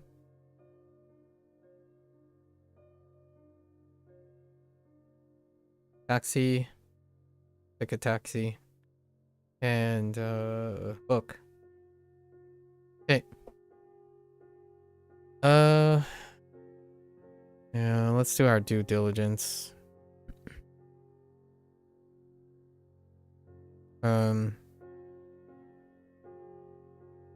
Yoshi.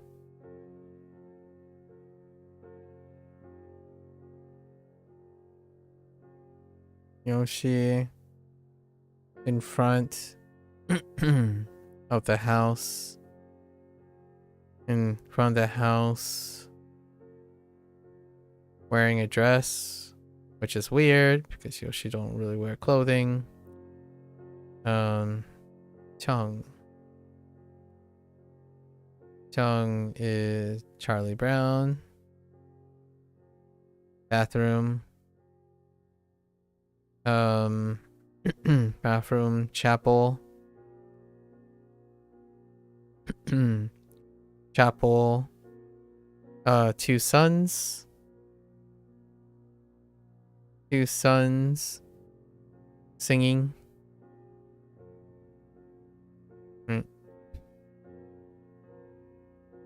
Okay. Bart Simpson.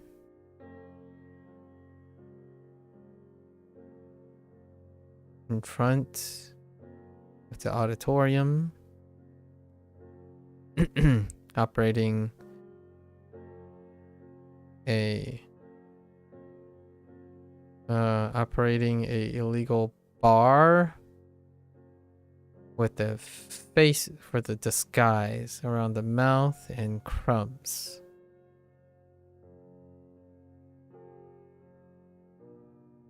Bar Simpson in the bathroom with the auditorium with his paps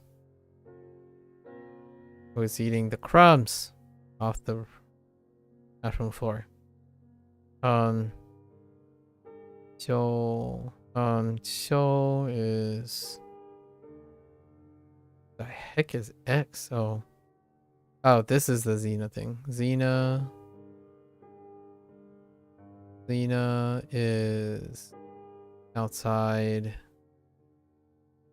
of the bakery.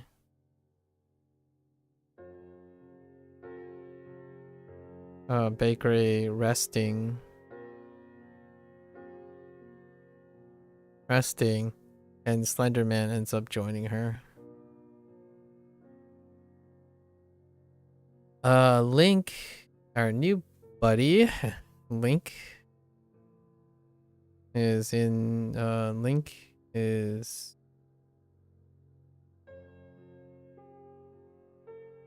the bathroom of the bakery,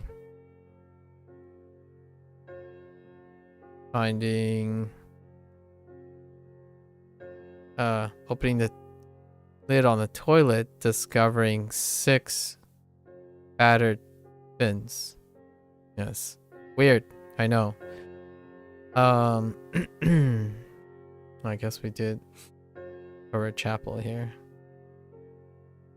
and we did incorporate lid here. Oh, and Ned. Oh, this is Ned. So Ned, basement, high school, basement, carrying it up the stairs with his wife. Help for milk. Yo. Yo. We have Yoshi. Outside? No, in the bathroom? Oh, right. Of the bakery. With the monstrous croissant. Washing out the monstrous croissant's mouth under his right armpit. And then we have Zelda in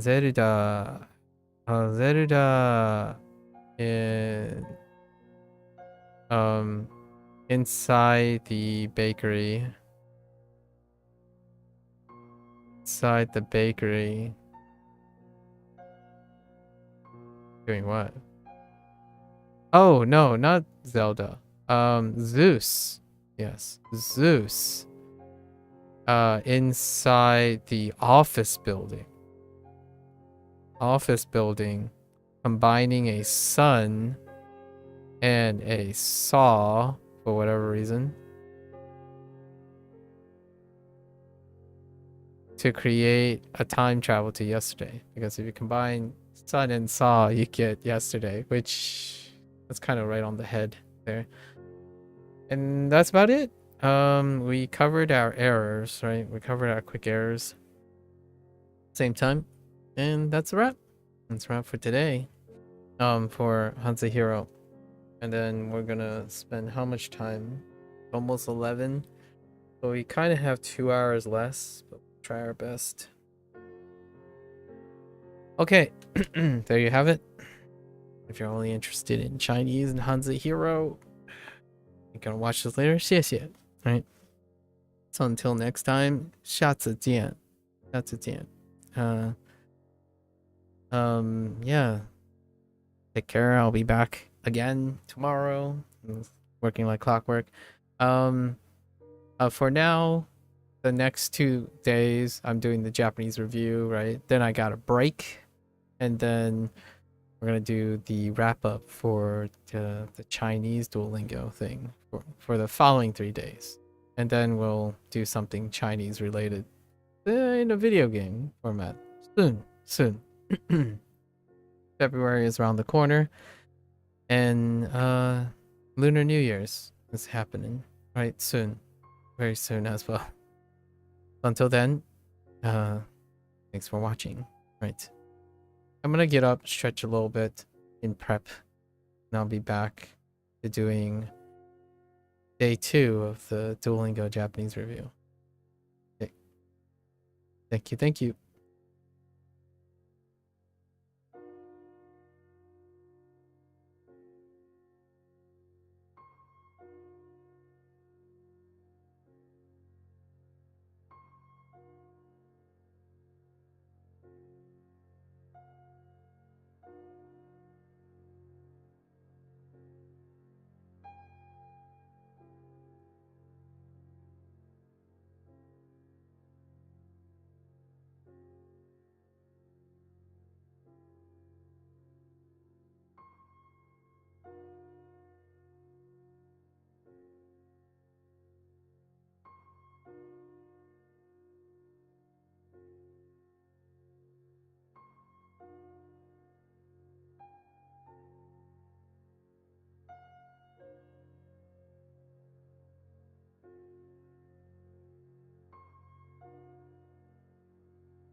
Alright, folks, welcome back.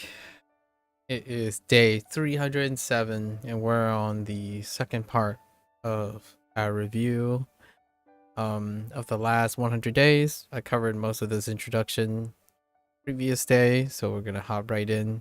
Today, our goal is to aim for 15 constructs. It was originally 16, but I think 15 is a pretty good number, leaving 4 for the following day, right? We're gonna get right into it, and right off the bat, I did go over and think about a few things, and I did make a couple more mistakes. So I remembered yesterday what I was lingering on, and that was tomodachi. Tomodachi was incorrect. Where is tomodachi? There we go. I have an extra stack here. So let's hit this.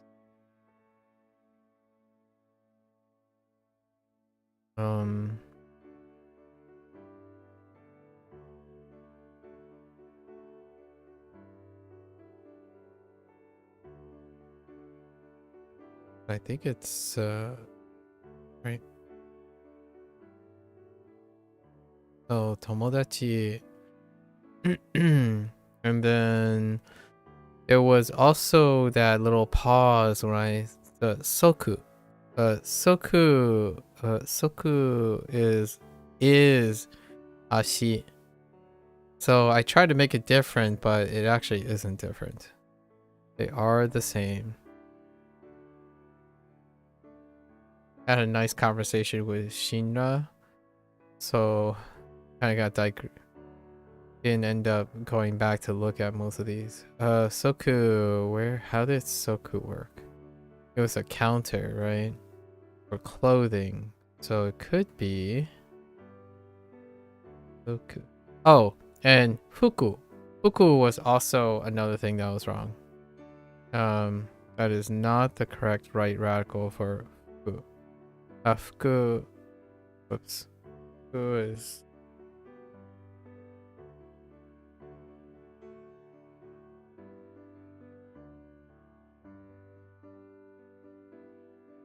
Right. Good. I think I written that multiple times, so I gotta pick that out too. Soku. Cool.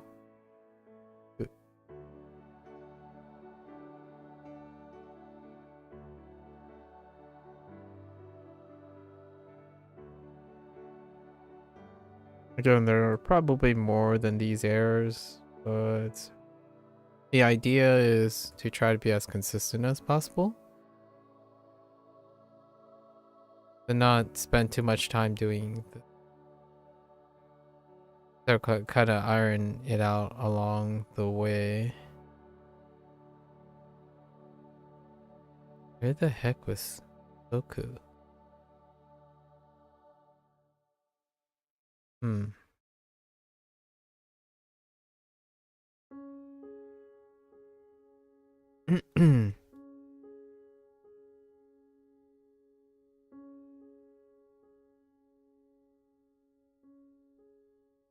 Oh, I think it's here.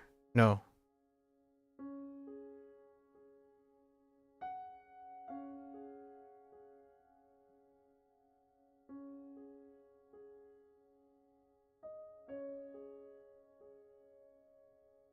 And there was a Nikiaka, right?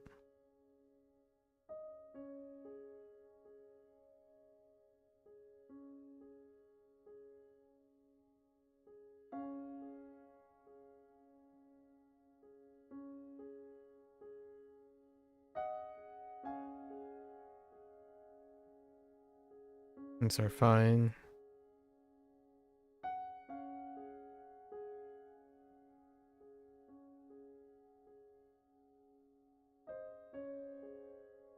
The heck?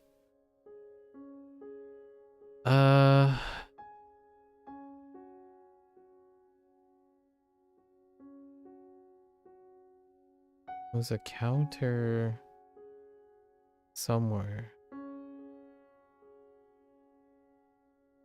Oh, it's kind of like in the body.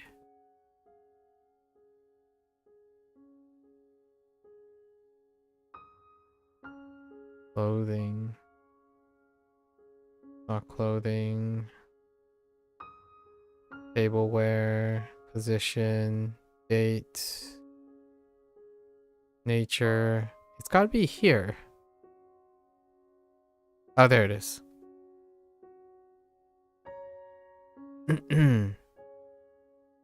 So, same deal.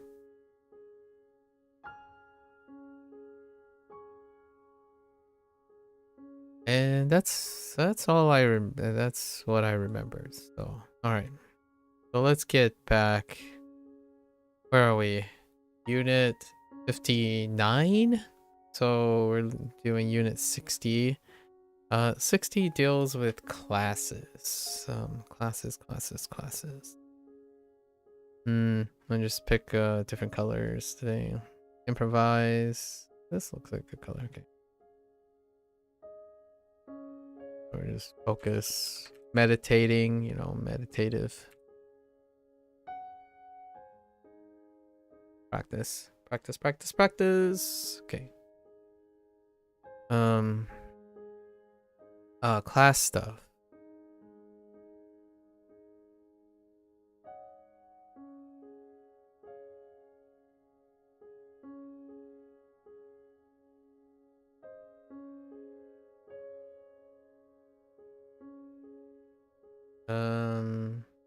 Is it 2 or 3? I think it's... I want to say it's 2. I could be incorrect too. Great start.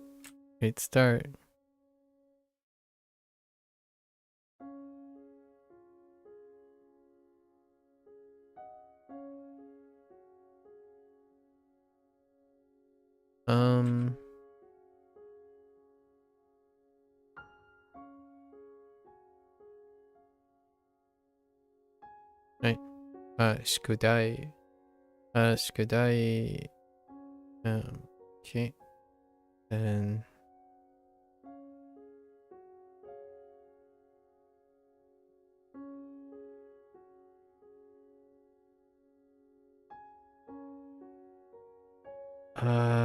one, 2, 3, 4. That's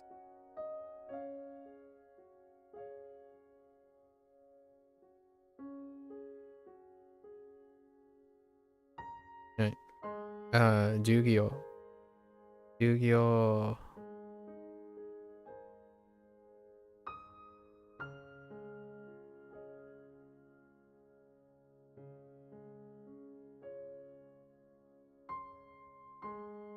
Two? Or is it 3? I think it's 3.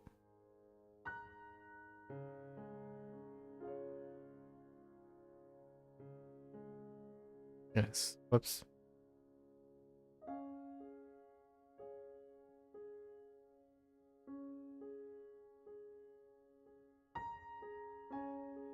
So, Yasashi. That's a little big.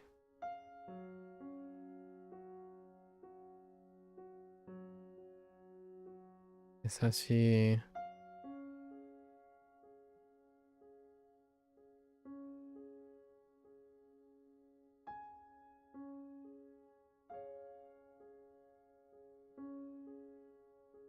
Or do you draw it for? Yeah, you do.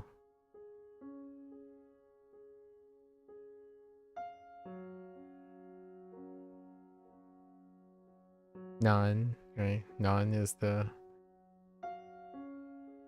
Muzugashi.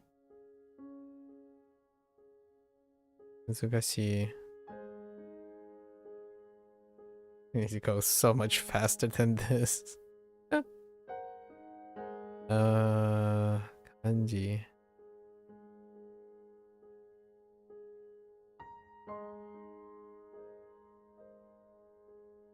the same character.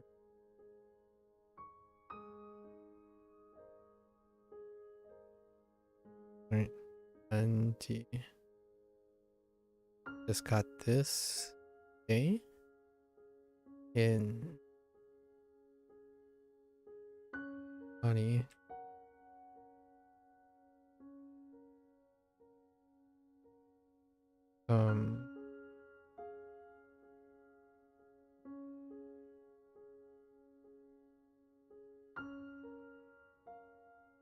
Kotoba. That's a dick.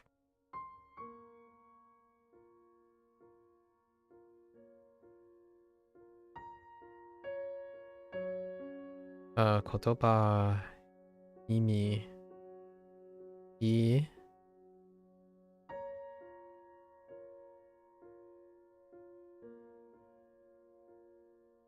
Imi Mi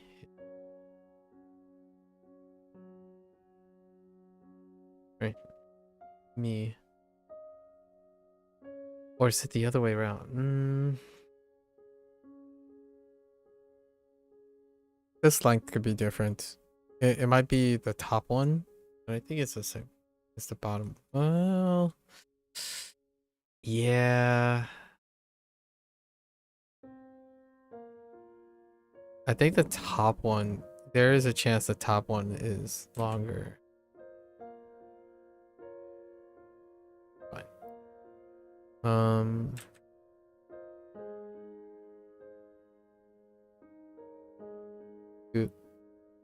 Hiku, what other things? Hiku.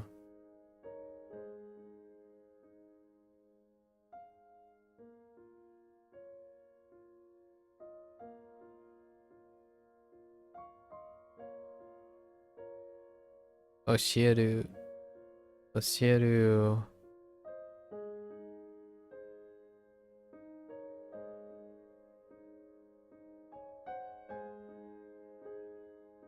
Oboeru.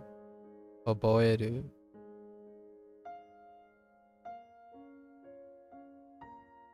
Oboeru. Had other words? Yeah, mole. Right, mole. So. And mada. Mada. Mada. Gokasho. Gokasho. Go.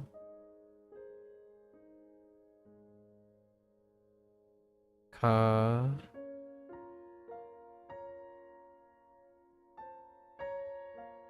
Oh, no. I'm the wrong character. Go. Gokasho.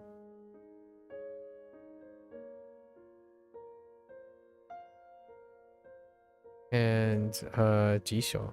Jisho.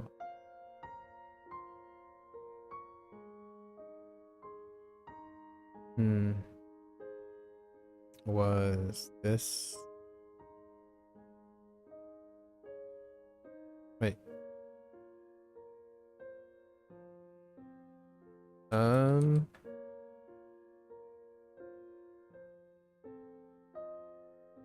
There's an extra line. Yep.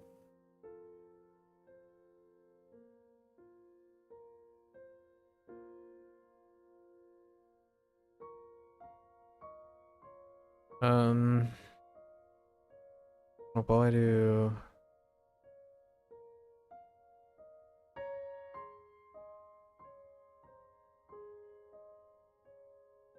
Owadu? Owadu. Owadu. So end. Or to finish. Owadu. Owadu. So we end. We also start. Hajimaru.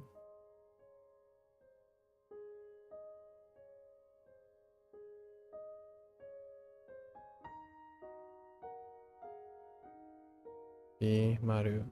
And Ikeru.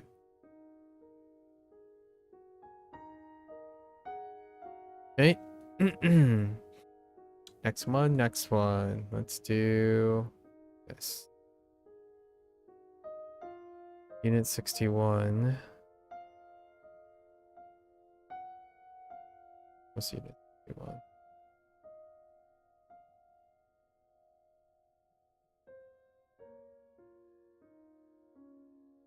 Kind of like expressing. I don't know what you call this one. I guess it's kind of like a mix. It's a mix of random things, like describing. Oh, things you do at a convenience store. I think that's the theme.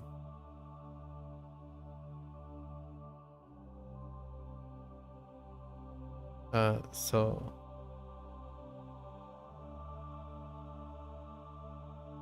Ennai, right? Ennai.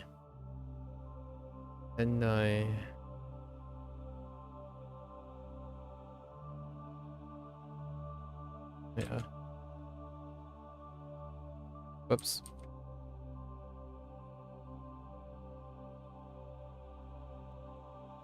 Karage.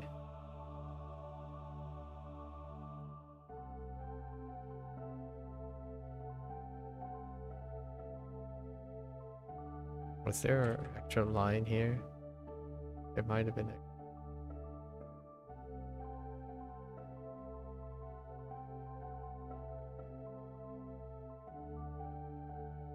Karage. So, karage, we have Fukuro. Fukuro.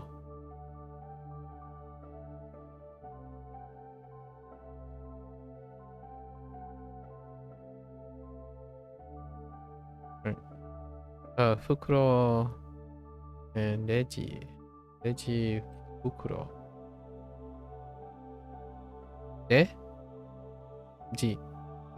G. Oh no, that's fine. Just kidding.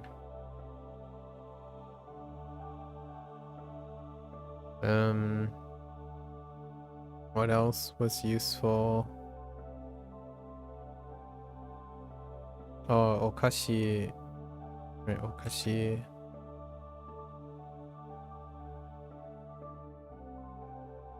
Oh,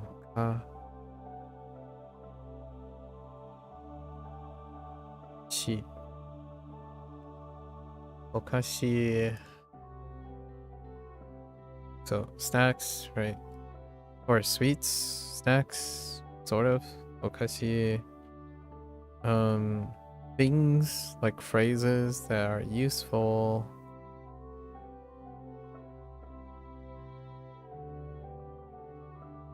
Shosho. Wait, yeah. Shosho. Skoshi.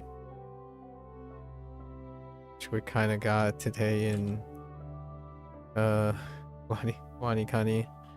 Skoshi. Skosh, right? Skoshi. So and shikunai. Shiku. Yeah, shikunai.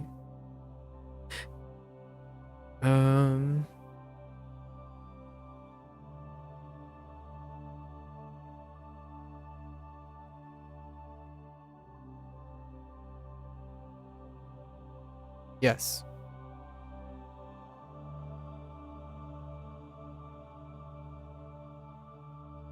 Atatameru. Atatameru. Plenty of other things. So we have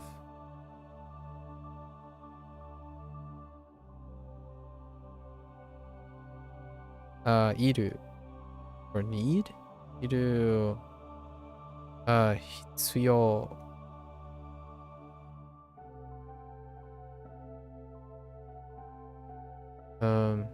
Hitsuyo. Ne? Same. Same, but different. Hitsuyo. Hitsuyo. Daijoubu. Right? Can't forget the ubiquitous daijoubu.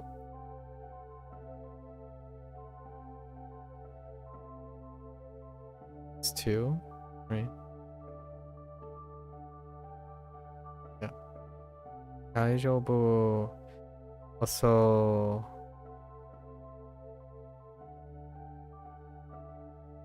yoroshi.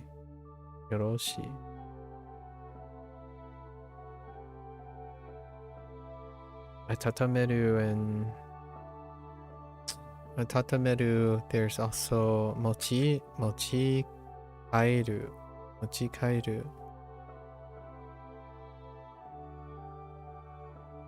Mochi kairu. Kairu is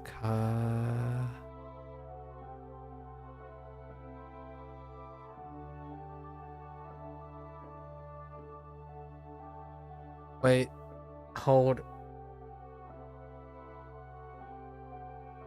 Is that part of the bottom or is it not?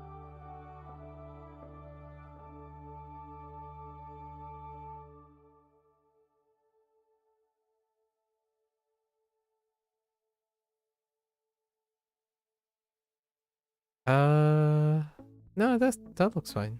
Right? That looks fine. Jikairu. And also another way to say that. Oh no, I think this is more.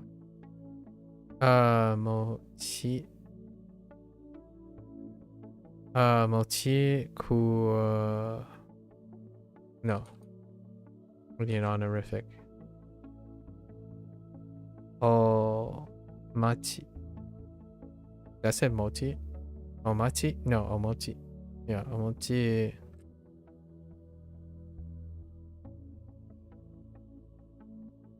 Omochi. Kudasai.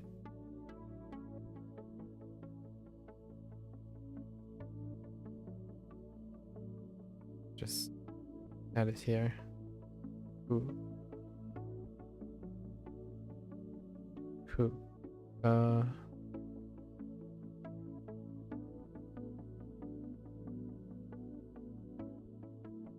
Right. So like take something with you, right? Or like take out or leave with it. Let's do this one. So unit 62. Unit 62.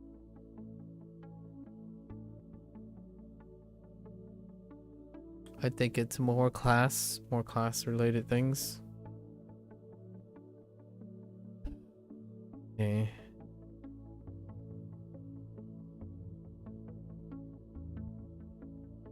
Yeah, kurasu.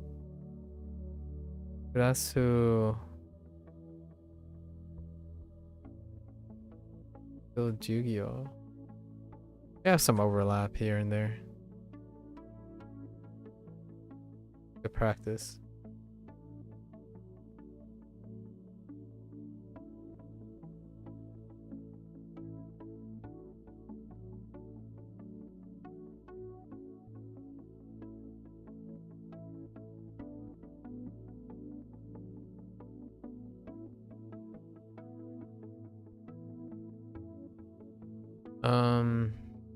Counters. Do. Number of times.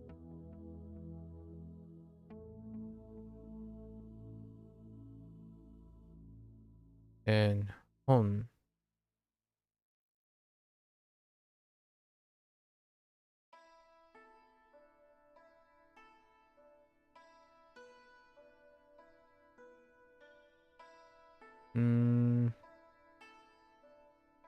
Class into classroom. Kyoshitsu.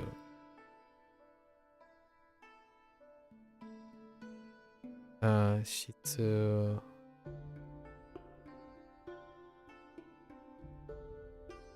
Kyoshitsu.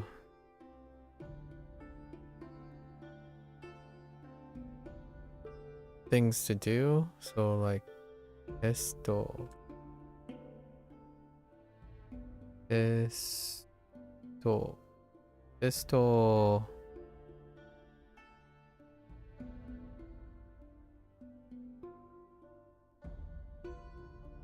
Skudai.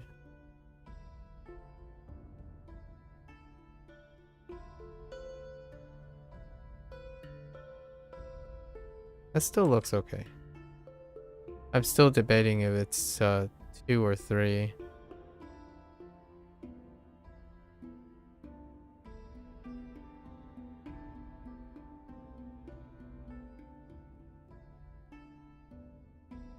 Dai. Mondai. Mondai. Today I got these mixed up on HanziHero. Yeah, Mondai.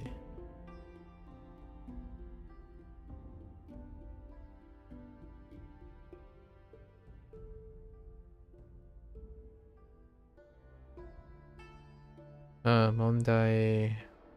Shitsumon.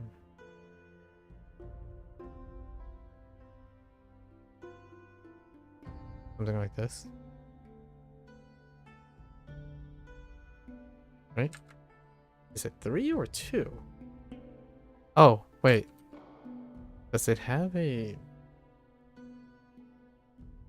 I don't think so.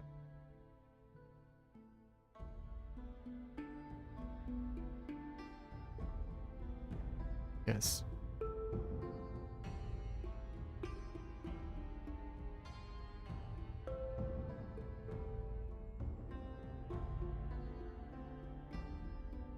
Okay. Problem, question.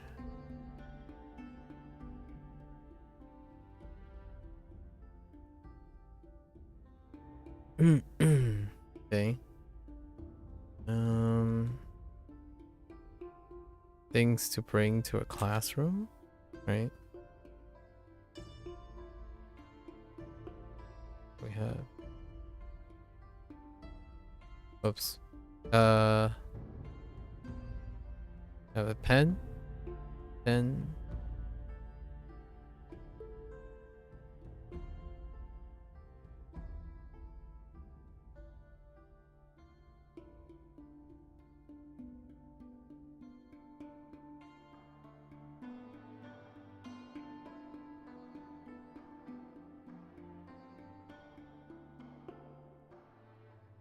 I'm missing show. An Enpitsu. Enpitsu. Oh, I get this wrong all the time. It's gi. Shogi. No. Kyogi.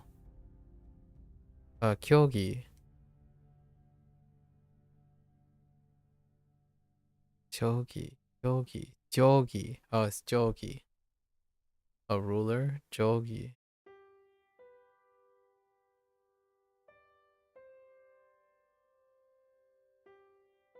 Wait, I'm missing a... No. No. I don't need... Yeah. Jogi.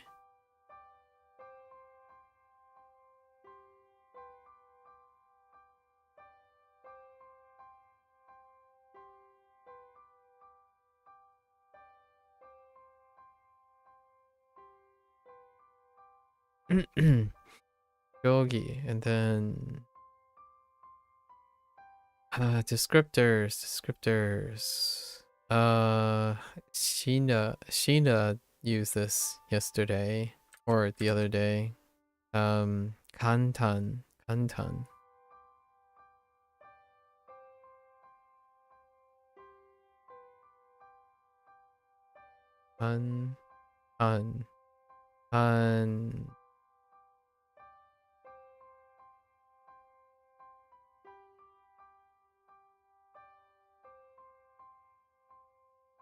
Yeah. for simple. And let's throw in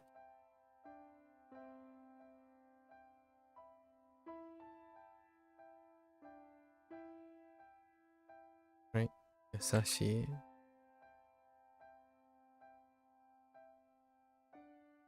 Yasashi and then Muzugashi.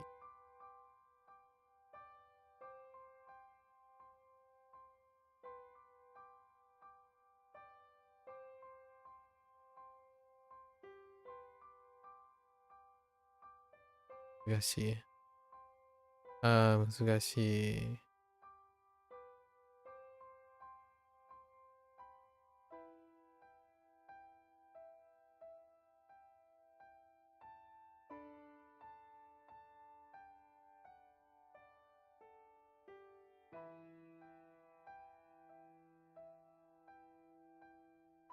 Then we have acts, like predicates and whatnot. So,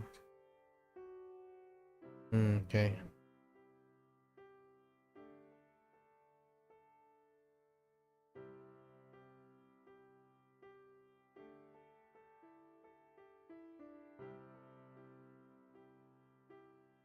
Right. This is oh no. Kotae. So kotaeru. Kotae. Answer. Kotaeru. And then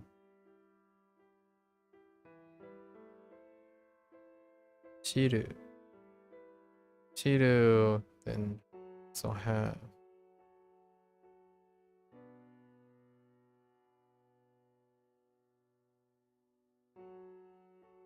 What's the overlap?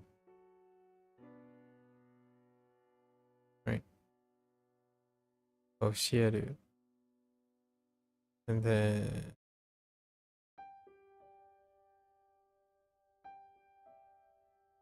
oboeru. I have shinjuru? I have shinjuru. It's, I think shinjuru is kind of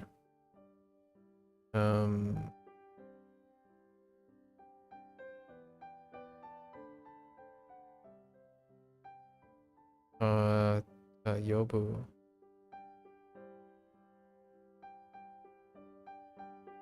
There we go. They're relatively small units still. It kind of looks like it's relative. Okay. Let's go back over here. Choose another color here. The yellow.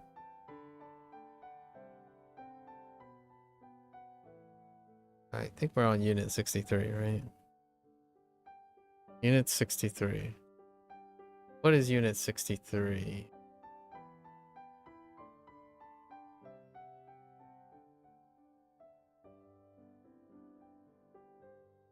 Why? からどうしてなぜ楽しい feelings 63 is feelings. So lots of words that. So we have kara, like because kara. Kara どうしてどうして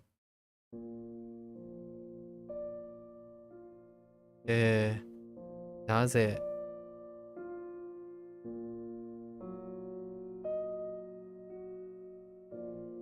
How do I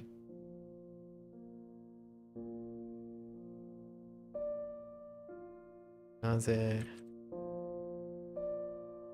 Okay なぜ楽しみ or 楽しい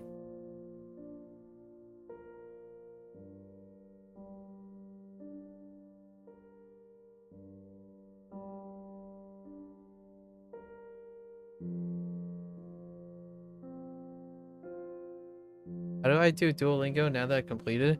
I haven't completed the Japanese version. But the Chinese one, I'm gonna probably just go back and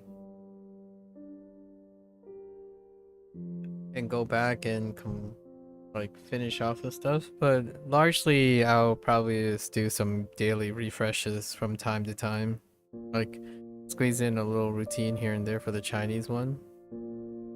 I haven't really decided yet. I have to do the review first, but the Japanese one, I'm like still a year from the end. It'll probably take till the end of 2025 before we complete the Chinese course, the Japanese course. There's Tanoshi, also Tanoshi So, or Mo, Tanoshi Mo.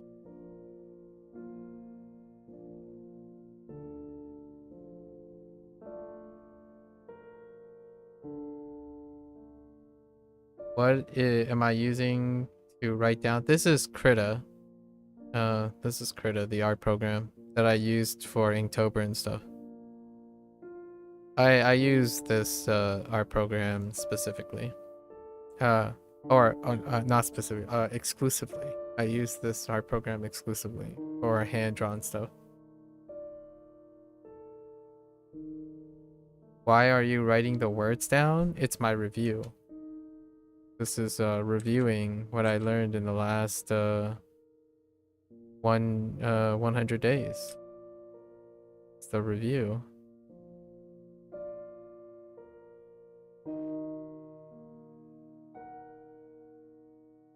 Can't be considered learning if you don't recall these things.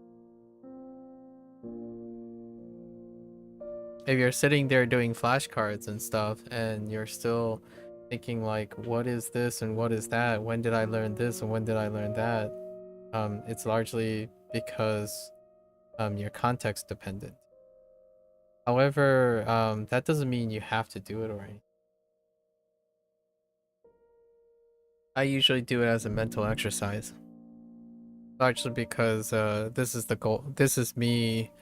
This is my gold standard for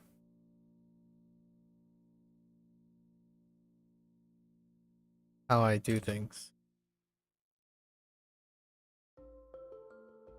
And it's not in any random order either. All this is due to practice and creating specific order. Anashi So. What else we got? We have fun, sad, ureshi. No, yeah, ureshi.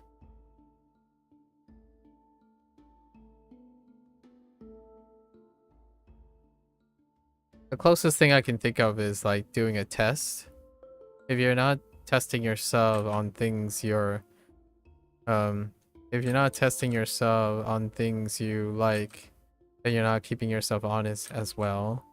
So every once in a while, I keep myself honest by doing this. Usually I would do it a lot more frequently.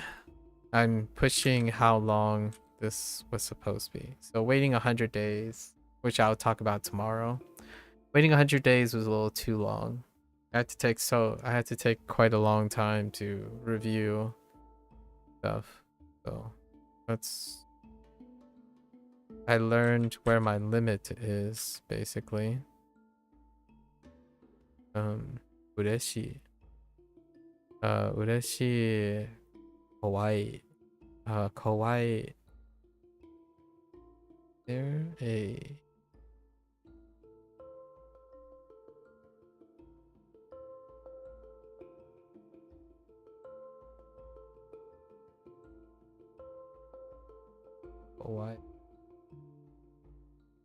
Hawaiian. Add emphasis to any of these.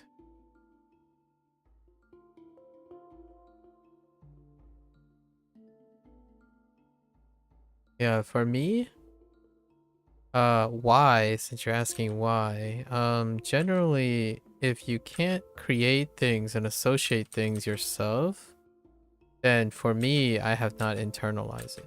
But I don't think everyone has to do this. Some people are perfectly satisfied with always assuming there will be context for you to use context. But I disagree with that.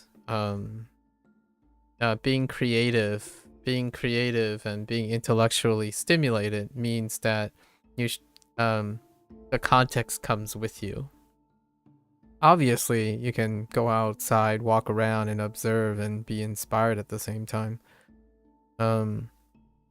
This tackles a different set of skills involved. Right. When you spend a lot of time doing flashcards and having a system remember things for you, the question is, do you remember it without the system? I mean, you can always say, well, you know, when you talk to someone is going to provide the conversation for you, right? Well, then who leads the conversation? In order for me to lead conversations, like be a streamer or be a content creator or something like that, I have to lead by example. And yes, you can still make stuff based on other people's things, for sure. Like, how did I learn all of these characters? I learned them from Duolingo. Well, a lot of people would say I didn't learn anything from Duolingo because I can't remember anything. Well, the question is, did you even try? Right? I'm not trying to be too direct or offensive about this, but you have to actively try. The difficult thing about apps and tools is that they make things easy. They're approachable. So the things they do for you means you don't do them at all. You don't need to do them at all.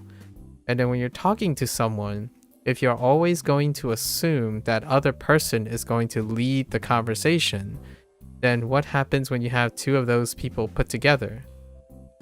They will have awkward conversations. They will be silent. They will largely wait for the other person to start. So it's kind of like a game of chicken by that time.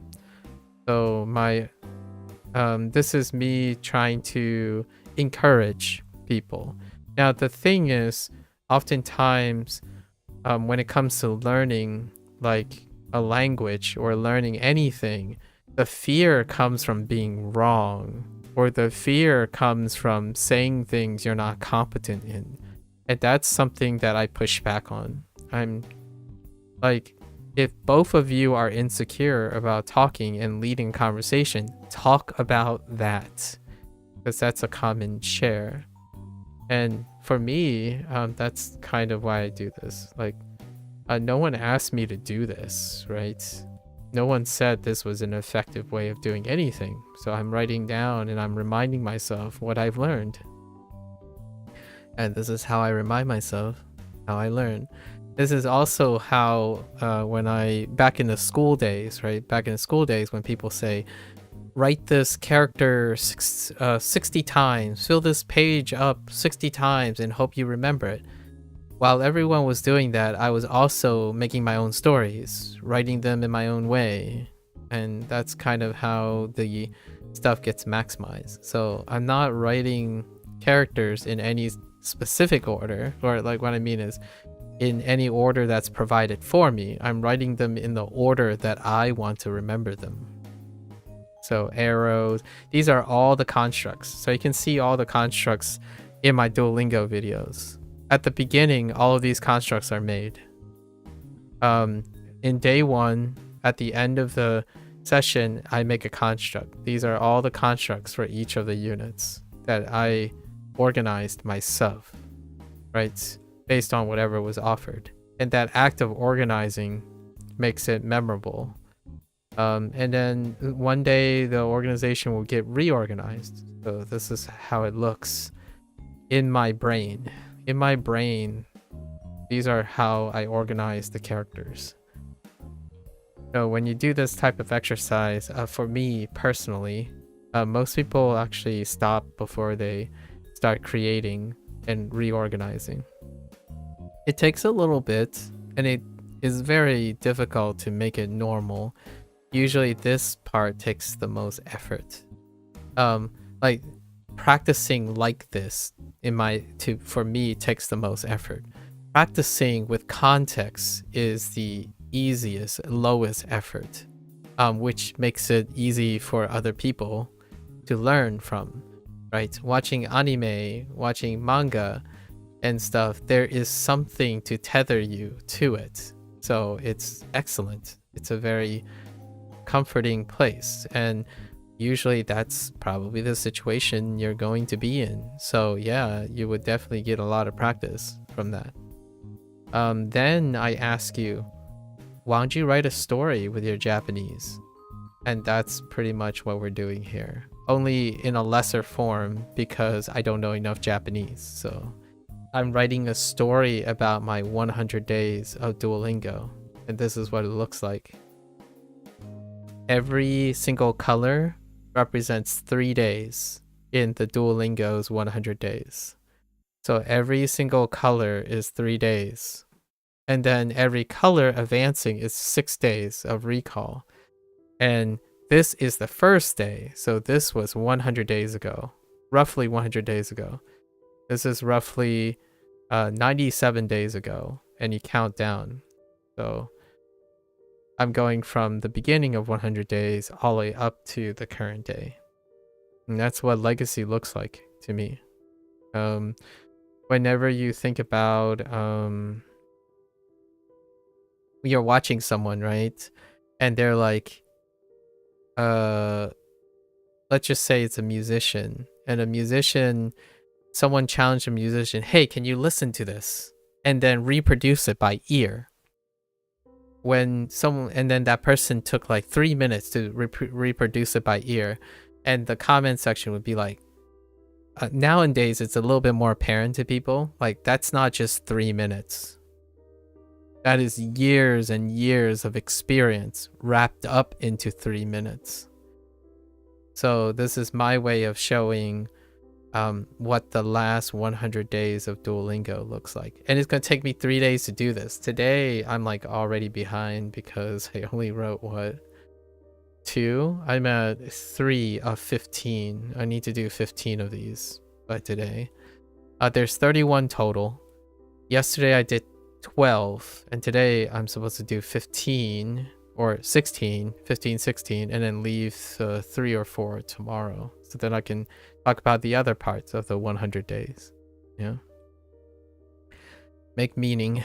It's a bit like journaling or having a notebook, right? In which you write in every day. Now I'm just rewriting all the notes again. And then seeing if doing it reminds me of anything. So I see a lot of WaniKani stuff while I'm writing these things. That kind of thing is very helpful. It goes back to the idea of I practice fundamentals a lot. This is my fundamentals. How do you get better at writing? You practice your fundamentals. And fundamentals don't have to be boring. They're different every time you practice them. At least if you're actively learning, when you go back and practice these fundamentals, they mean different things. Like kata was tough at the time I was learning this, doshite, naze, tanoshi, right? And at first I didn't really know how tanoshi mo worked, or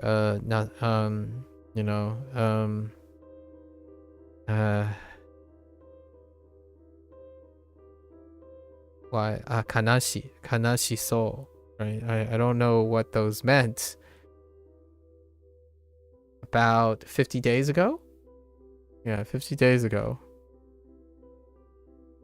So there are a lot of memories and importance to going back through things. Yeah. Anyways, thanks for asking. Yeah, thanks for asking. I definitely love the opportunities to explain myself.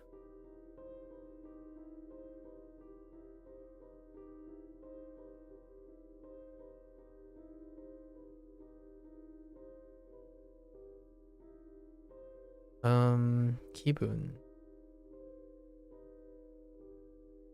Bun? Yeah, Kibun. I'm a little bit more confident now that we're more focused on reads from WaniKani.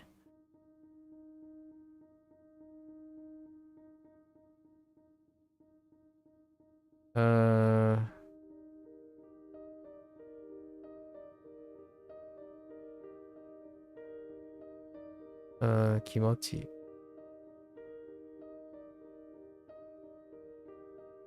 Kimochi. Kimochi ga ii.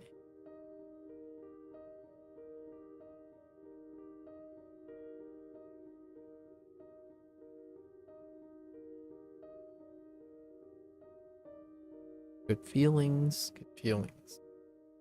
Or alternatively, samui.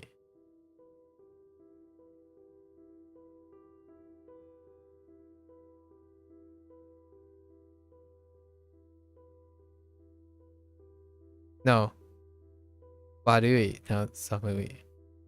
Warui, that's cold. Okay.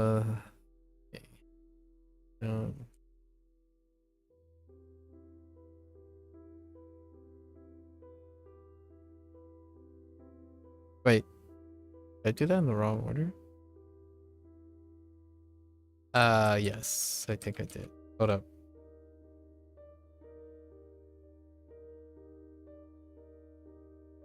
No, I think that's in the right order. Yep. Yeah. Yeah. Yep. Okay. Yes. Aisuru. Ai. Aisuru.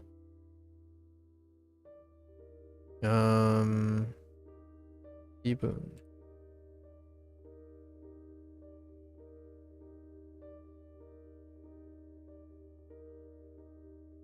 Ibun. Oh, it's okay.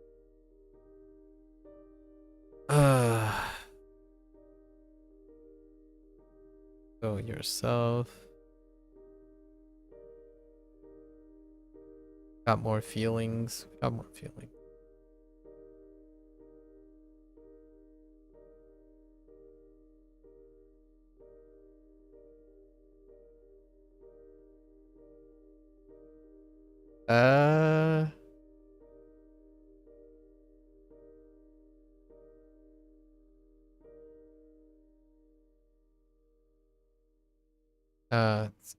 Tsukareru.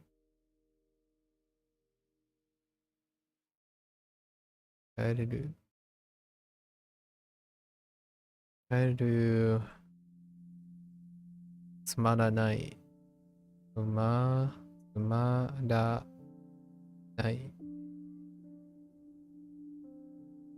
Tsumaranai. What's opposite? Moshiroi.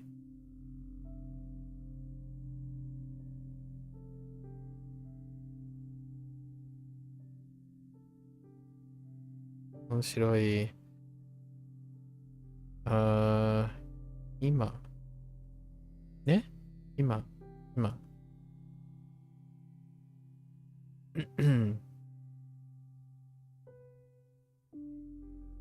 Wait.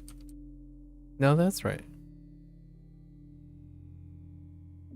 Like this? No, it's this. Yep. No, it's fine. Hima. Oh, I'm out of space. We have Tanai. No, not Kitanai. That's dirty. Kirai.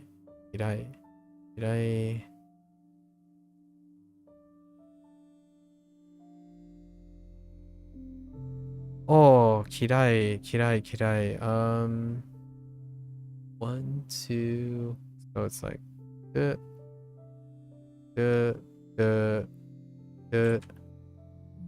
Right. Yes. So Kirai or Kirao, and also Chigao and Chigai. Chigao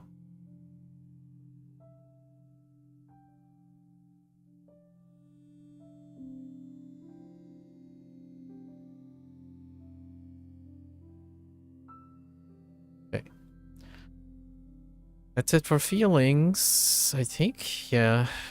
We left the negative ones to the end because, yeah, no, you know, just not that kind of guy. All right, so unit 60. The more we get done today, the more likely I'll have more things to talk about tomorrow. You'll be relaxing tomorrow. Unit 64. What is 64? Unit 64.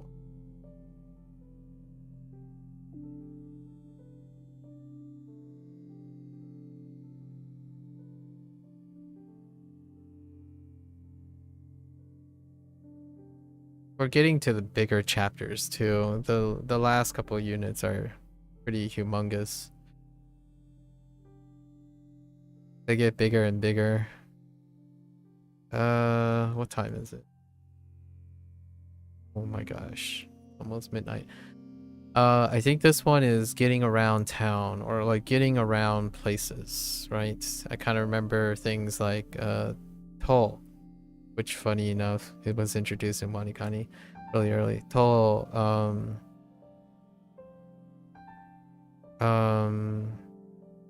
Kone?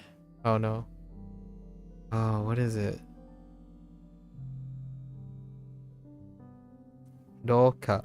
So like Roka, Kaidan, Mon, Oboru, Oboru, Hashiru, Aruku. Oh yeah, and today we got Tomaru. Right, Tomaru. Open, close, locations. Okay, I got it. Kotoba as a start. Kotoba. Not Kotoba. Wait. Dokoro, not Kotoba. Dokoro. Dokoro.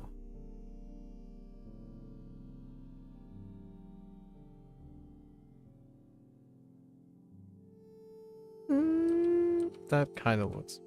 That kind of looks.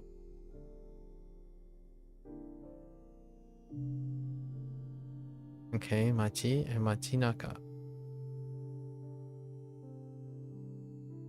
Naka. Muda. Muda.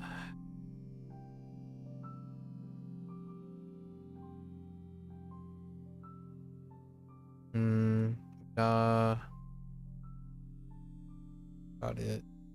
Those are our locations. And we have transportation.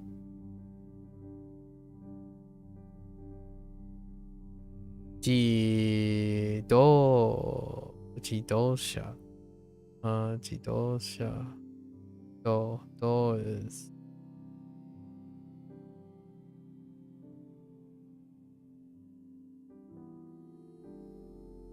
Jidosha.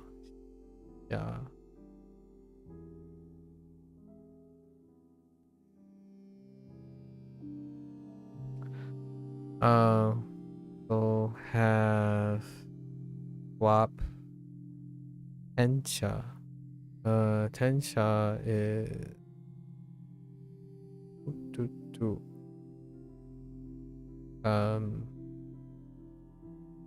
Tensha, right? Yeah. And then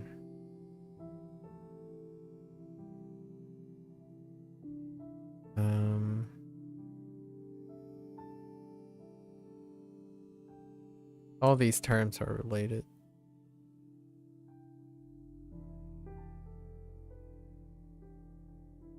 We have Untenshu.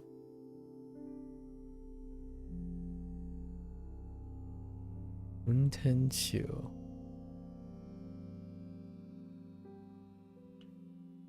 Kipu. Oh. Kipu.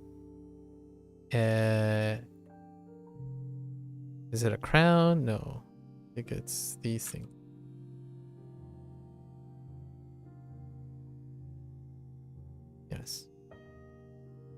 looks fine. So we got tickets, transportation. Where are we going from here?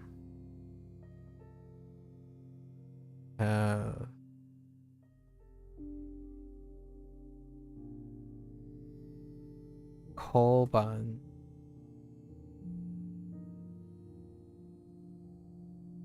Kolban. Ichiban.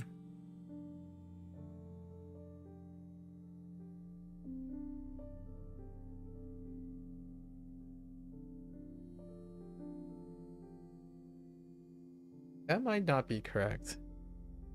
Oh, that's kind of ugly looking too, isn't it?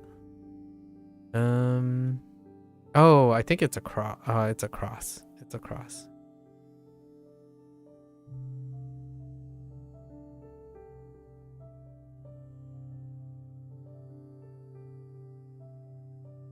Yeah, that looks better.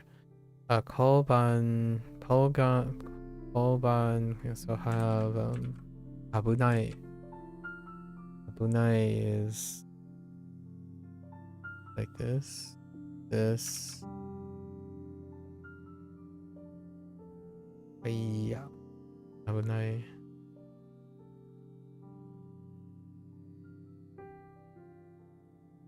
Abunai.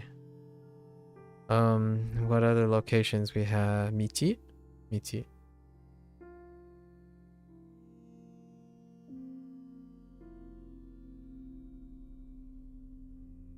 Michi. Otearai. Oops. Ote. Ne. Te. 洗手间, right? Ote. And then arai.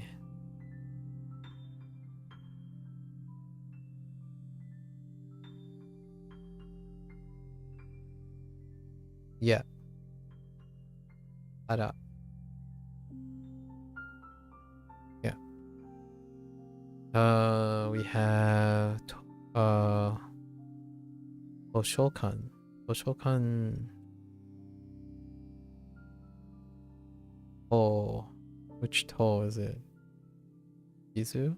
Izu toe? Oh. Oh. Shokan. Sho. Sho is onyomi. Or shu.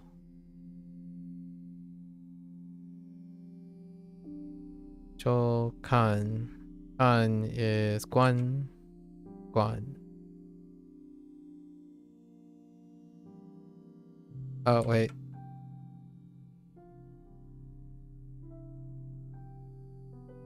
I don't know if there's this stroke here. That might be an extra stroke. Yeah. I don't think.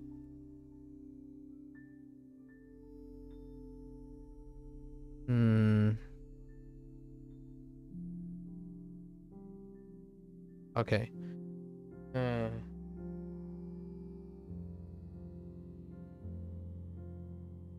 It doesn't look correct without the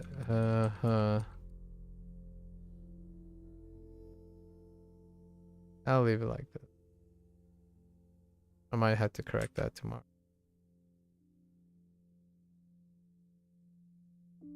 Okay. Toshokan. Toshokan. What else we got? Tatemono. Tatemono.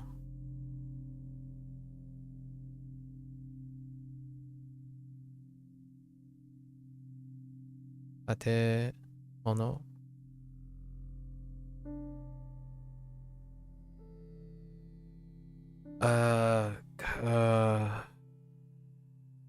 Cohen, where we've already wrote. We've already written Cohen. So now let's do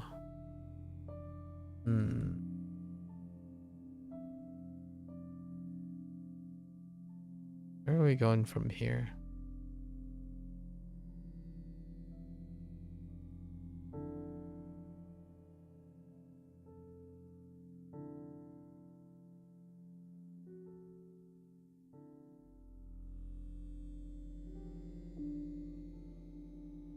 Yeah, mon. Right, just mon. Men. Mon. Also soba. Or near. Soba. Soba. Also kiro. Which could for distance. Kiro and metaru.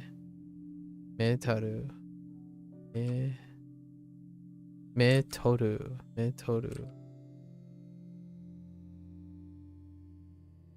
For distance stuff. Mon. Where are we going with mon? Genkan.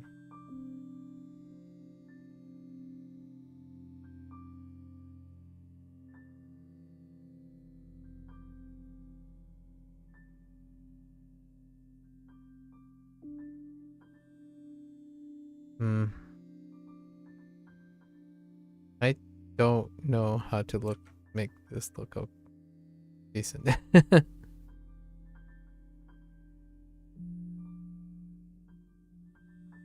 Not yet. Anyways. This.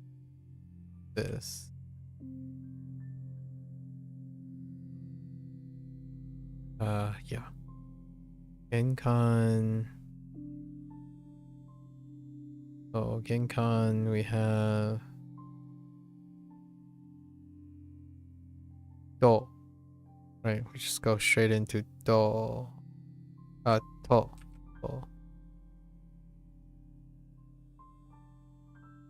Oh. Path. To, then we have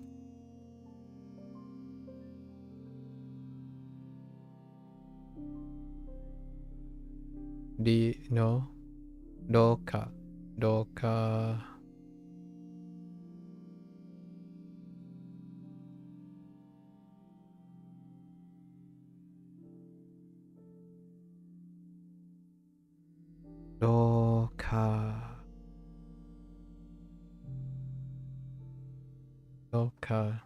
Then kaidan. Ladders. We gotta think of ladders.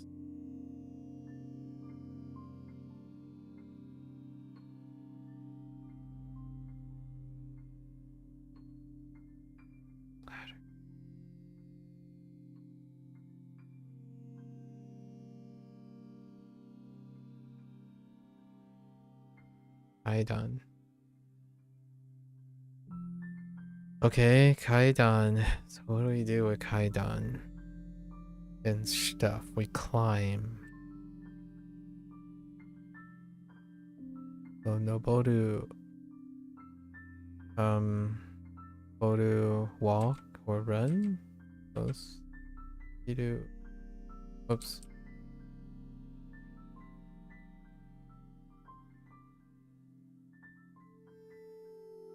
Shiru aruku.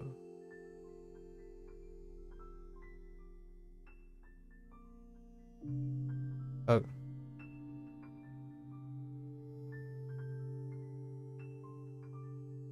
Aruku. Aruku. Stop.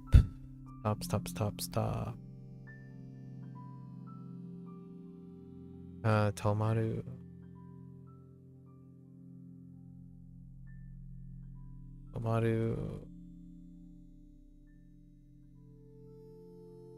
Iku.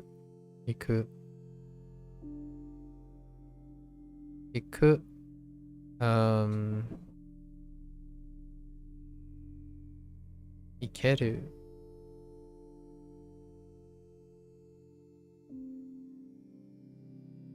More related stuff. Shimaru. Shimaru.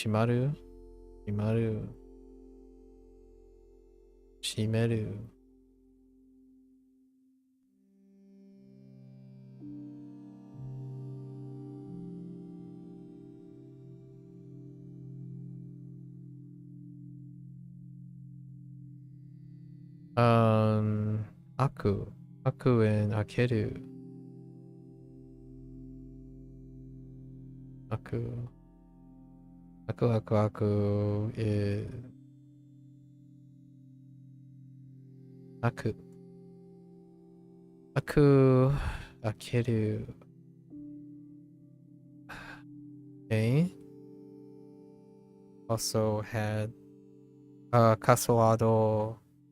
Kosoado example. No, the Mocha and demo examples. So we have Nani. Nani.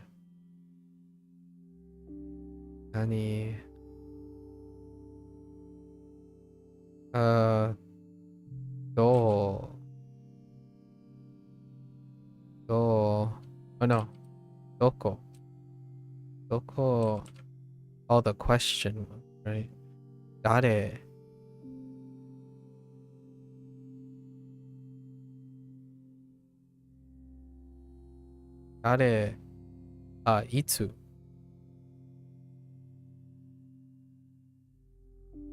Itsu. And these are mo? Ha? And demo.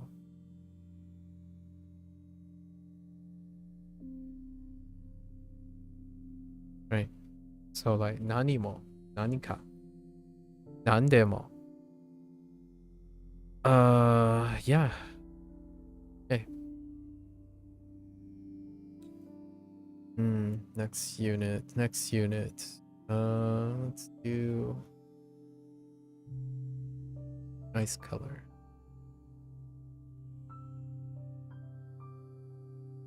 Unit 65. What the heck is 65?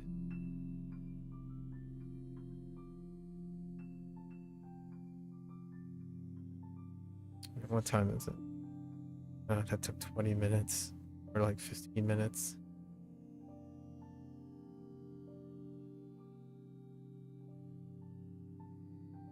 $65.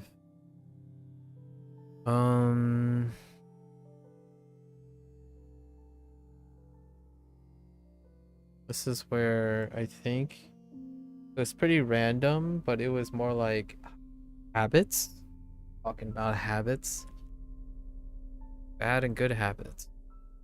I think the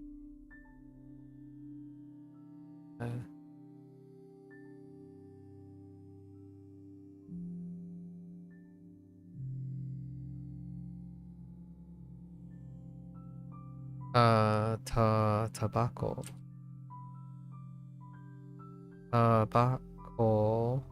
Tobacco.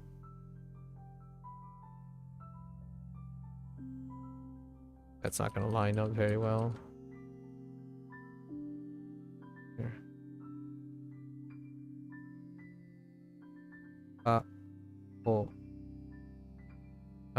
Sue.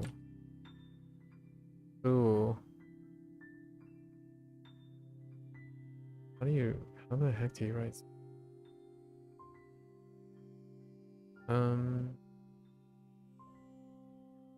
Yes.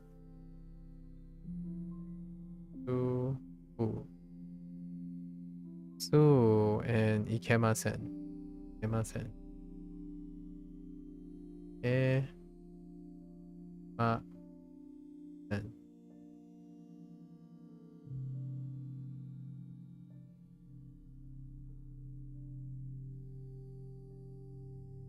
Okay.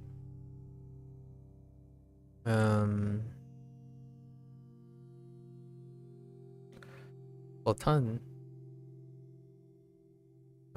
Bone. Bota.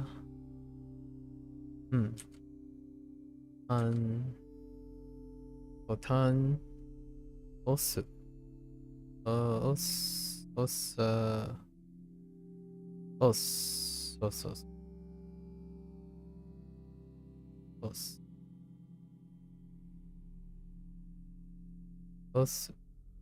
Marui. Marui. That's ingrained into my brain now. Marui.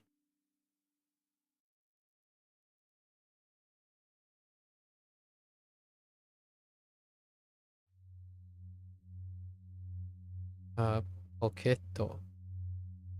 Poke.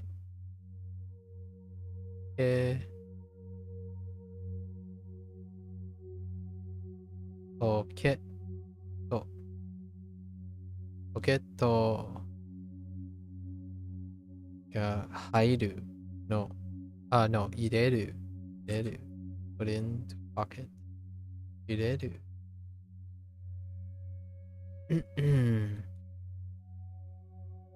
This unit was pretty alright because it gave me an object, gave me a predicate, and then gave me an adjective or an adverbial or something.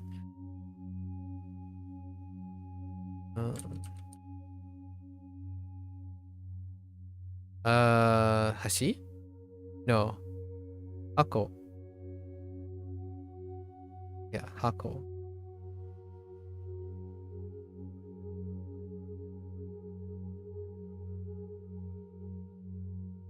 Or was it day? I mean, or was it this? Yeah. I'm not sure about the last stroke. The last stroke could be longer. Like, is it wide across or it's a box? I don't know. You don't know? Don't know? Maybe next time. Oku. Right, Oku. Please.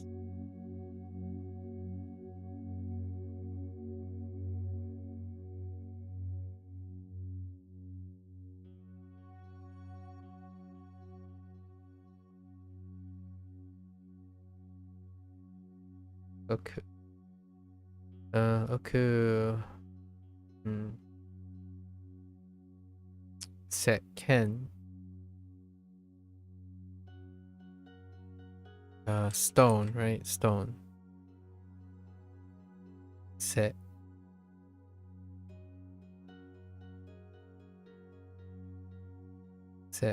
N. N is wild.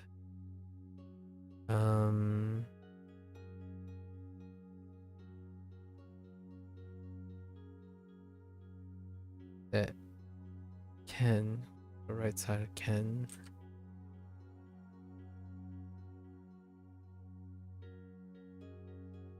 Like that.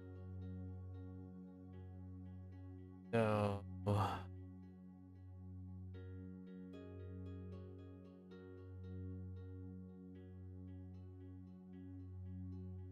Something close.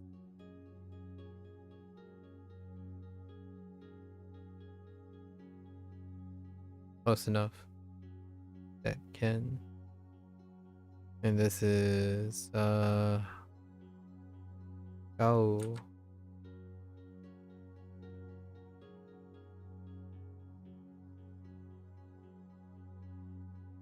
Oh.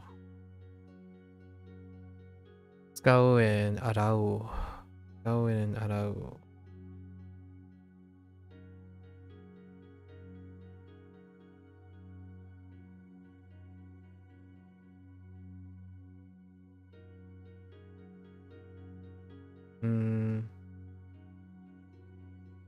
Also, Ami, or Ami.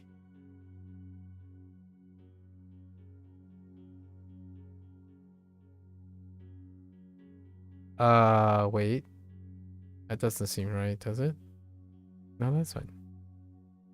Now we have Kiru. Just got. Or got recently too. Kiru. Kiru.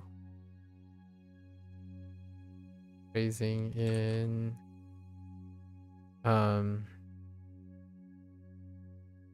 That's it. 2 pieces. Futsu.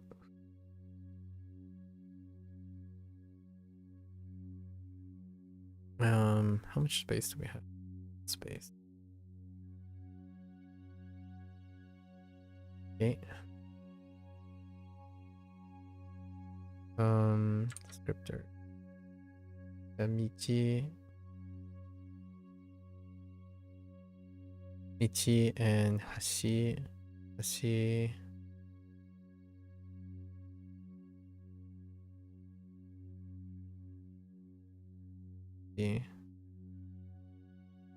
Right. Yes, these things. No, it doesn't have these things. It's like that. And then this. And then this. That. No. Doesn't look quite right. It's this.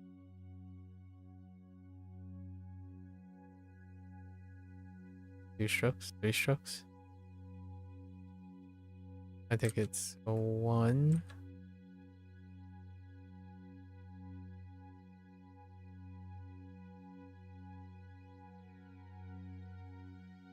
Yes. Something like that. I might be missing a stroke. That's fine. What do we use to describe it?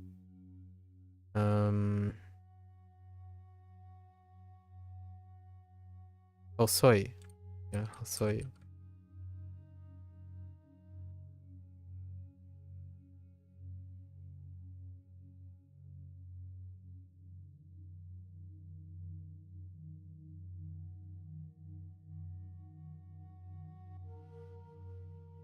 Cool. Cool.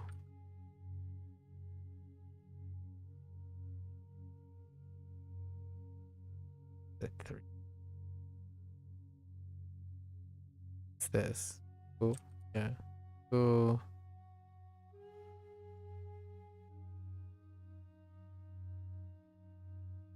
Thin. We're looking for thin.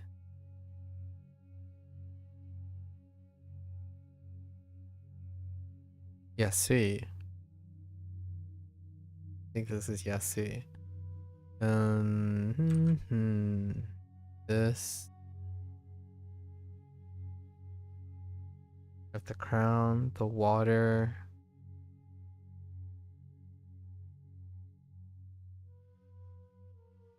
A box.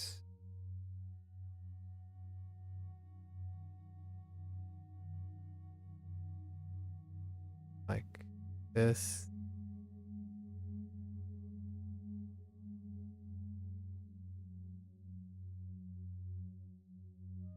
Close enough. Pretty sure. Yeah, see. I think. 3 other things. We had Jisho. I used Jisho and Gyokasho. So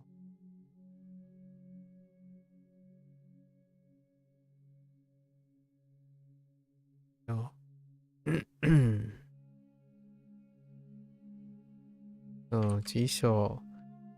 Jisho got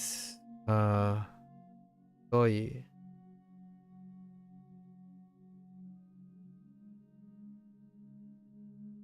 Koi and Kyogasho.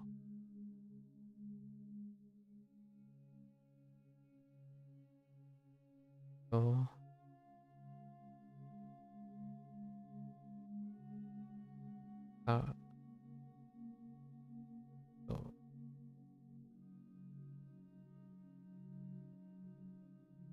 Kyokasho. Kyokasho Atsui. Right? Atsui is the opposite. How did Atsui work? Do. Huh?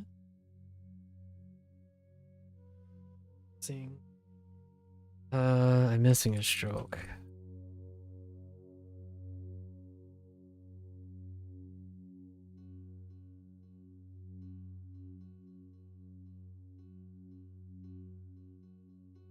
And this sort of the synonym. Kind of talk. Funny enough, I talked about this before. Keko, right? Keko. Keko. No, not Keko. Oh no, yeah, Keko.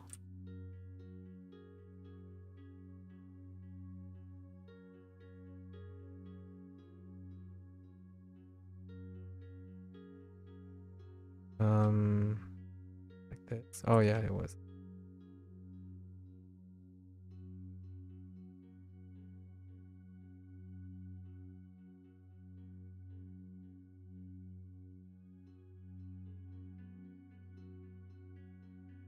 Yeah, Keko. And what is it? Kanari? Yeah, Kanari. Kanari. Okay.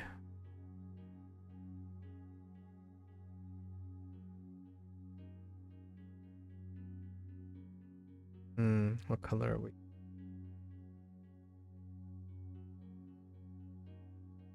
Oh, blue. Blue? Unit 66. Where are we at? That took another 10 minutes. So we're kind of averaging 10 minutes a unit, but the units are getting longer, possibly. What number are we supposed to get to? I don't even know. 1, 2, 3, 4, 5.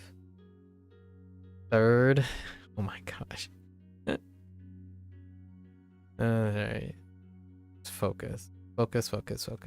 Okay.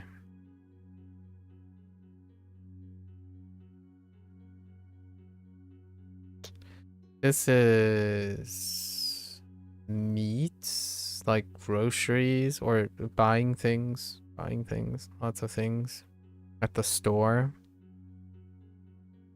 Okay. Niku.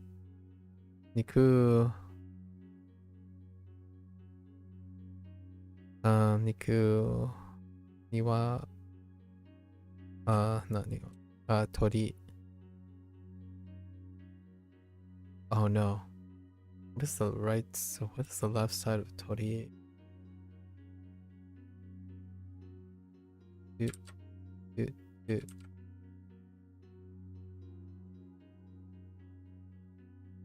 Yes. And then we do tori.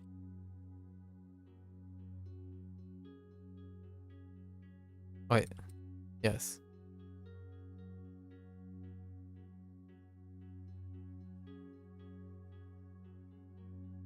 Yeah, tori. Buta is ja. It has ja in it.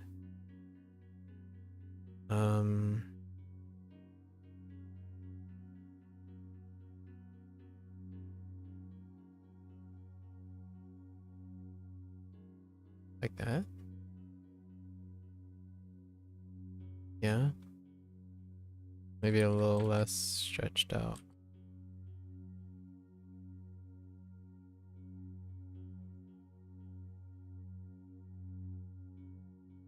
And then you.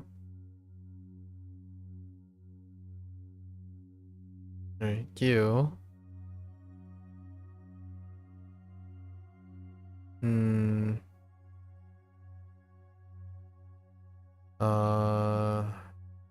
Hiro. Hiro and Uramu. Yeah. Mu. Ne. Mu. Uramu. Let's do a bunch of foods.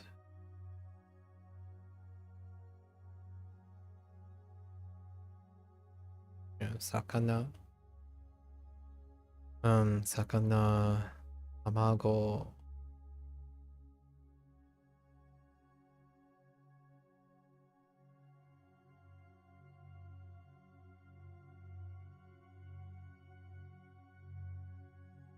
That stroke order was not very stroke order. 卵、野菜。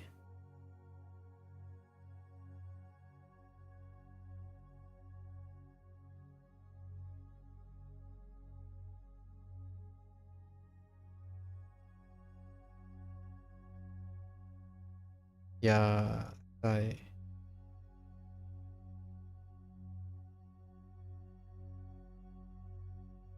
あ、野菜、果物。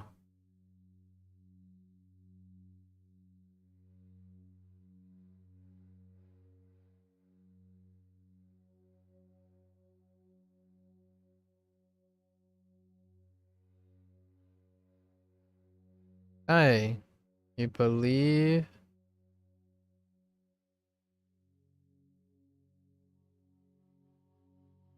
above Oyogu? Hmm.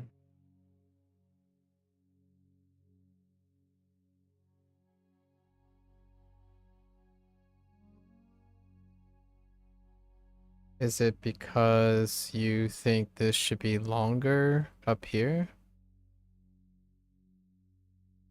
Second yellow column. At the bottom.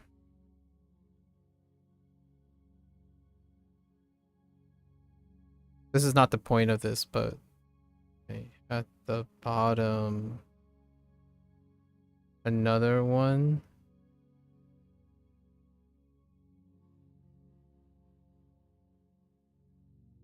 Second yellow column.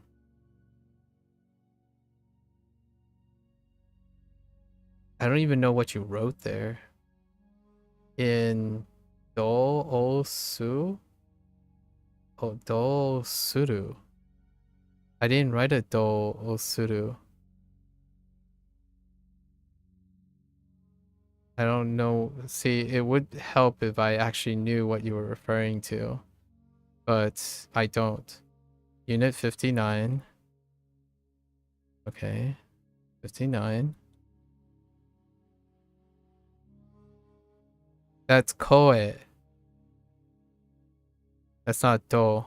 That's koe.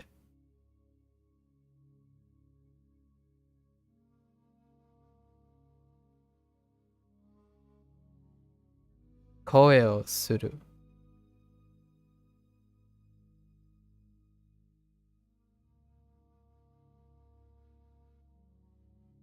Oh, is that how koe works?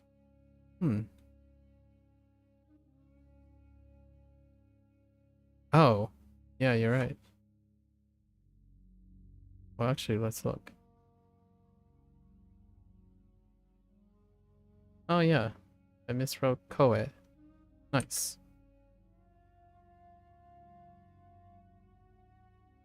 Good pickup. 59? Oh, that was from yesterday. I should have picked that up.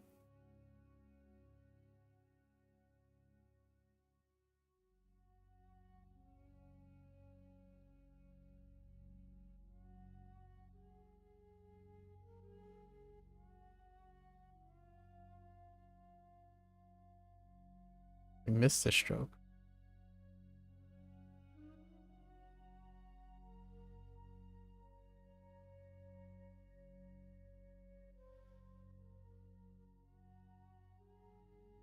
Hey, sorry, see your stream every morning that you already studied for 6 hours really motivates you to start your morning Anki session? Wait, what time is it for you?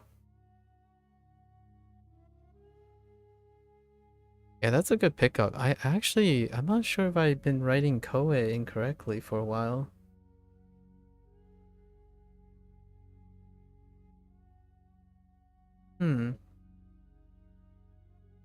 Now that I think about it, I'm not even, yeah. I don't know how long I've been writing koe that way. I'll have to double check. Make sure we don't write that again. It's 8:28. Huh. So what do you do with what are you doing on Anki at the moment? What are you doing on Anki at the moment?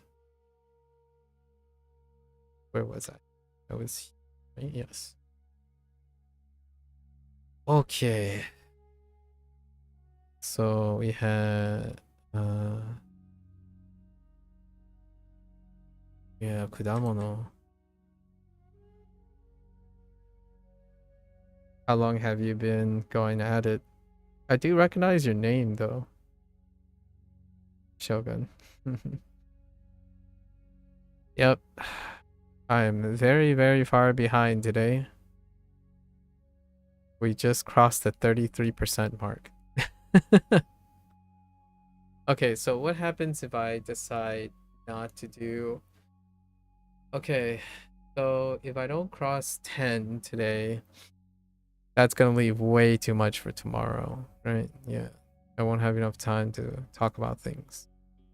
Okay, wait, we gotta keep going here. Oh, hey, look, it's a Twitch bot. Thank you, spamming service. Thanks for reminding me that I'm live on Twitch. Per usual.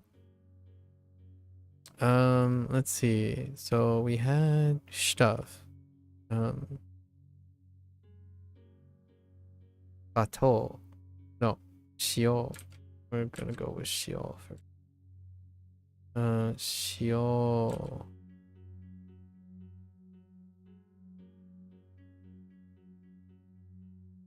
Shio. And then Kosho. Oh. Shio and Kosho. Whoops. Kosho.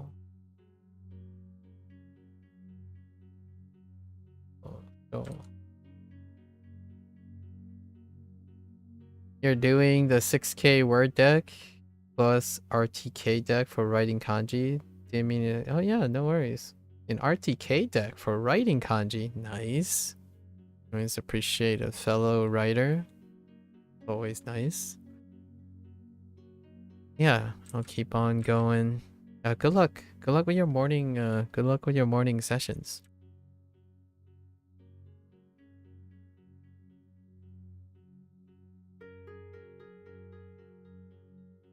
Atoll. Atoll.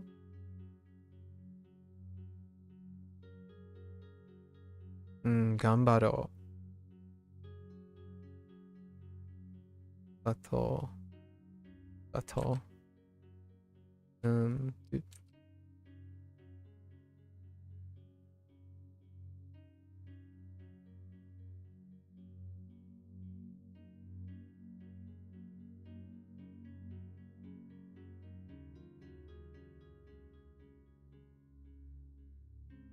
Atoll. Okay. What other condiments do we have? Ame. No, ame. Yes, ame. Ame is weird.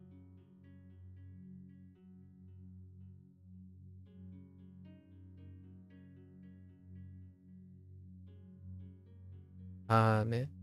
Ame.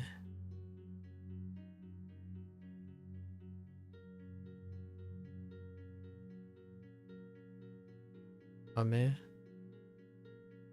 Okashi.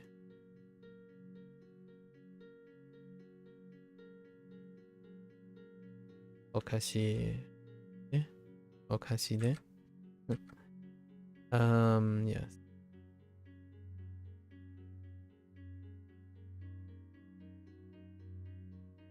Okashi. Speaking. Shoyu. And shoyu. Okay.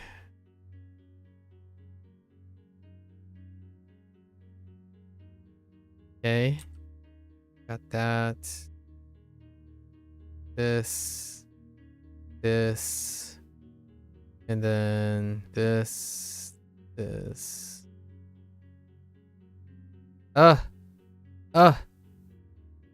enough.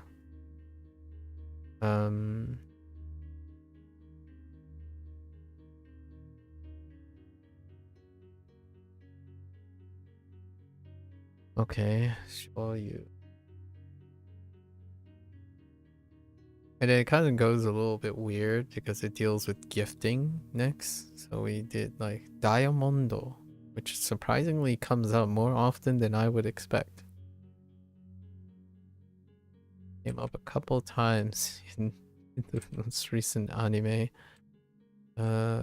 Diamondo. Die. Diamond.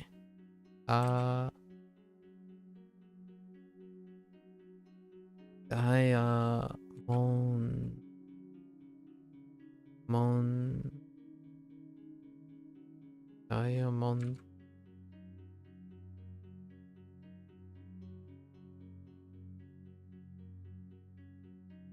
Diamondo. Okay. Diamondo. And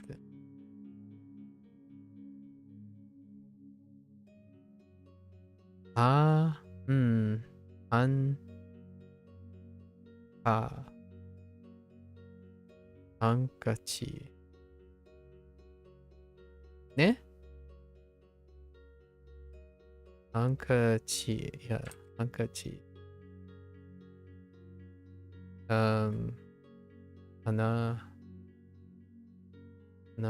Ne?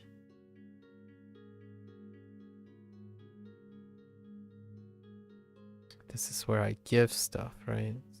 Oh, there's also Yoru or Yodi. Comparing, right? Yodi and Yodi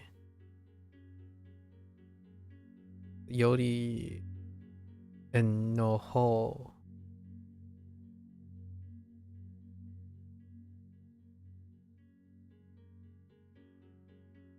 I have any more room? I do.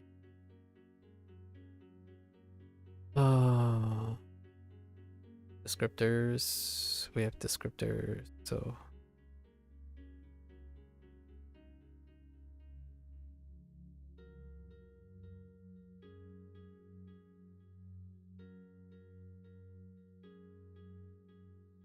Ichiban.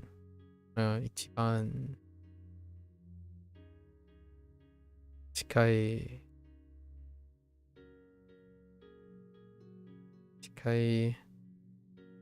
Yasui.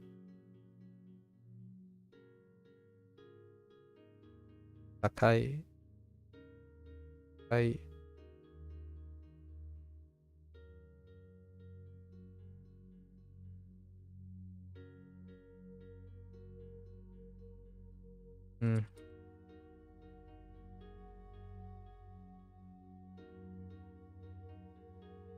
Okay.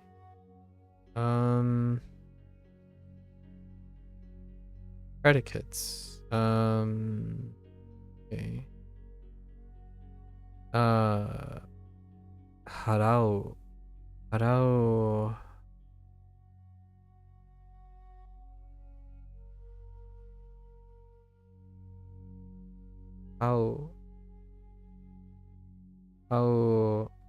Usu. Usu to sell.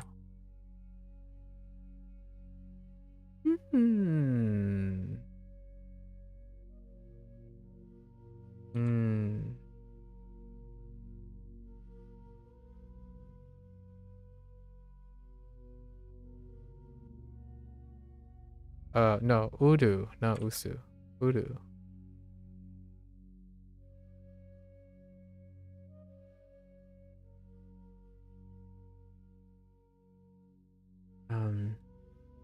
These are gifts, right? We have Akeru. Akeru.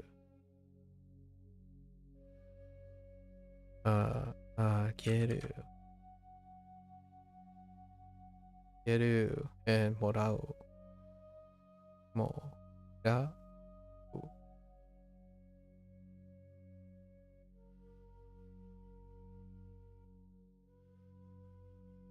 There's also the store itself. So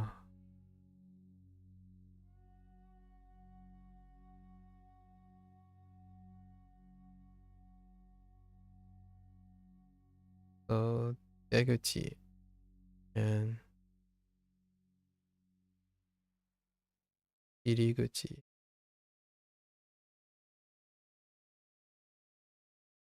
Iriguchi.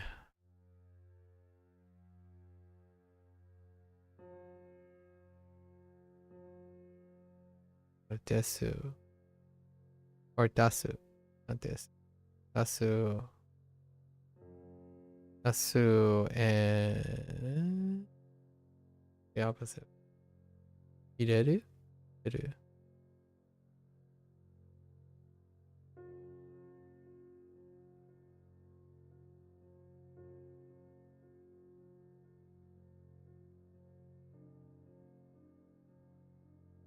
That's fine. I don't want to move this to the bottom. Post editing magic. Whoops. Or gonna carry this down here. Yeah, and continue. Don't know where I was going with that one. Daijoubu.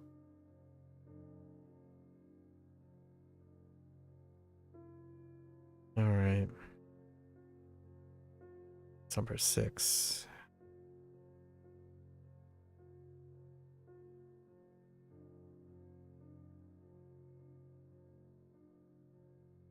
And it's here.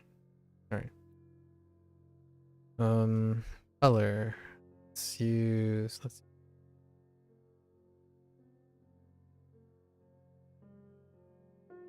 Unit 67.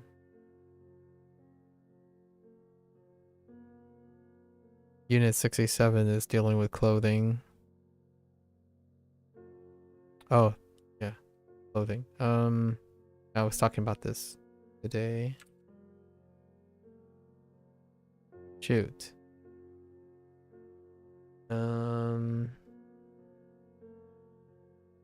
The 2 strokes or 3 strokes?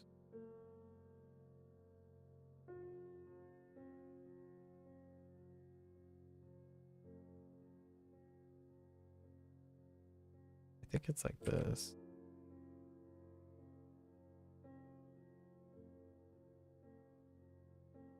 Yeah, seifuku, right? Seifuku.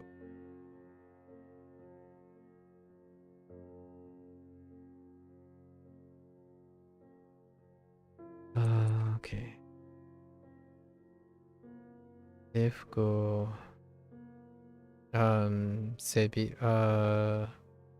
Not seibiro. Seifuku. Oh wait, yeah, seibiro. The heck? Say, like height. There's a stroke. I don't think there's a stroke.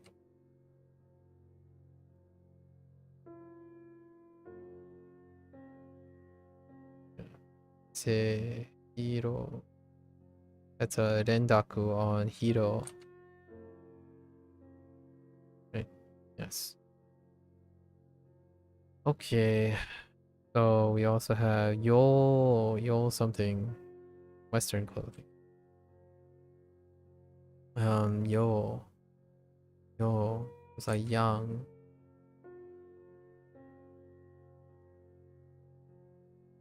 Yofuku.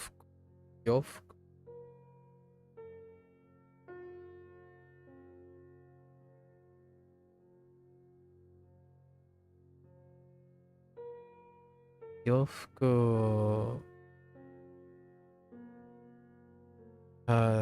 Uwagi. Oh yes. Oh yes.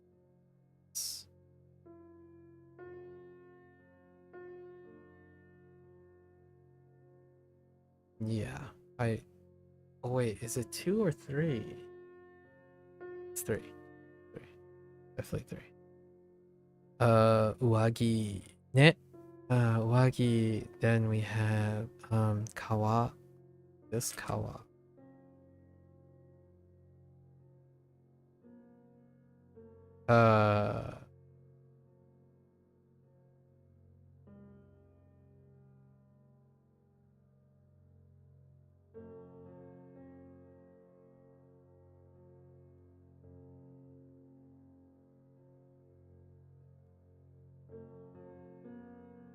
Yes.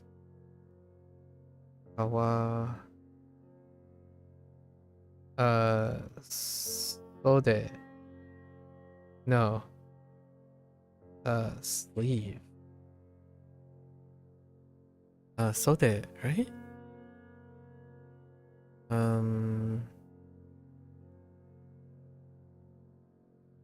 I got sode. Yeah, it is sode. Kind of funny. I don't know what soda is like.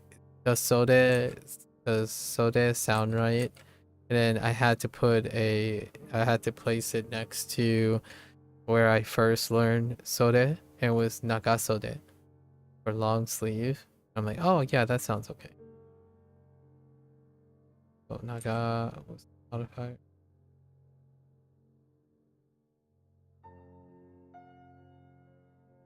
Right. Nagasode. Also, Hansode. Hansode. Plus E. And I guess we got Mijikai. So,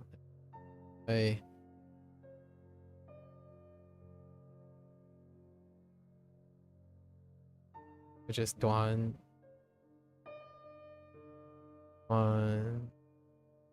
Okay. Okay. Where it gets a little crazy here. So we have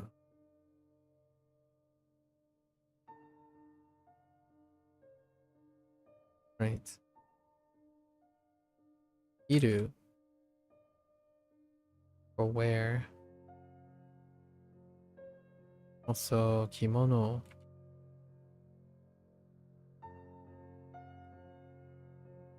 Kimono. Yukata. Kimono yukata. You.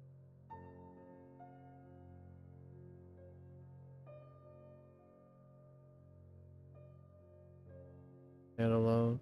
Nope. You.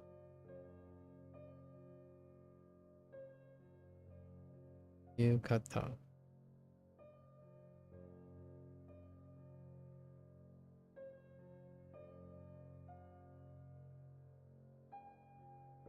No. No. It's E. It's E.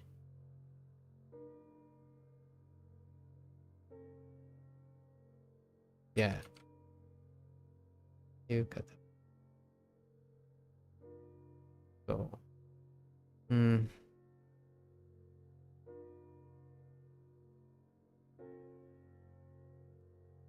Is also associated with it. We have counters. There are counters. Useful counter.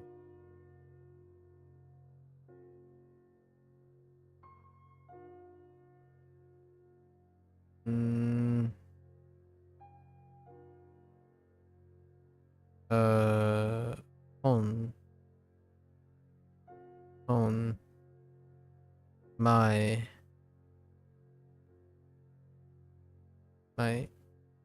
tsu kumi.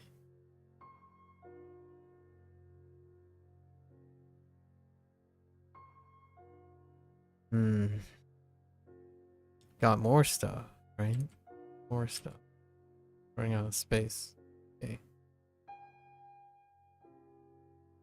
So we're gonna branch off with wearing, other wearing.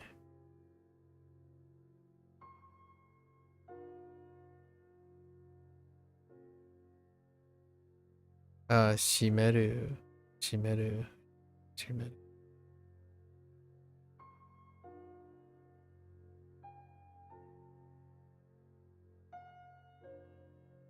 Shime.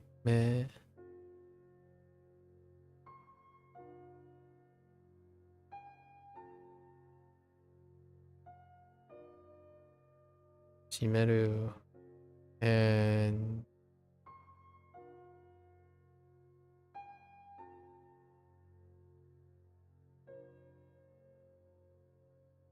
oh, I have plenty of space. Huh.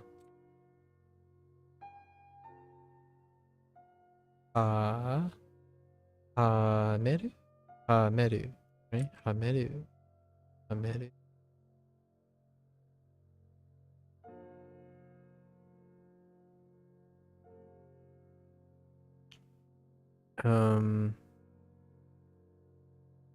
Let's do this.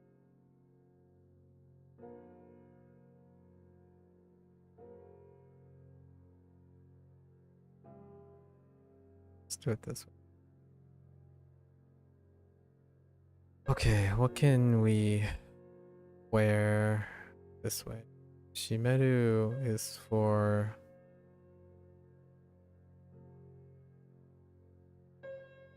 right this.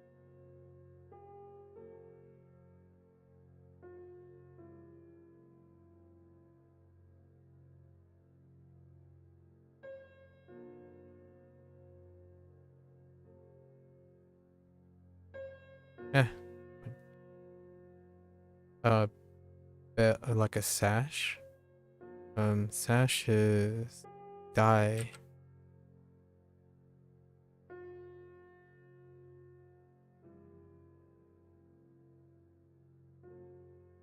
Dye. Beruto.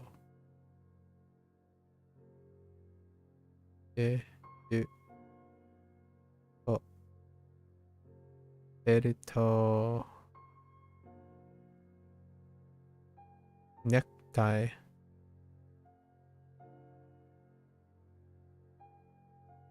Oh, that's just ne.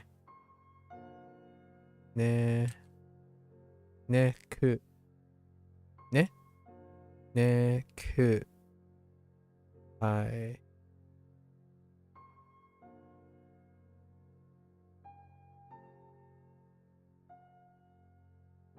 have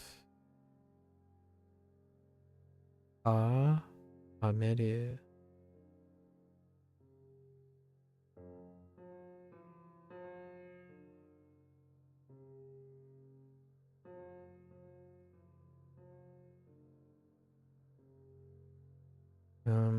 Ameru.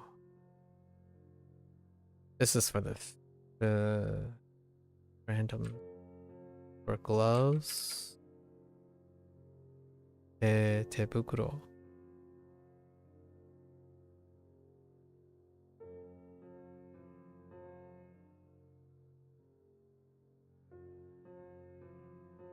Tebukuro and yubiwa.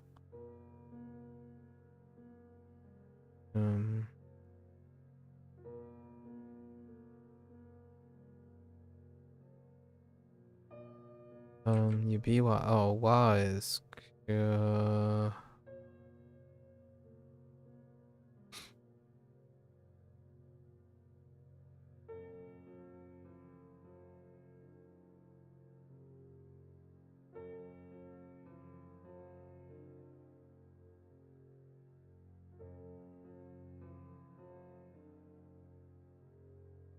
not sure about is that Rackle, but might be not the correct one.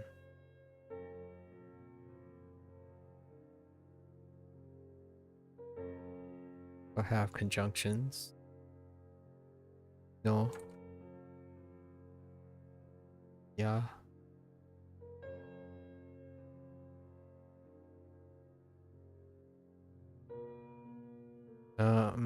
Colors. Lots and lots of colors.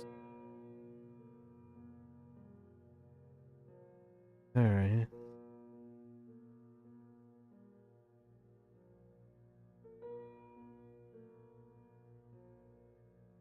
So, iro?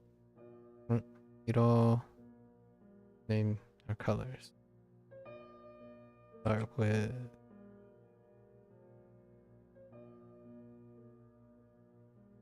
Wait. Yeah, no, that's fine.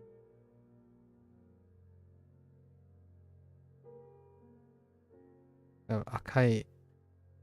Akai we'll put next to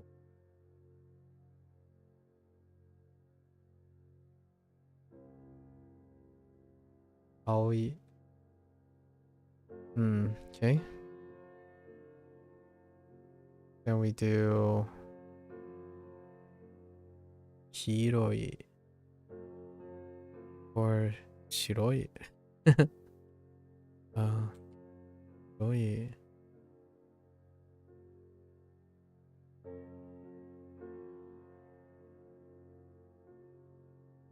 Shiroi and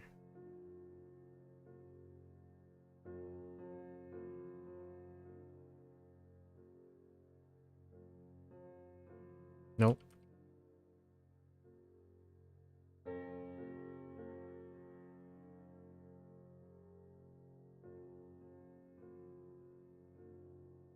Kuroi. I thought I could fit 2 in here. That was being a butt.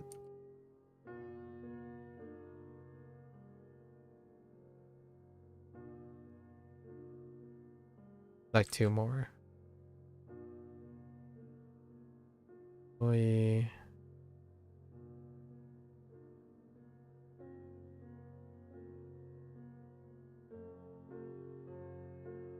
Kuroi. Kuroi. Hiroi.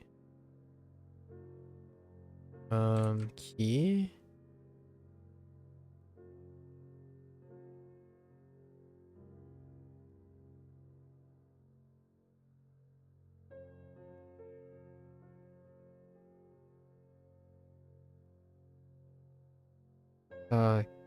Hiroi.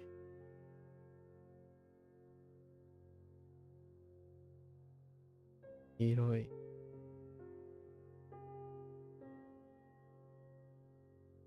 What's that next to Chairo?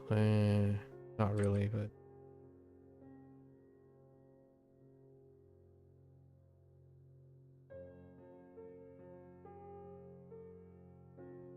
maybe Chairoi. Same difference.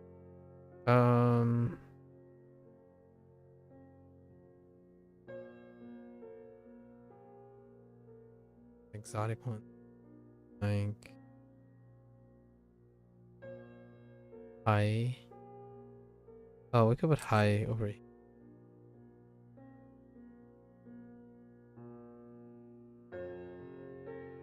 Hairoi. Hairo. Hairo. Hairo.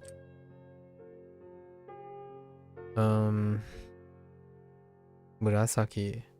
Murasaki.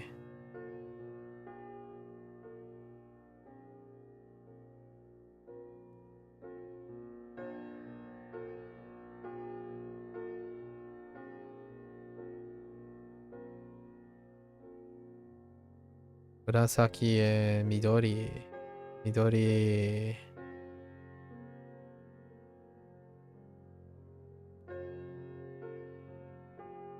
Midori. Midori? Midori. Alright.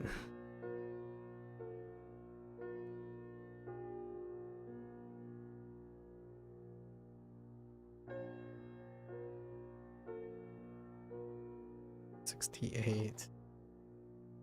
Okay, what time is it? Oh, it's 1 a.m. Ooh-wee. Someone save me now.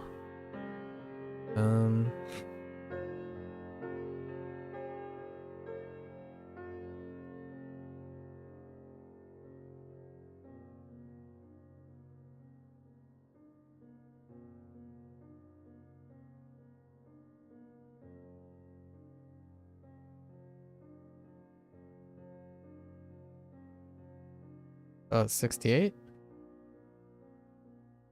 68. I guess 68. I think I'm gonna cut some corners. There are two units. Yeah, maybe corners. There are 2 units that are grammar units. I might just write the grammar and call it a day. 68 is hobbies or things. So like basically activities and hobbies. I remember this one. This one is gonna go fairly quick, I think. Iku. Iku. Dick. No. Dick.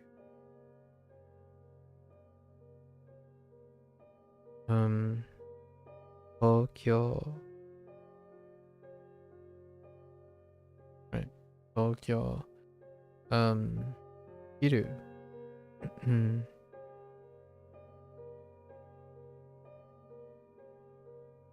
This was when the plain form. This was when the plain form was introduced formally. Osaka. Osaka. Was it ski? Yeah. Osaka. Aruku. Aruku. Let's do Aruku.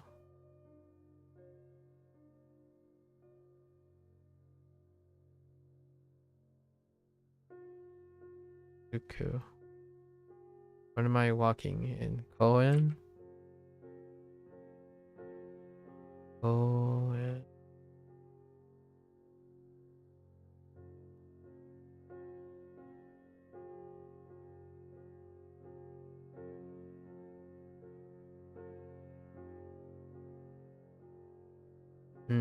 Hashiru? Ne? Yes. Hashiru.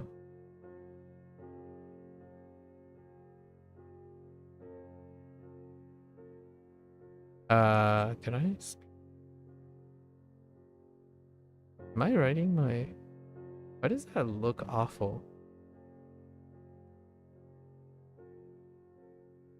No, that's fine.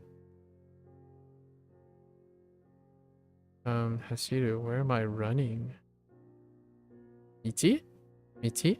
Yeah, or road running? Okay.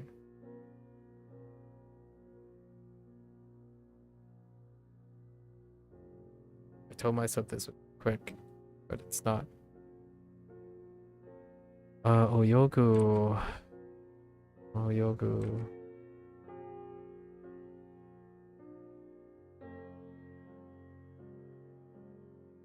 Oyogu. Me.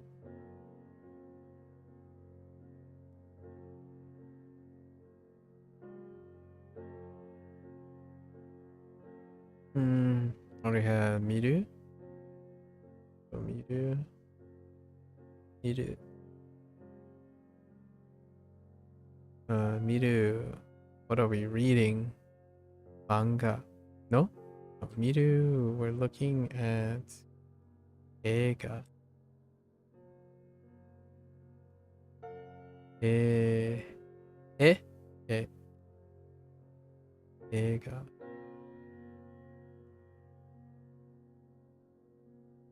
Eiga. And then yomu.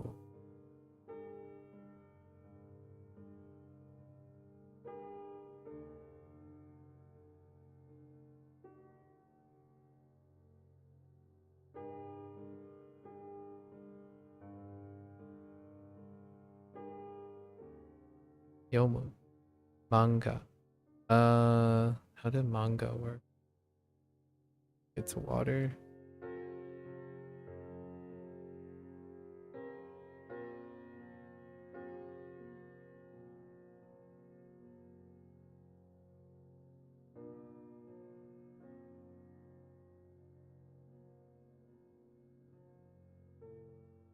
Manga.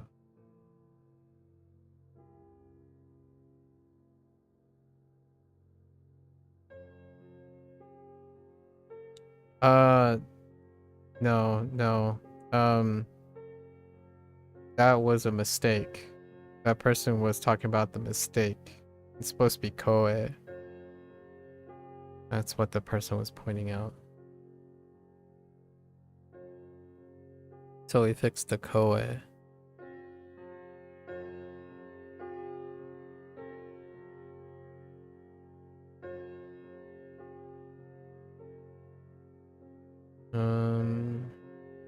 Manga. Manga. Yeah, utao.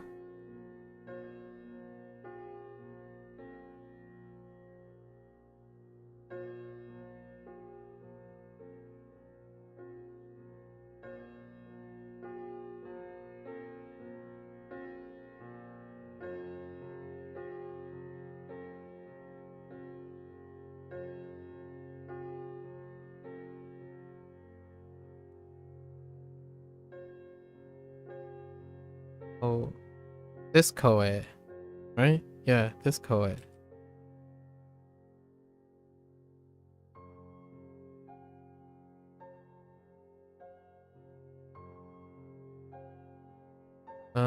Koe. So what else we have? Hiku? We have hiku.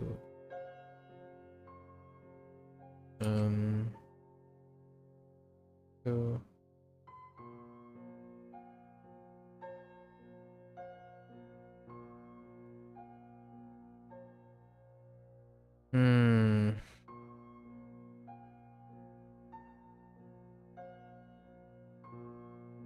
Yes. Oop. We need a string instrument here. Piano.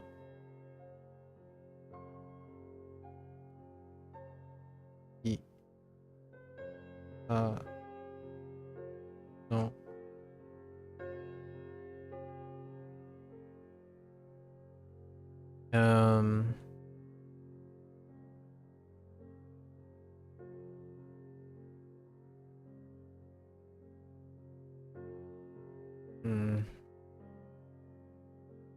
Okay.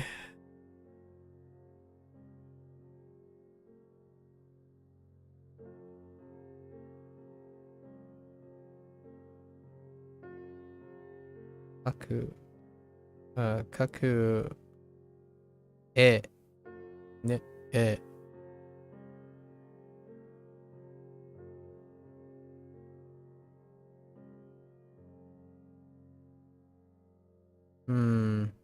E?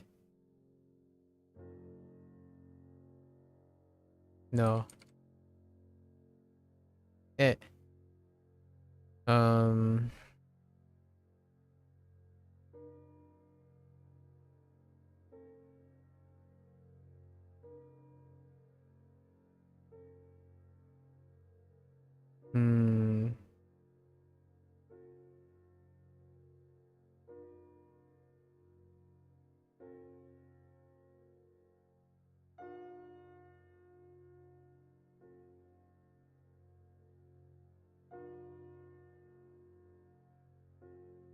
Yeah.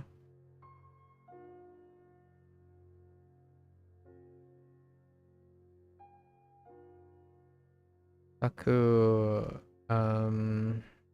Megami? Eh?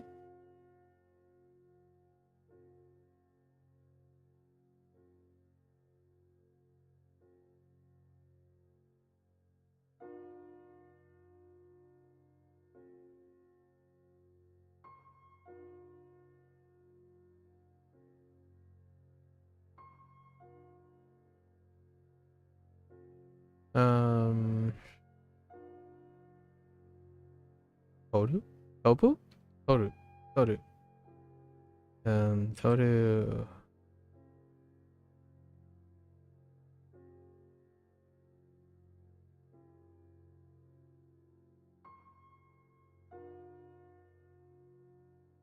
Yeah.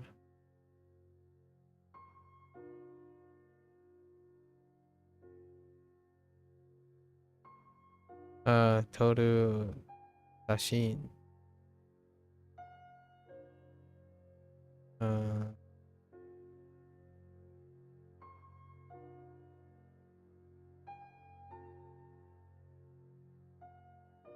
Oh, okay. Hmm.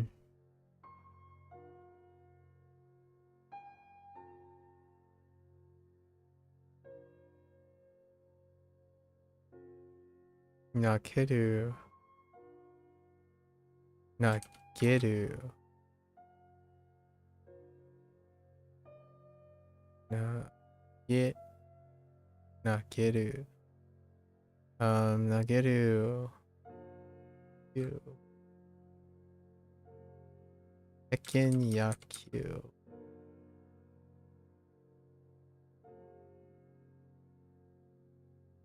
Strike through it? I don't know.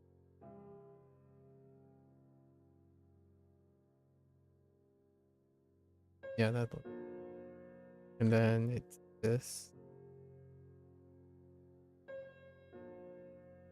Wait, hold up. No, wait. I'm not sure about this one.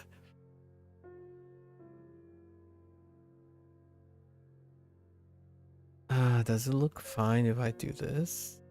No.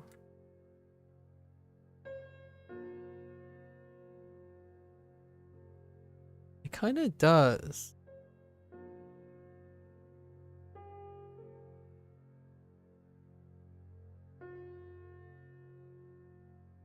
Yes. Oh, wait.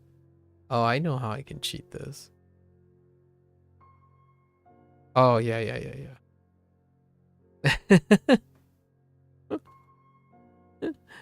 We're just gonna put it after the fact. It's fine. It's the same ya in yasai. Yeah, Q. Q.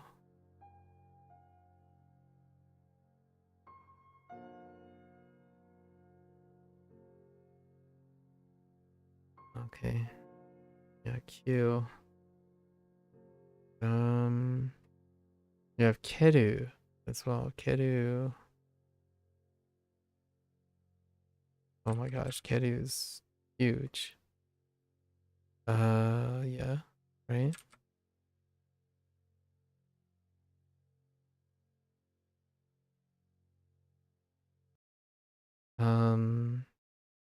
Yeah.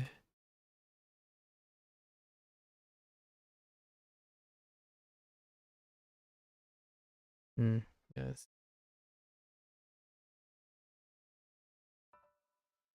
I have to restart. Keru, and then it's like, do, oh my gosh. All right.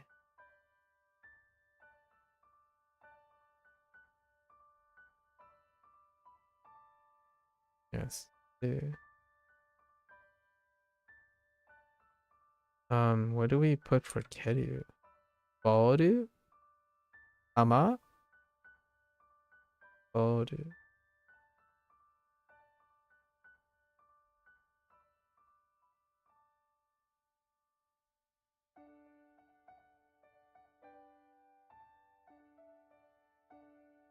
Okay.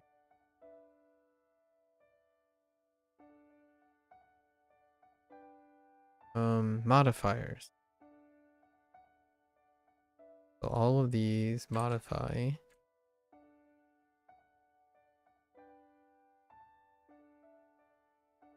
No? As the nominalizer in this unit, right? And Gai. Ne? No. Gaski. Ski works. Ski.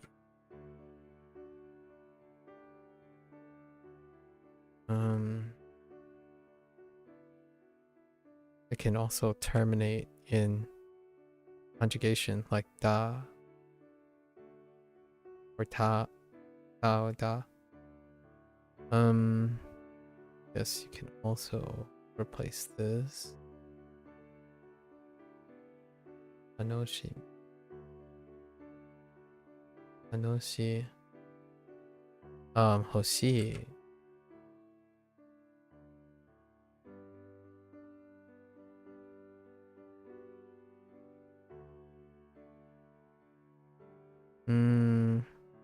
also do negatives like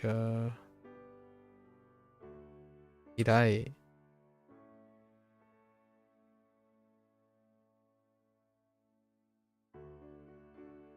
Air stroke. Pretty sure stroke.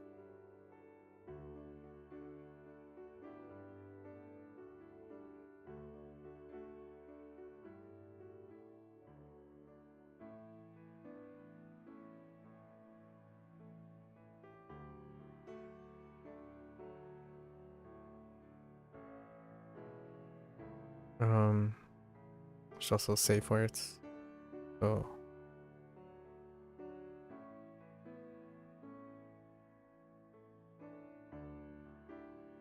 daijoubu. Daijoubu. Also heta.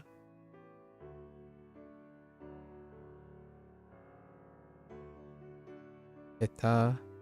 Yozu.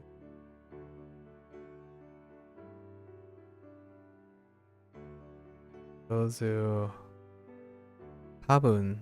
Tabun.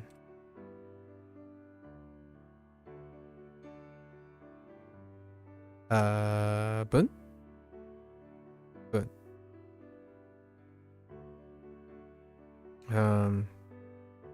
So I and bango.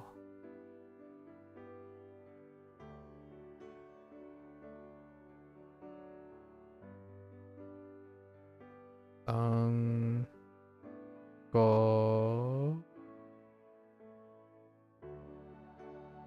Bango. Oh, and you can feel these things too, or think these things. So to. To. Omoi. Omou.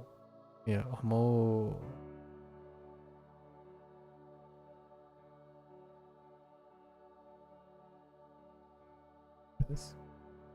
Pretty sure. Mo.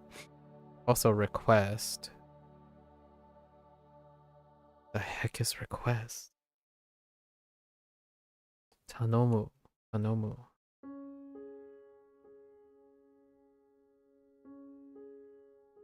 Tanomu. Okay.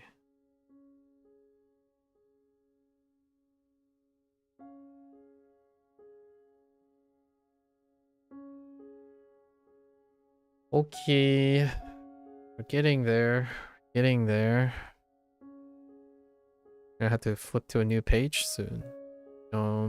What's next? Let's do let's do this color.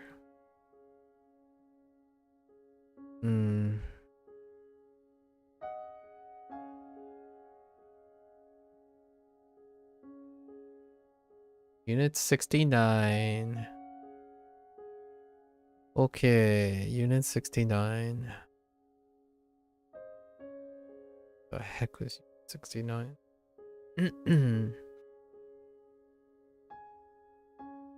took another 10 minutes. So I'm averaging what I think I was gonna average. About 10 minutes a unit, if it's not on a long side, on the long end. Unit 69 was... Oh, so the last unit was introducing plane form, right? Oh, no, this unit might... I think it's school related still. But it's introducing a bunch of... Oh, I know. It's lending and borrowing, but it's dealing with... It was in the context of school. So, lending and borrowing. And transferring and taking. So...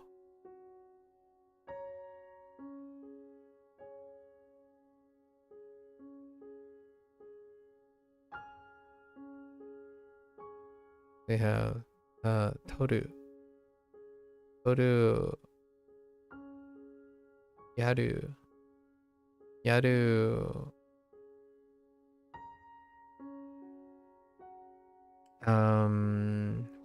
Watasu. Watasu.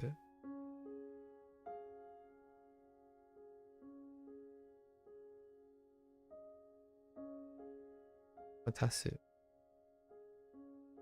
Watasu. And we had Watasu. Watasu.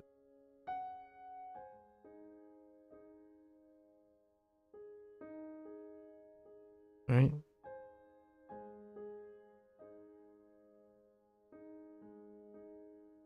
Watasu. Watasu and Kariru. Kariru. For borrowing. I mean lending. Right. How does this work?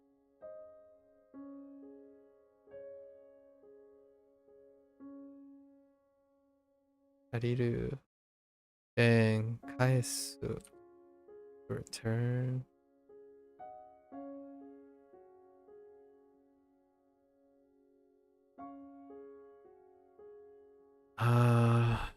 Other things. School.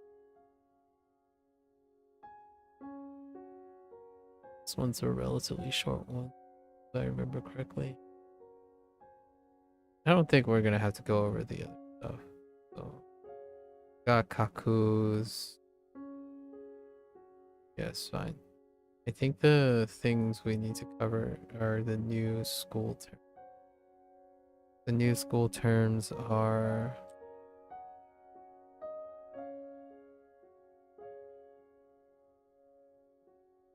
sakubun.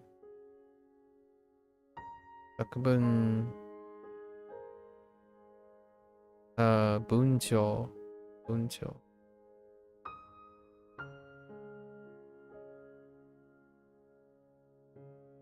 Wait. Wait.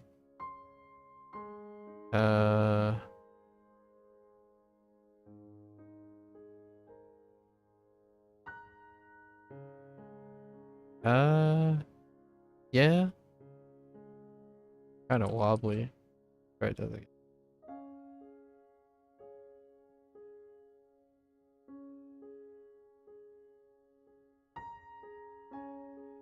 Okay.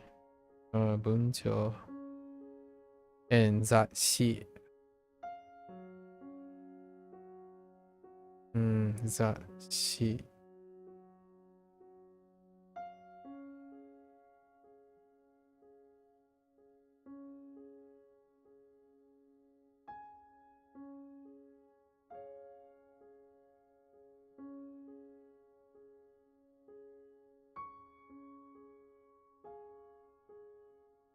A little too big.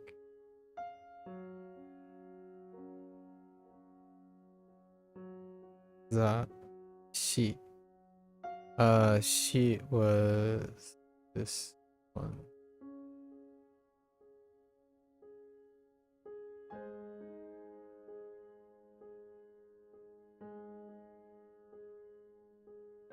Okay.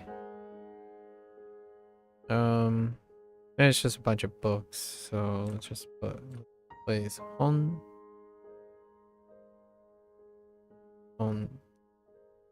Jisho? Jisho. Jisho. I think I might have written Jisho like 3 times today.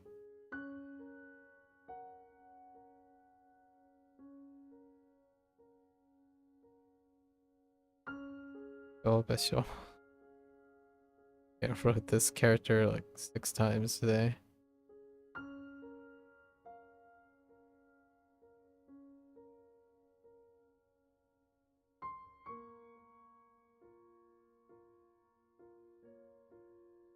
This character like 8 times today. That's fine. Yeah, Unit 9 is Unit 9 is small. We're good. We got some small ones. Some small ones. Unit 70. No one will ever know. Feel that? You know, no one will ever know. What was 70. 70 was health. Health, body parts, health. Okay. It's getting closer and closer to the present day. We know the topics, but it can get a little cloudier as we go.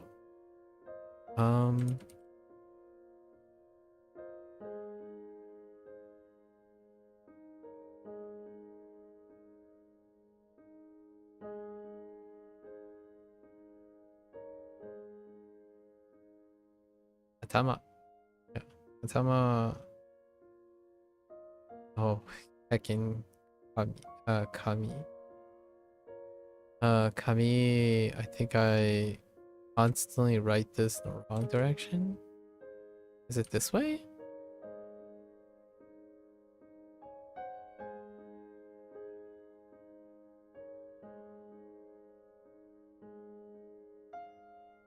I'm gonna say it's this direction.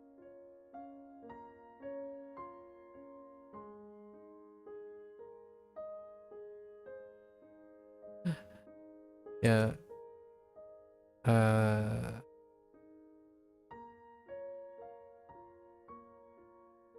that's too close. They're down.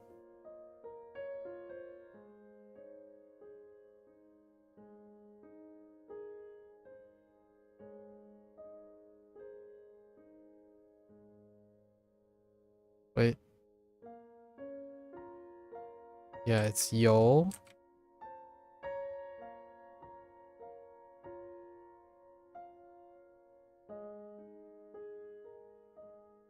Is okay. Kami, Kami. How do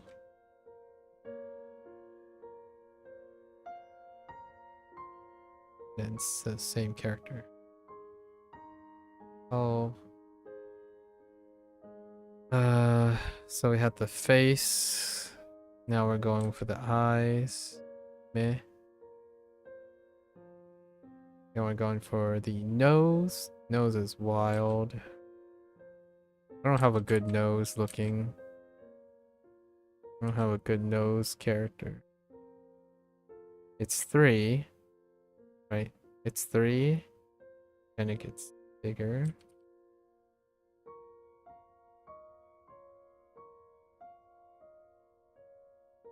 Cross box, right?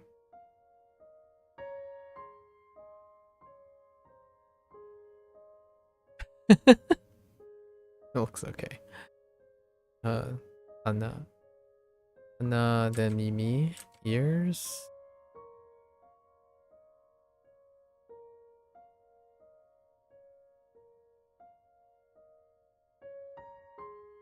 Ears, mouth, chi.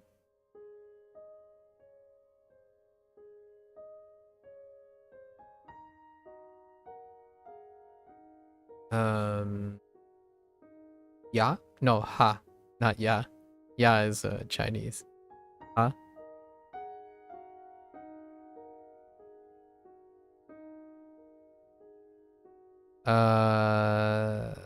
Or no. It's like this way. Right?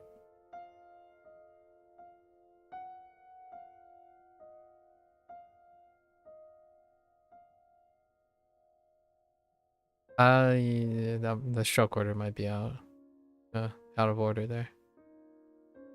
And then we have karada.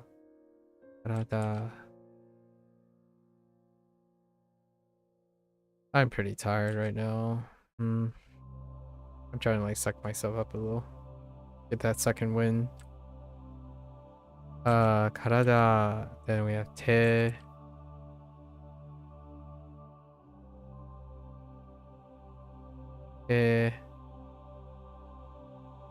I see.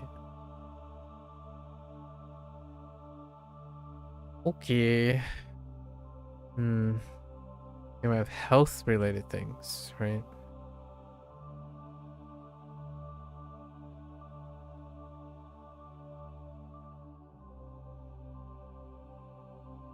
That's it. Yeah. I think it's right to left stroke. And then this. And then kaze, this particular kaze.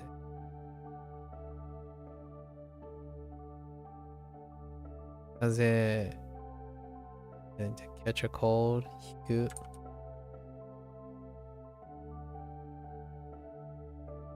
This hiku.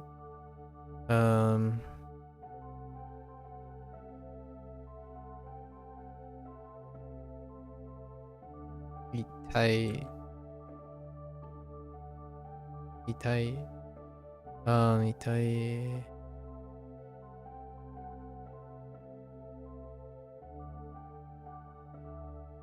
Itai and Yoki. Yoki.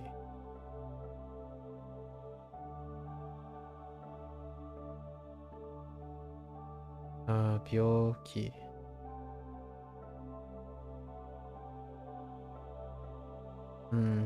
Byoki. It's to slim up.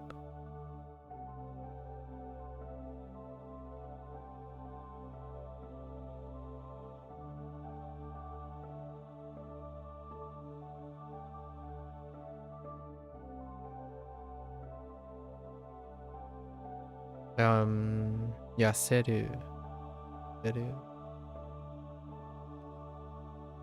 Yaseru. To futoru.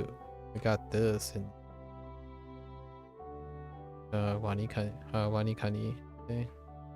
Futoru. The fatten. Oh. Eyes. Do I have space over here? Oh, I do have space over here. For eyes, there's also megane. Megane is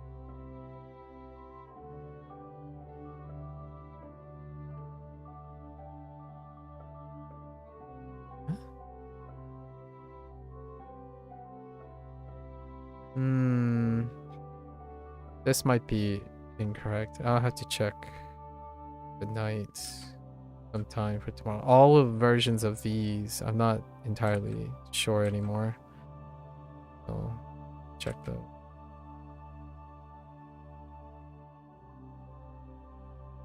To C, so we're doing metal, glass, C. So like this. Something like that. No. Wrong top radical. It's this thing.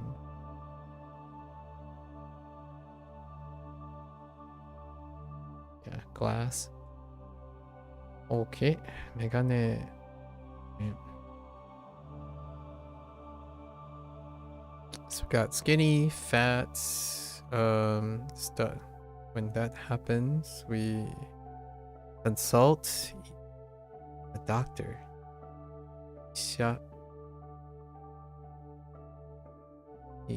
Cha.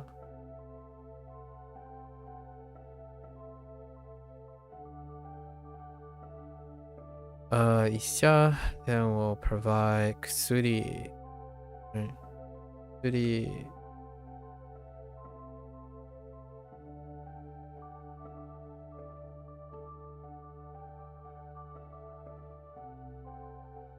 Kusuri.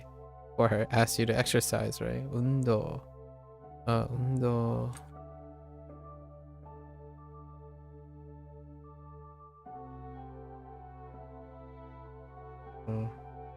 Endo.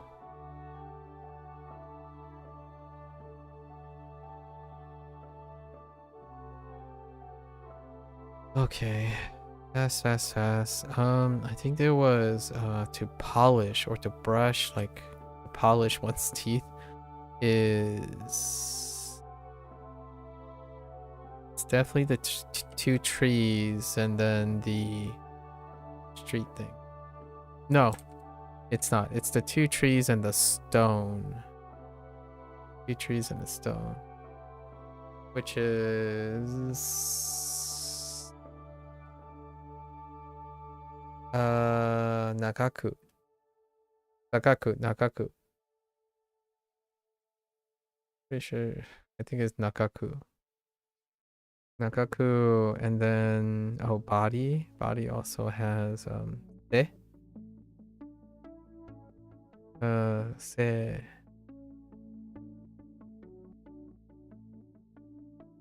This se for height, and senaka back.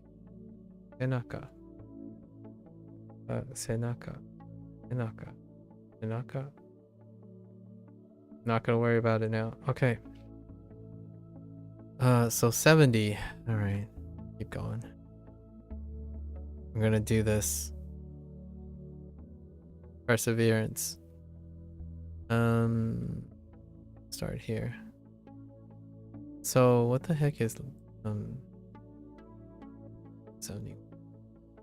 Oh, so here are the 2 grammar units. So I have to write a lot for the grammar units. Probably not. I'm getting close. I can feel it. Getting close now.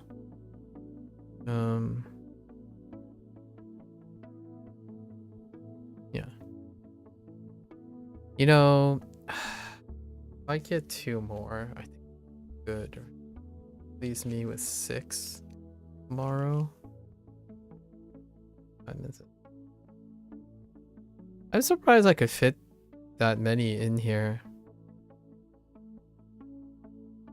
I thought I would run out of space really early on. Okay. So, unit 71 is definitely the grammar unit, which we one of the grammar units. So it's about not telling not to do things. What's the major grammar unit?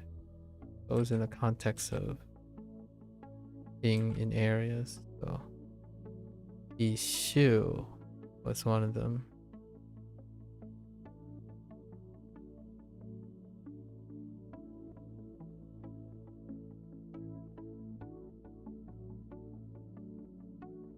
Issue and hen, yeah, hen.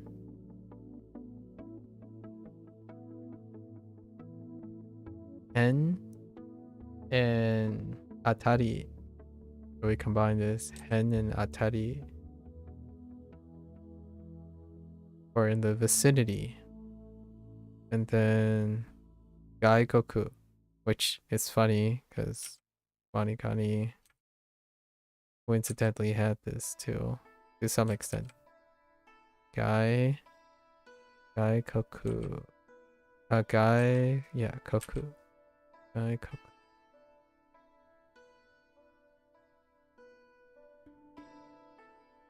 Gaikoku. And Gaikoku go. Haven't wrote go in a long time.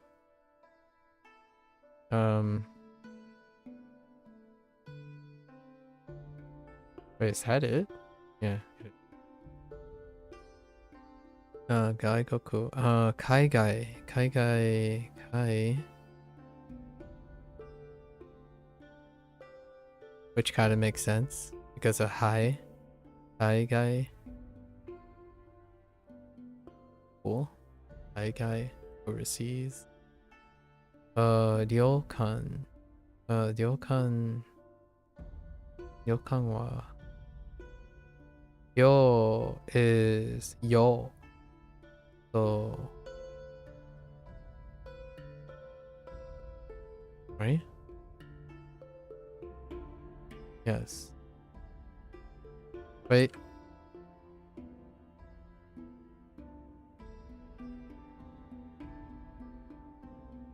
No, that's right. It's like this. Yo, was there a tail? I don't think there was a tail. There might have been tail actually. Ryokan. Oh no. This is back to the... I don't know. Oh no, that does look right. Okay, we're switching. We're switching. Yeah. What is it? Toshokan, right? Toshokan. Where's Kana?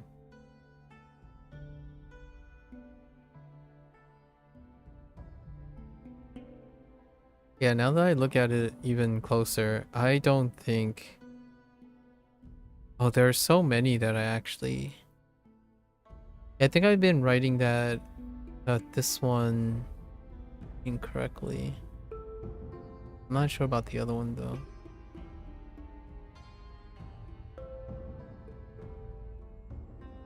Here it is. Yeah, that doesn't look nice. That seems out of place. So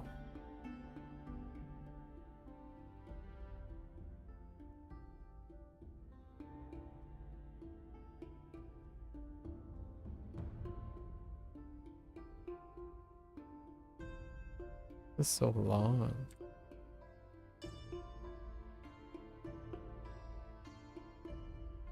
Yep. Now I'm not sure about the other one without the hat. I think they all don't have it. So the radical that I'm screwing up is probably... Oops. Yeah, I'll have to go back and look. Good thing I... That's kind of nice. Kind of noticed something from all this writing. I think all the radicals of that nature might be ending up being like this. And there's no like this. Back and look. Okay. Yeah, that looks better. So Ryokan. Ryokan. Random stuff. Dandan. Dandan was in here too. Dandan. Yeah. Where do I put Dandan? Down here. Dandan.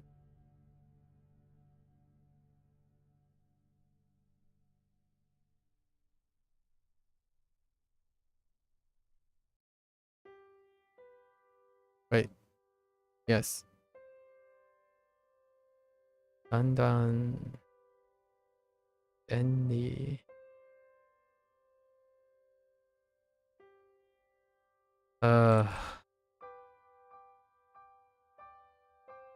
Eek.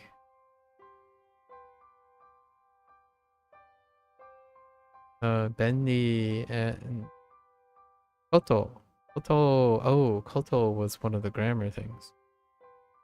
Also, actually, Koto also standalone for thing. Koto. Koto. What was the grammar? So the grammar was either no or koto.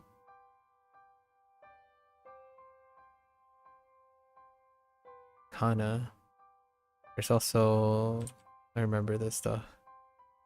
No.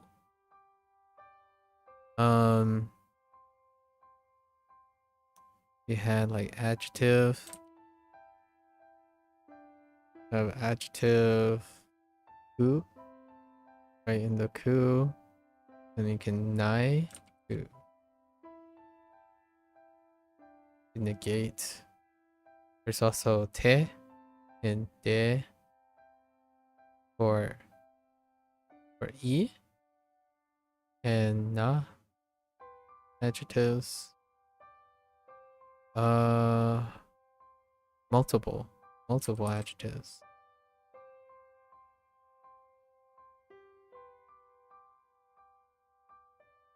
And we have te and di for multiple verbs.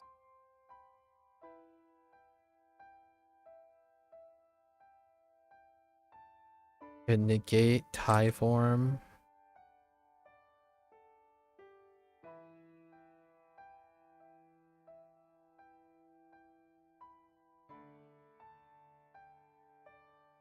takunai, right?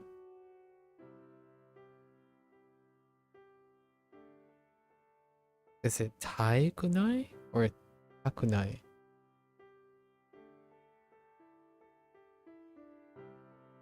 Takunai. Yeah.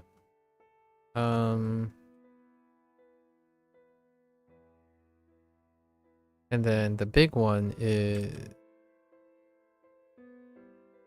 we have K form, and kunaide. Kunaide and kunaide plus kudasai.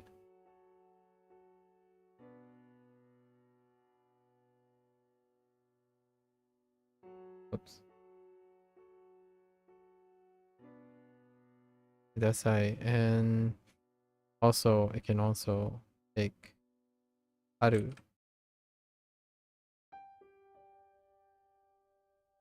Okay. Can I fit 76 into this? Yeah, I can. 76 is another grammar unit. I mean, not 76, 72. I suddenly jumped to the end. 72 is 72 is another grammar unit. These are grammar units are probably the easiest or the most defined units because they apply a thing to all the vocabulary. So 76, not 76, 72. What's wrong with me? 72. So basically we learned past tense. It was the past casual. So actually revolved around ha and da. There was some negation too. And we take the prototypic stuff. So aru.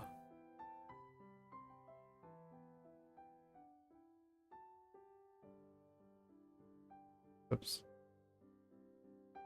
Ah. Atta. Right. Atta. Atta. And nai are prototypic. Atta. Nai. There's ita. Ita. And inai. Oops. Inai. Also, shita.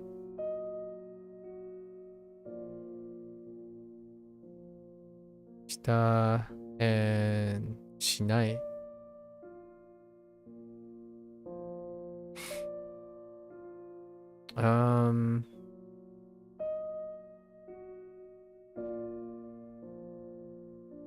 So we're gonna write a bunch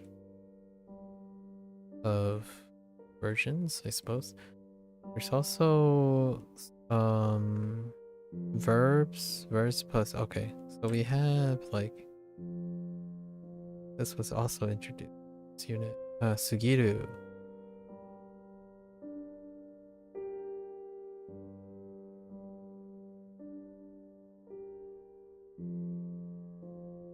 Kind of a smaller point. There's also ho.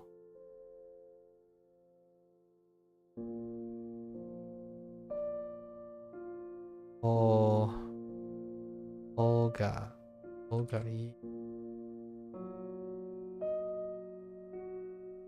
And node.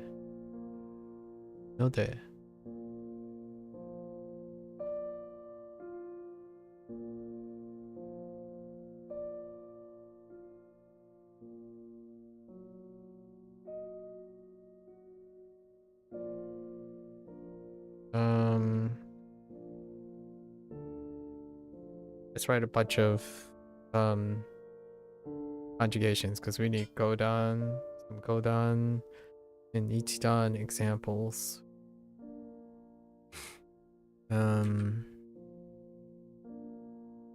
here. Hajimaru. Oh, Hajimaru.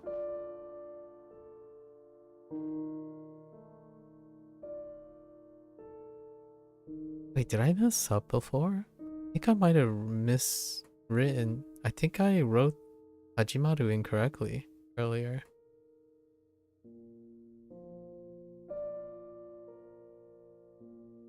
I don't know where it is now. That's okay.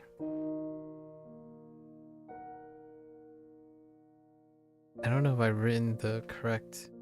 I think I might have written this. Ah, now I'm pretty sure I did.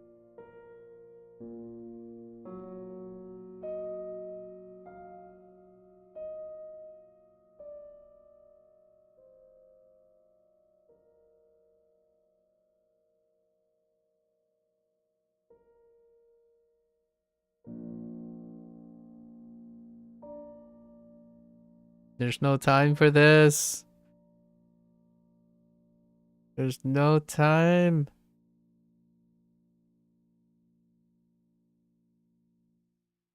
That help?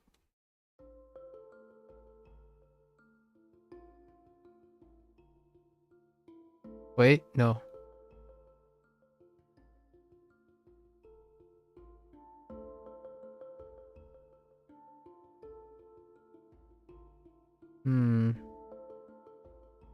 I can't find it immediately, so I'm gonna... it was part of the school stuff.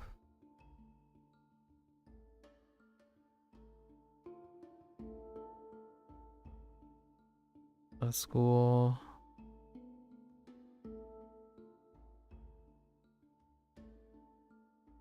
That's not it. Oh, maybe it's here. No, that's position. Hamoshiroi. That's feelings. That's health. Oh, no.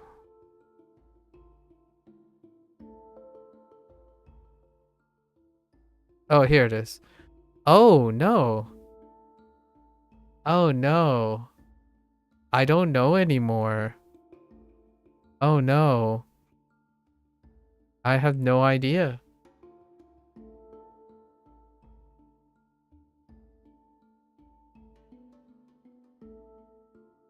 I thought that was Hachimaru. Hachimaru. Oh no.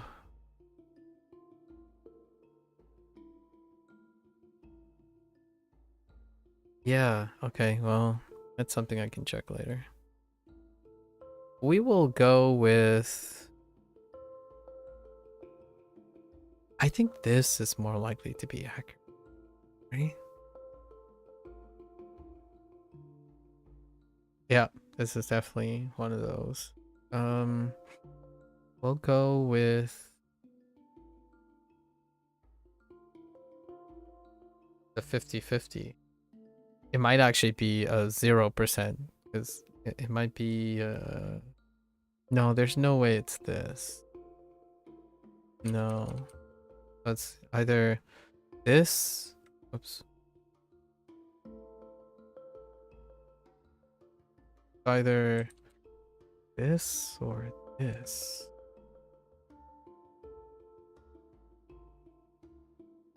Why did I think it was this?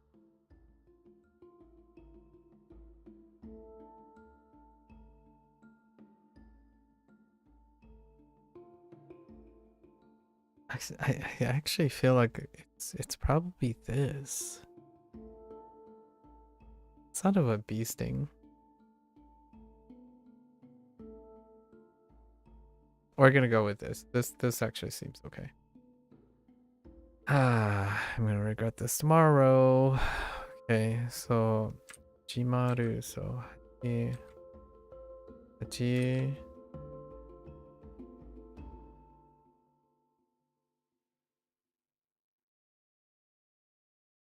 Hajimatta. Hajimatte. Hajimatta.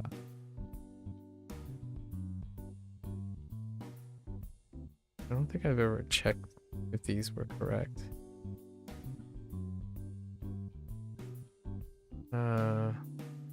There's also hajime, hajimeta. Wait a minute. Oh yeah. That makes sense. Hajimata. Hajimeta. What else can we do? We can use getting up. So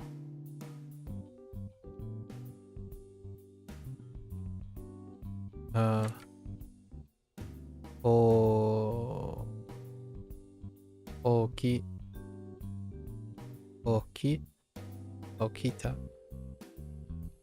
Is it okiru? Yeah, okita. And then we have neru. Neru is also go down.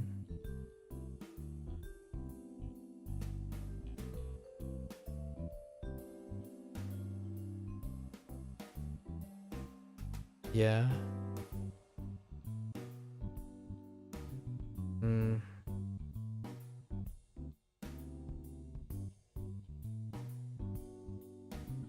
It's kind of gross. It's too far in. Gross. Let's try again.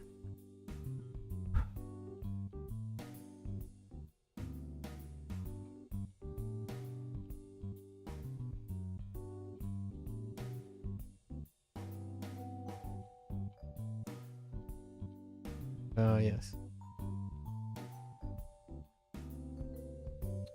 Go down, right? Eta. Yes. Try some 10 one. So Yasumi. Yasumu. So Yasun. Oh, there's no 10. Kidding. Yasunda.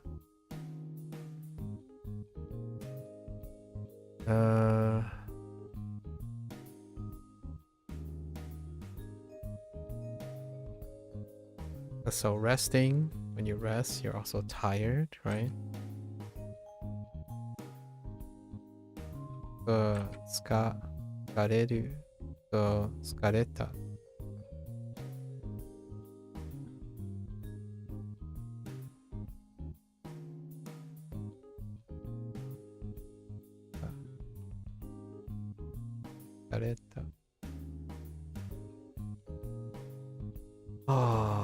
Oh, we're running out of space.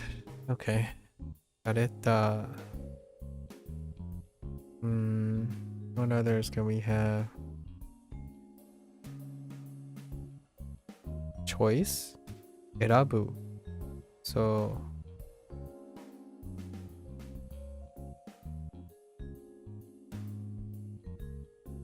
wait. Yeah. Erabu.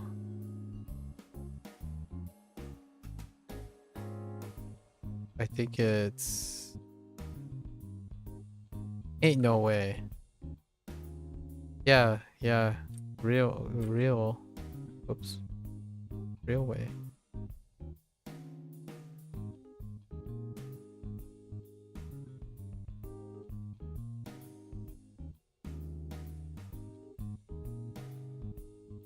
Yeah, erabu. So, erabu. Eranda.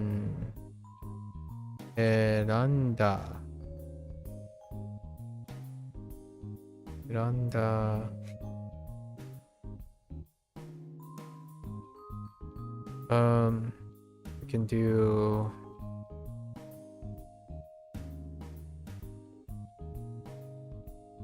Oh, what was to hang out?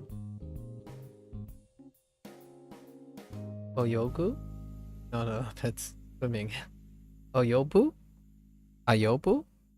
Oyonda. No. Asobu? Oh, asobu. Asonda.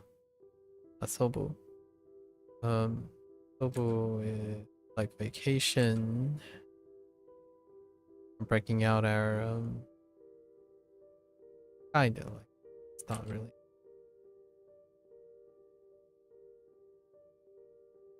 Sonda.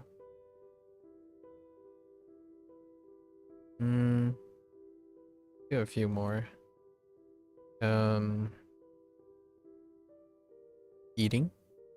Abe. Aberu. So. Abeta. Abeta. We have nonda. Oh yeah, and this would be a good test. Oh yeah. That's totally. Yeah.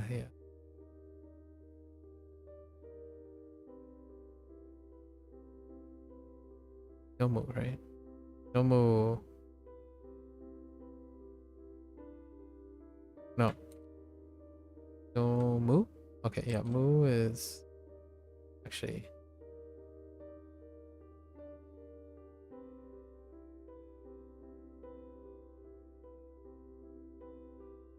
Yeah, nonda. All the m's are das. Tatsu? We have tatsu. Tatsu. So tat and suwa. Suwat? Wata. Eh? Wata. Okay. That's a pretty good. Oh, it's so spaced out near the bottom. Oh, it's because it's hiragana. It's so different. The moment you write a lot of hiragana, right? Like if you write a lot of kana, it looks so sparse. Like it's not dense compared to the other ones. All right. Where are we at? Did I stop here? What time is it? 2 o'clock. So I have 6 left, right? 6 left. That's an hour. 10 minutes each. No, we can totally do. We can totally do.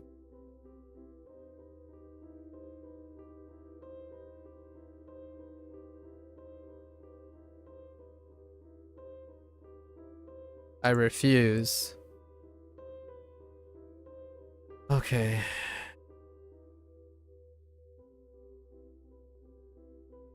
Quitting's for cowards. I'm kidding. No when to rest, right? So my plan was to get at least the next 2. It feels great now. I'm in my second win.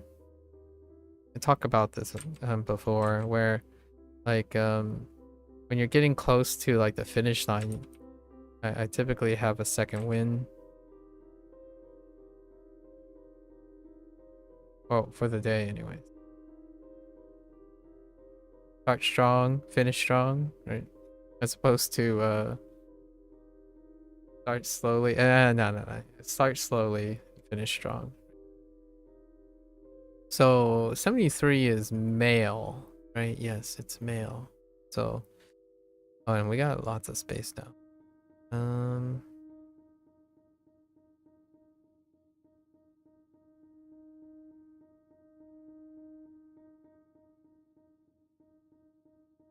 Wait a minute. Yeah? Yes. Yes. U beam. U beam. U beam. U beam Kyoku.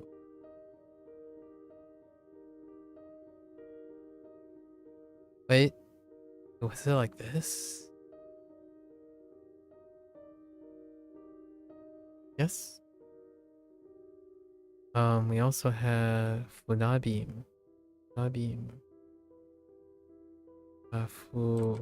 It's Fune.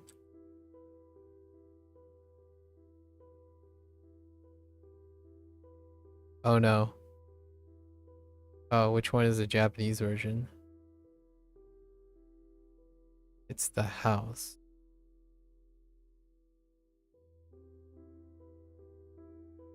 Fune. Yeah. So Funabim. And also airmail.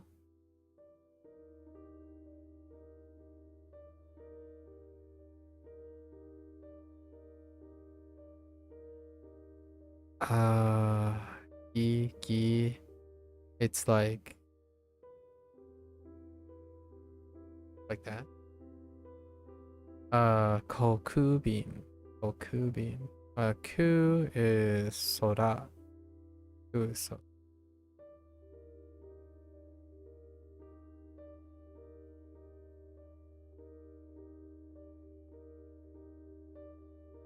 Right. Okay. All right. So other things. Now we're going into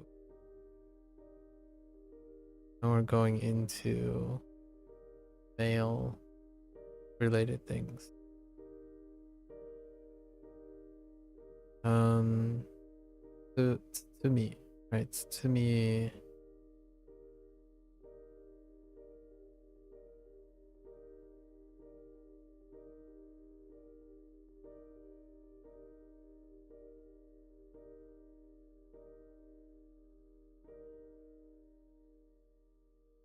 Yeah?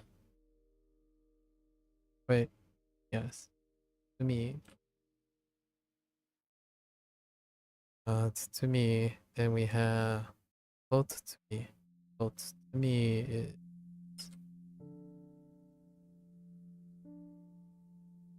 Kozutsumi. Kozutsumi. Rendaku. Rendaku. Also not shikunai.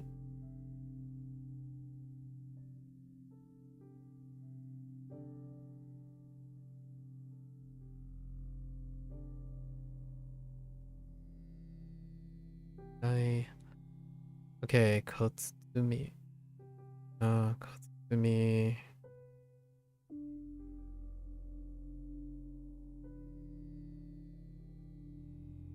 O.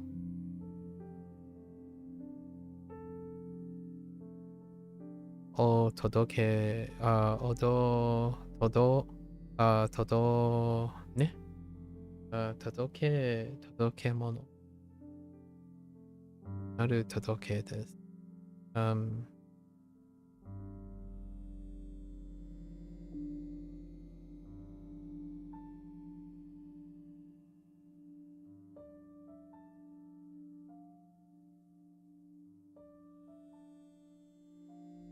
Todo. Yes. Todokemono.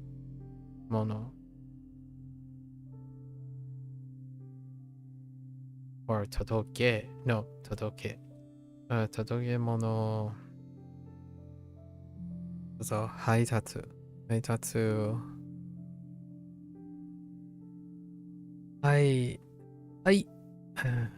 Haitatsu. Yes. Sake.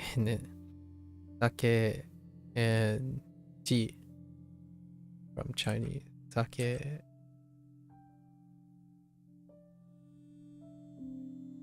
Tea.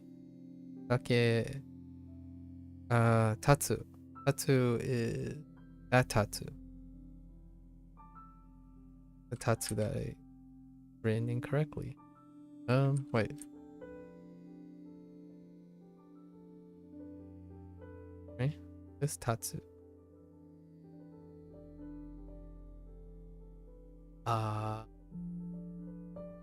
Tatsu. Tatsu and haitatsu butsu. Also haitatsu suru.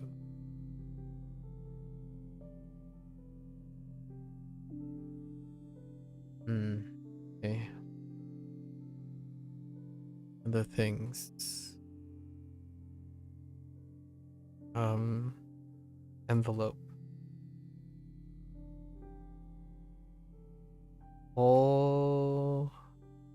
No, no, wait.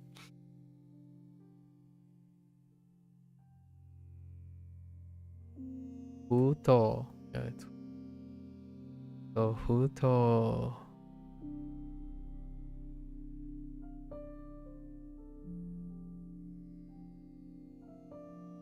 Futo.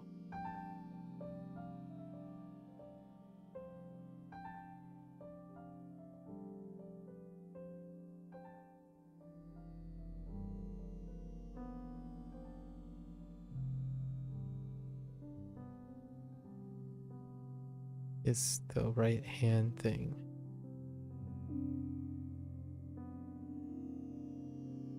Oh, oh is. Wait.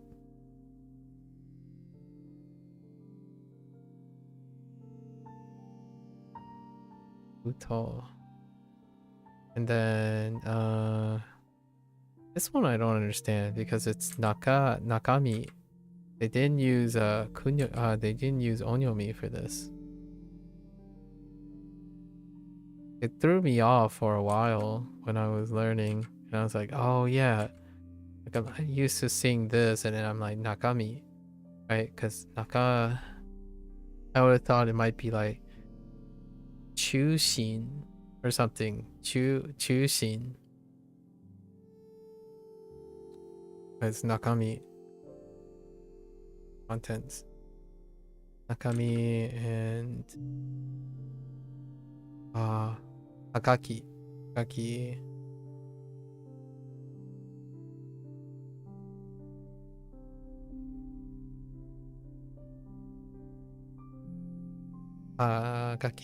Gaki is right?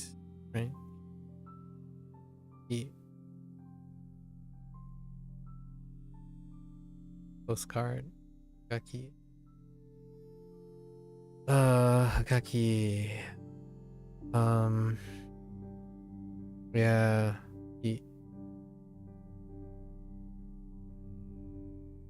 Yeah, Kipu. Nope, that's Hana.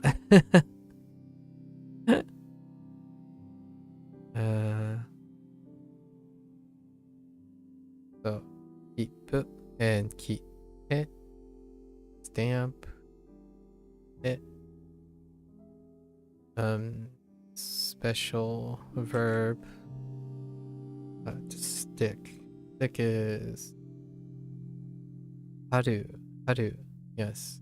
Specific haru.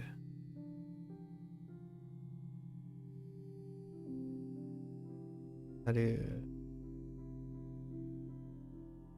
Is it this again? There's no way. Ain't no way. No. It's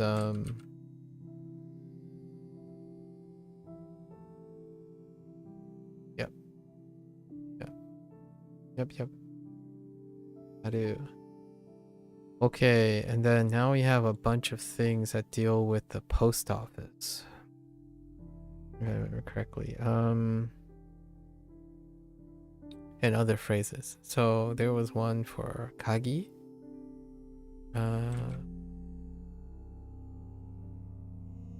Oh, how do you kagi this? How the heck do you kagi?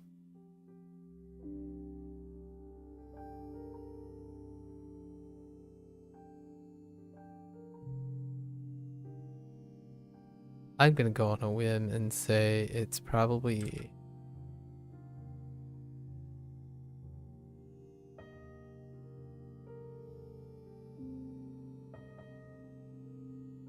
that actually. Kagi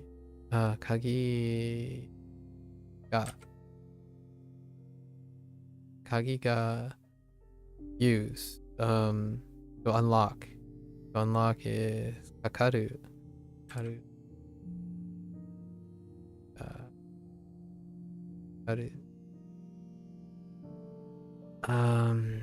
Also te, to reach out, to reach for, sort of.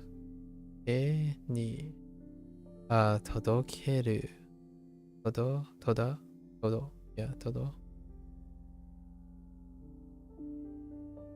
todokeru.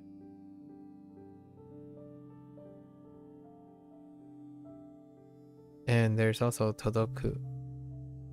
Transitive and intransitive.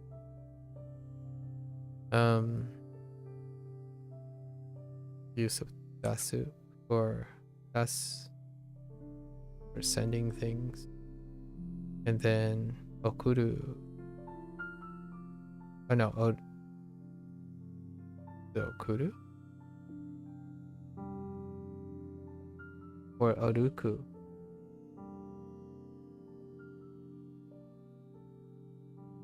Okiru? No. That's get up. I'm gonna say okuru. Check on that feature.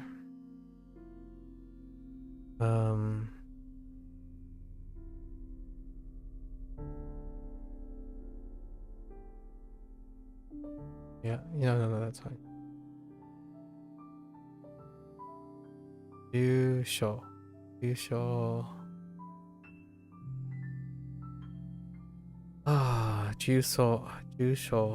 Notice? What's notice?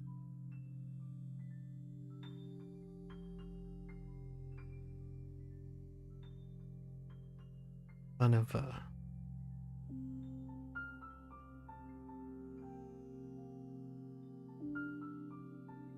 Oh, Uichi. No. Uichi. Oh, I think it's Uichi. Shuichi? Uchiu? Uichi? Ui.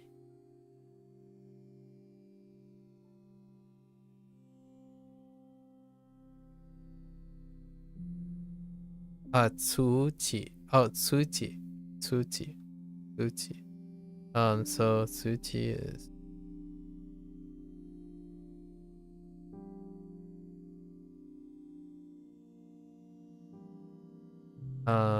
wait.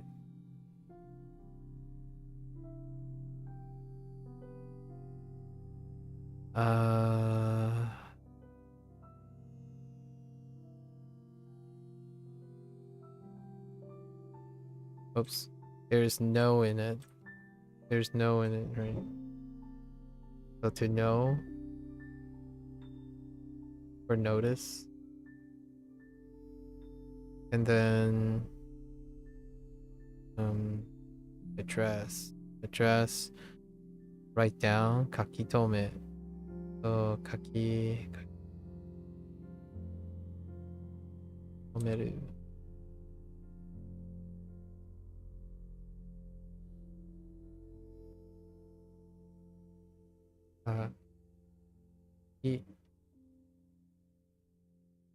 Tome. Tome.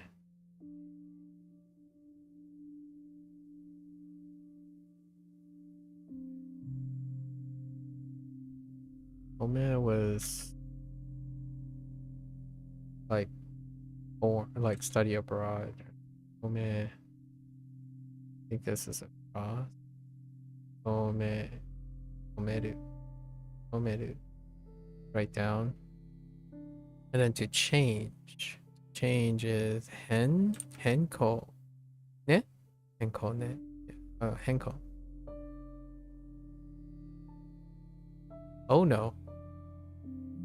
I don't know if there's a stroke there. Wait, is this? No. Hen? Like that? Henko.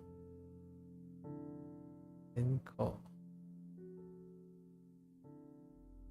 then henko change.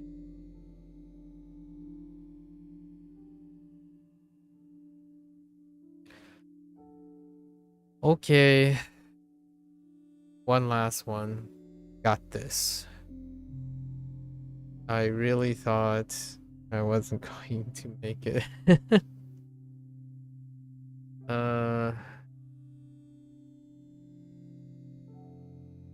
Okay, so unit 74. ears kind of hurt too. All right, unit 74. Finish line. Oh, this one's easy. Yeah, this is games. Or like sort of. It's like hobby. It's games. So start here. I started getting a little bit more creative with my prompts.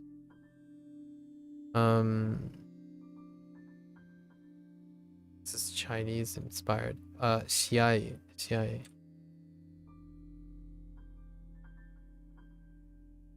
Qi. I. Wait. Xiai. Xiai. So 手心者, right? 手心者.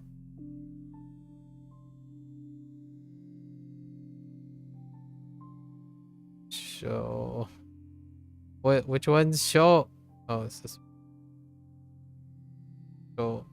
Jing. So this Jing. Right? So Xin. Ja is Sha as in like 一下. And then densetsu. Then for like very noteworthy, and then setsu.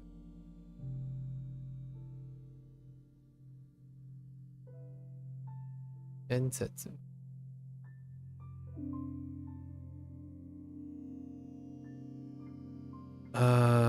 I guess we throw a nod in for Zeruda. One. Ze.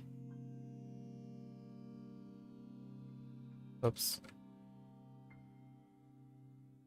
E. Ru. Da. Zeruda, no. Right.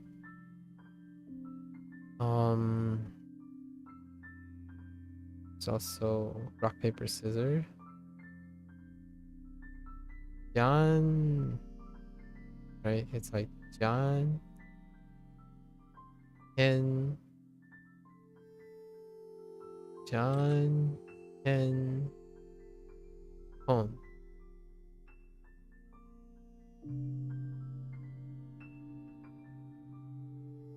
Wait. Janken Bone? No, Janken Hon.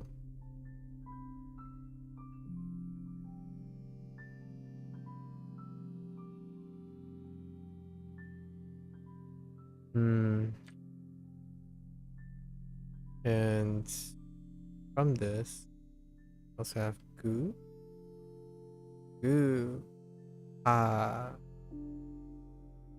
And Choku.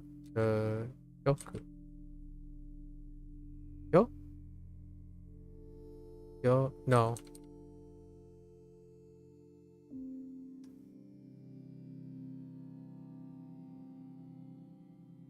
Yo, Toki.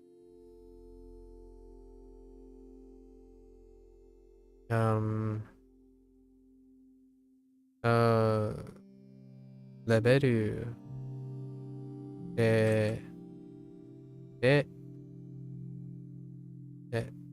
Oops.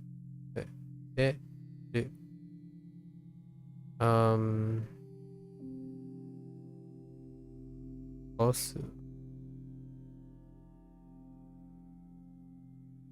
Oops. Osu. And to defeat a boss, it's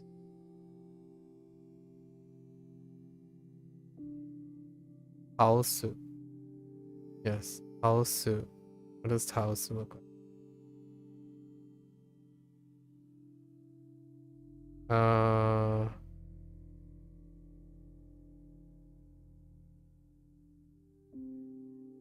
Think so. Yes. Also. Expression too high and too low, maybe? So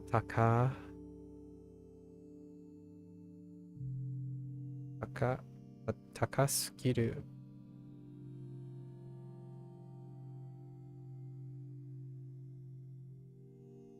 Or, kui? Who the heck is hiku?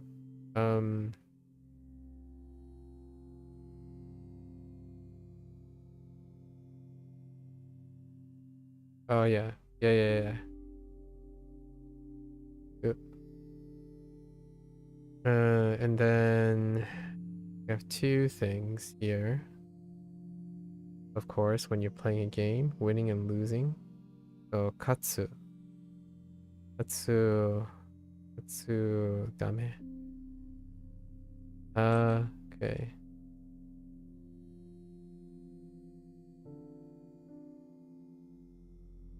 Oh, was it 3? I think it was 2. Yes.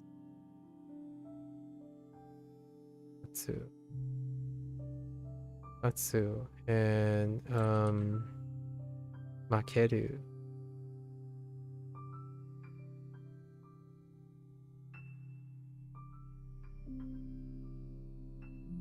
Yeah, makeru.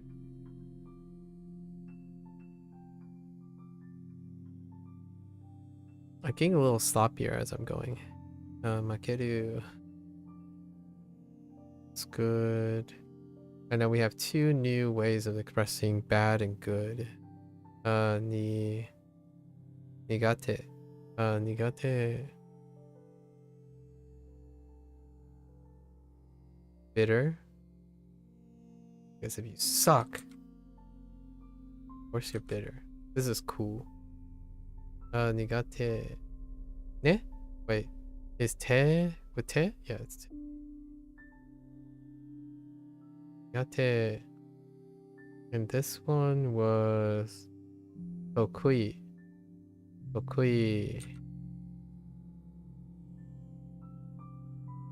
Wait. It's the Kui.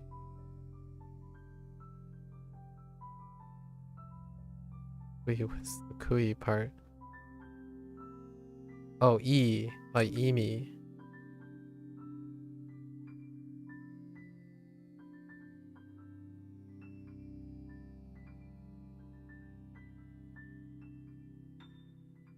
Emi.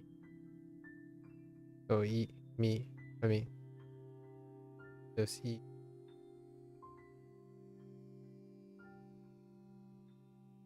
Yeah, Tokui, and then Saisho. Sai is first. Wait.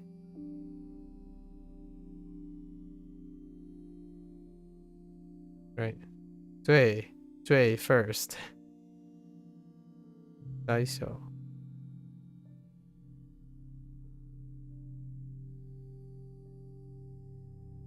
Oh, okay. Yeah, that was a good one.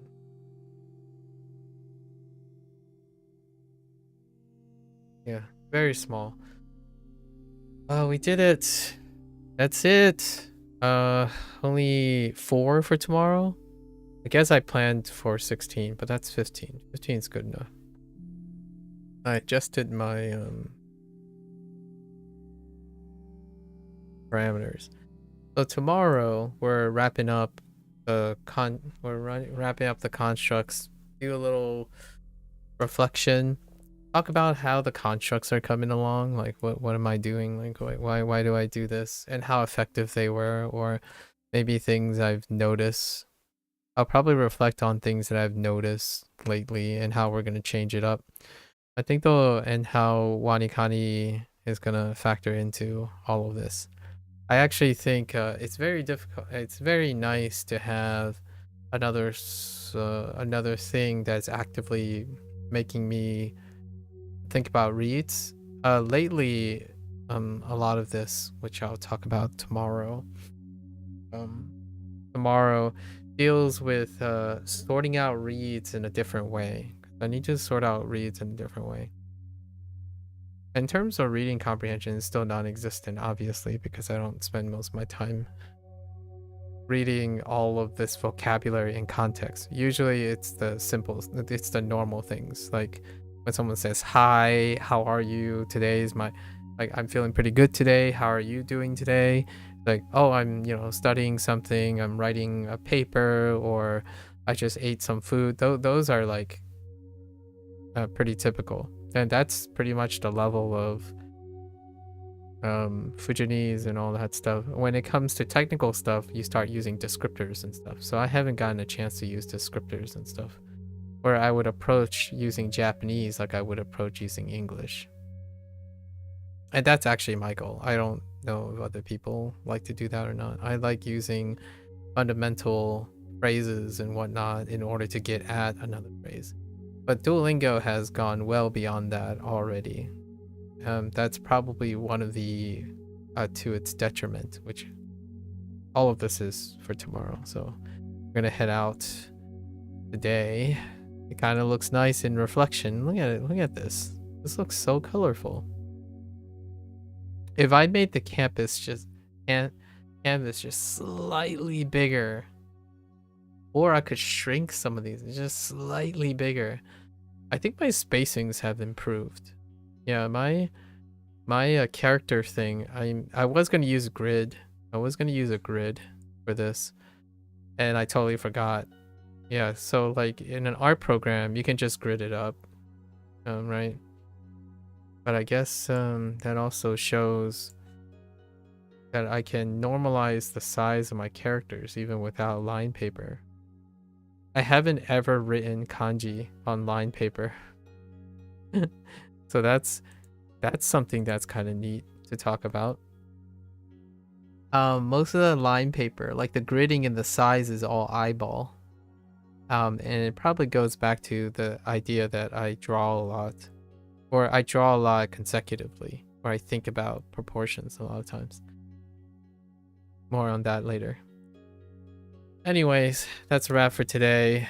I'm gonna get a chance to eat dinner, and I only have 4 constructs to worry about. That's kind of like there's not much left to study because we already did all the other things. All right, folks, that's a wrap for today. Tomorrow will be a big day. I'll be like droning on and ranting about things regarding, I guess, Duolingo and anything that really comes to mind. And then I take a break and I do it all over again for Chinese. And I'm arguably Chinese is because of the way Duolingo's course works. The Chinese course is 2 to 3 times the length of Japanese, because they smashed everything in. However, the writing becomes a lot quicker because we use so many characters together.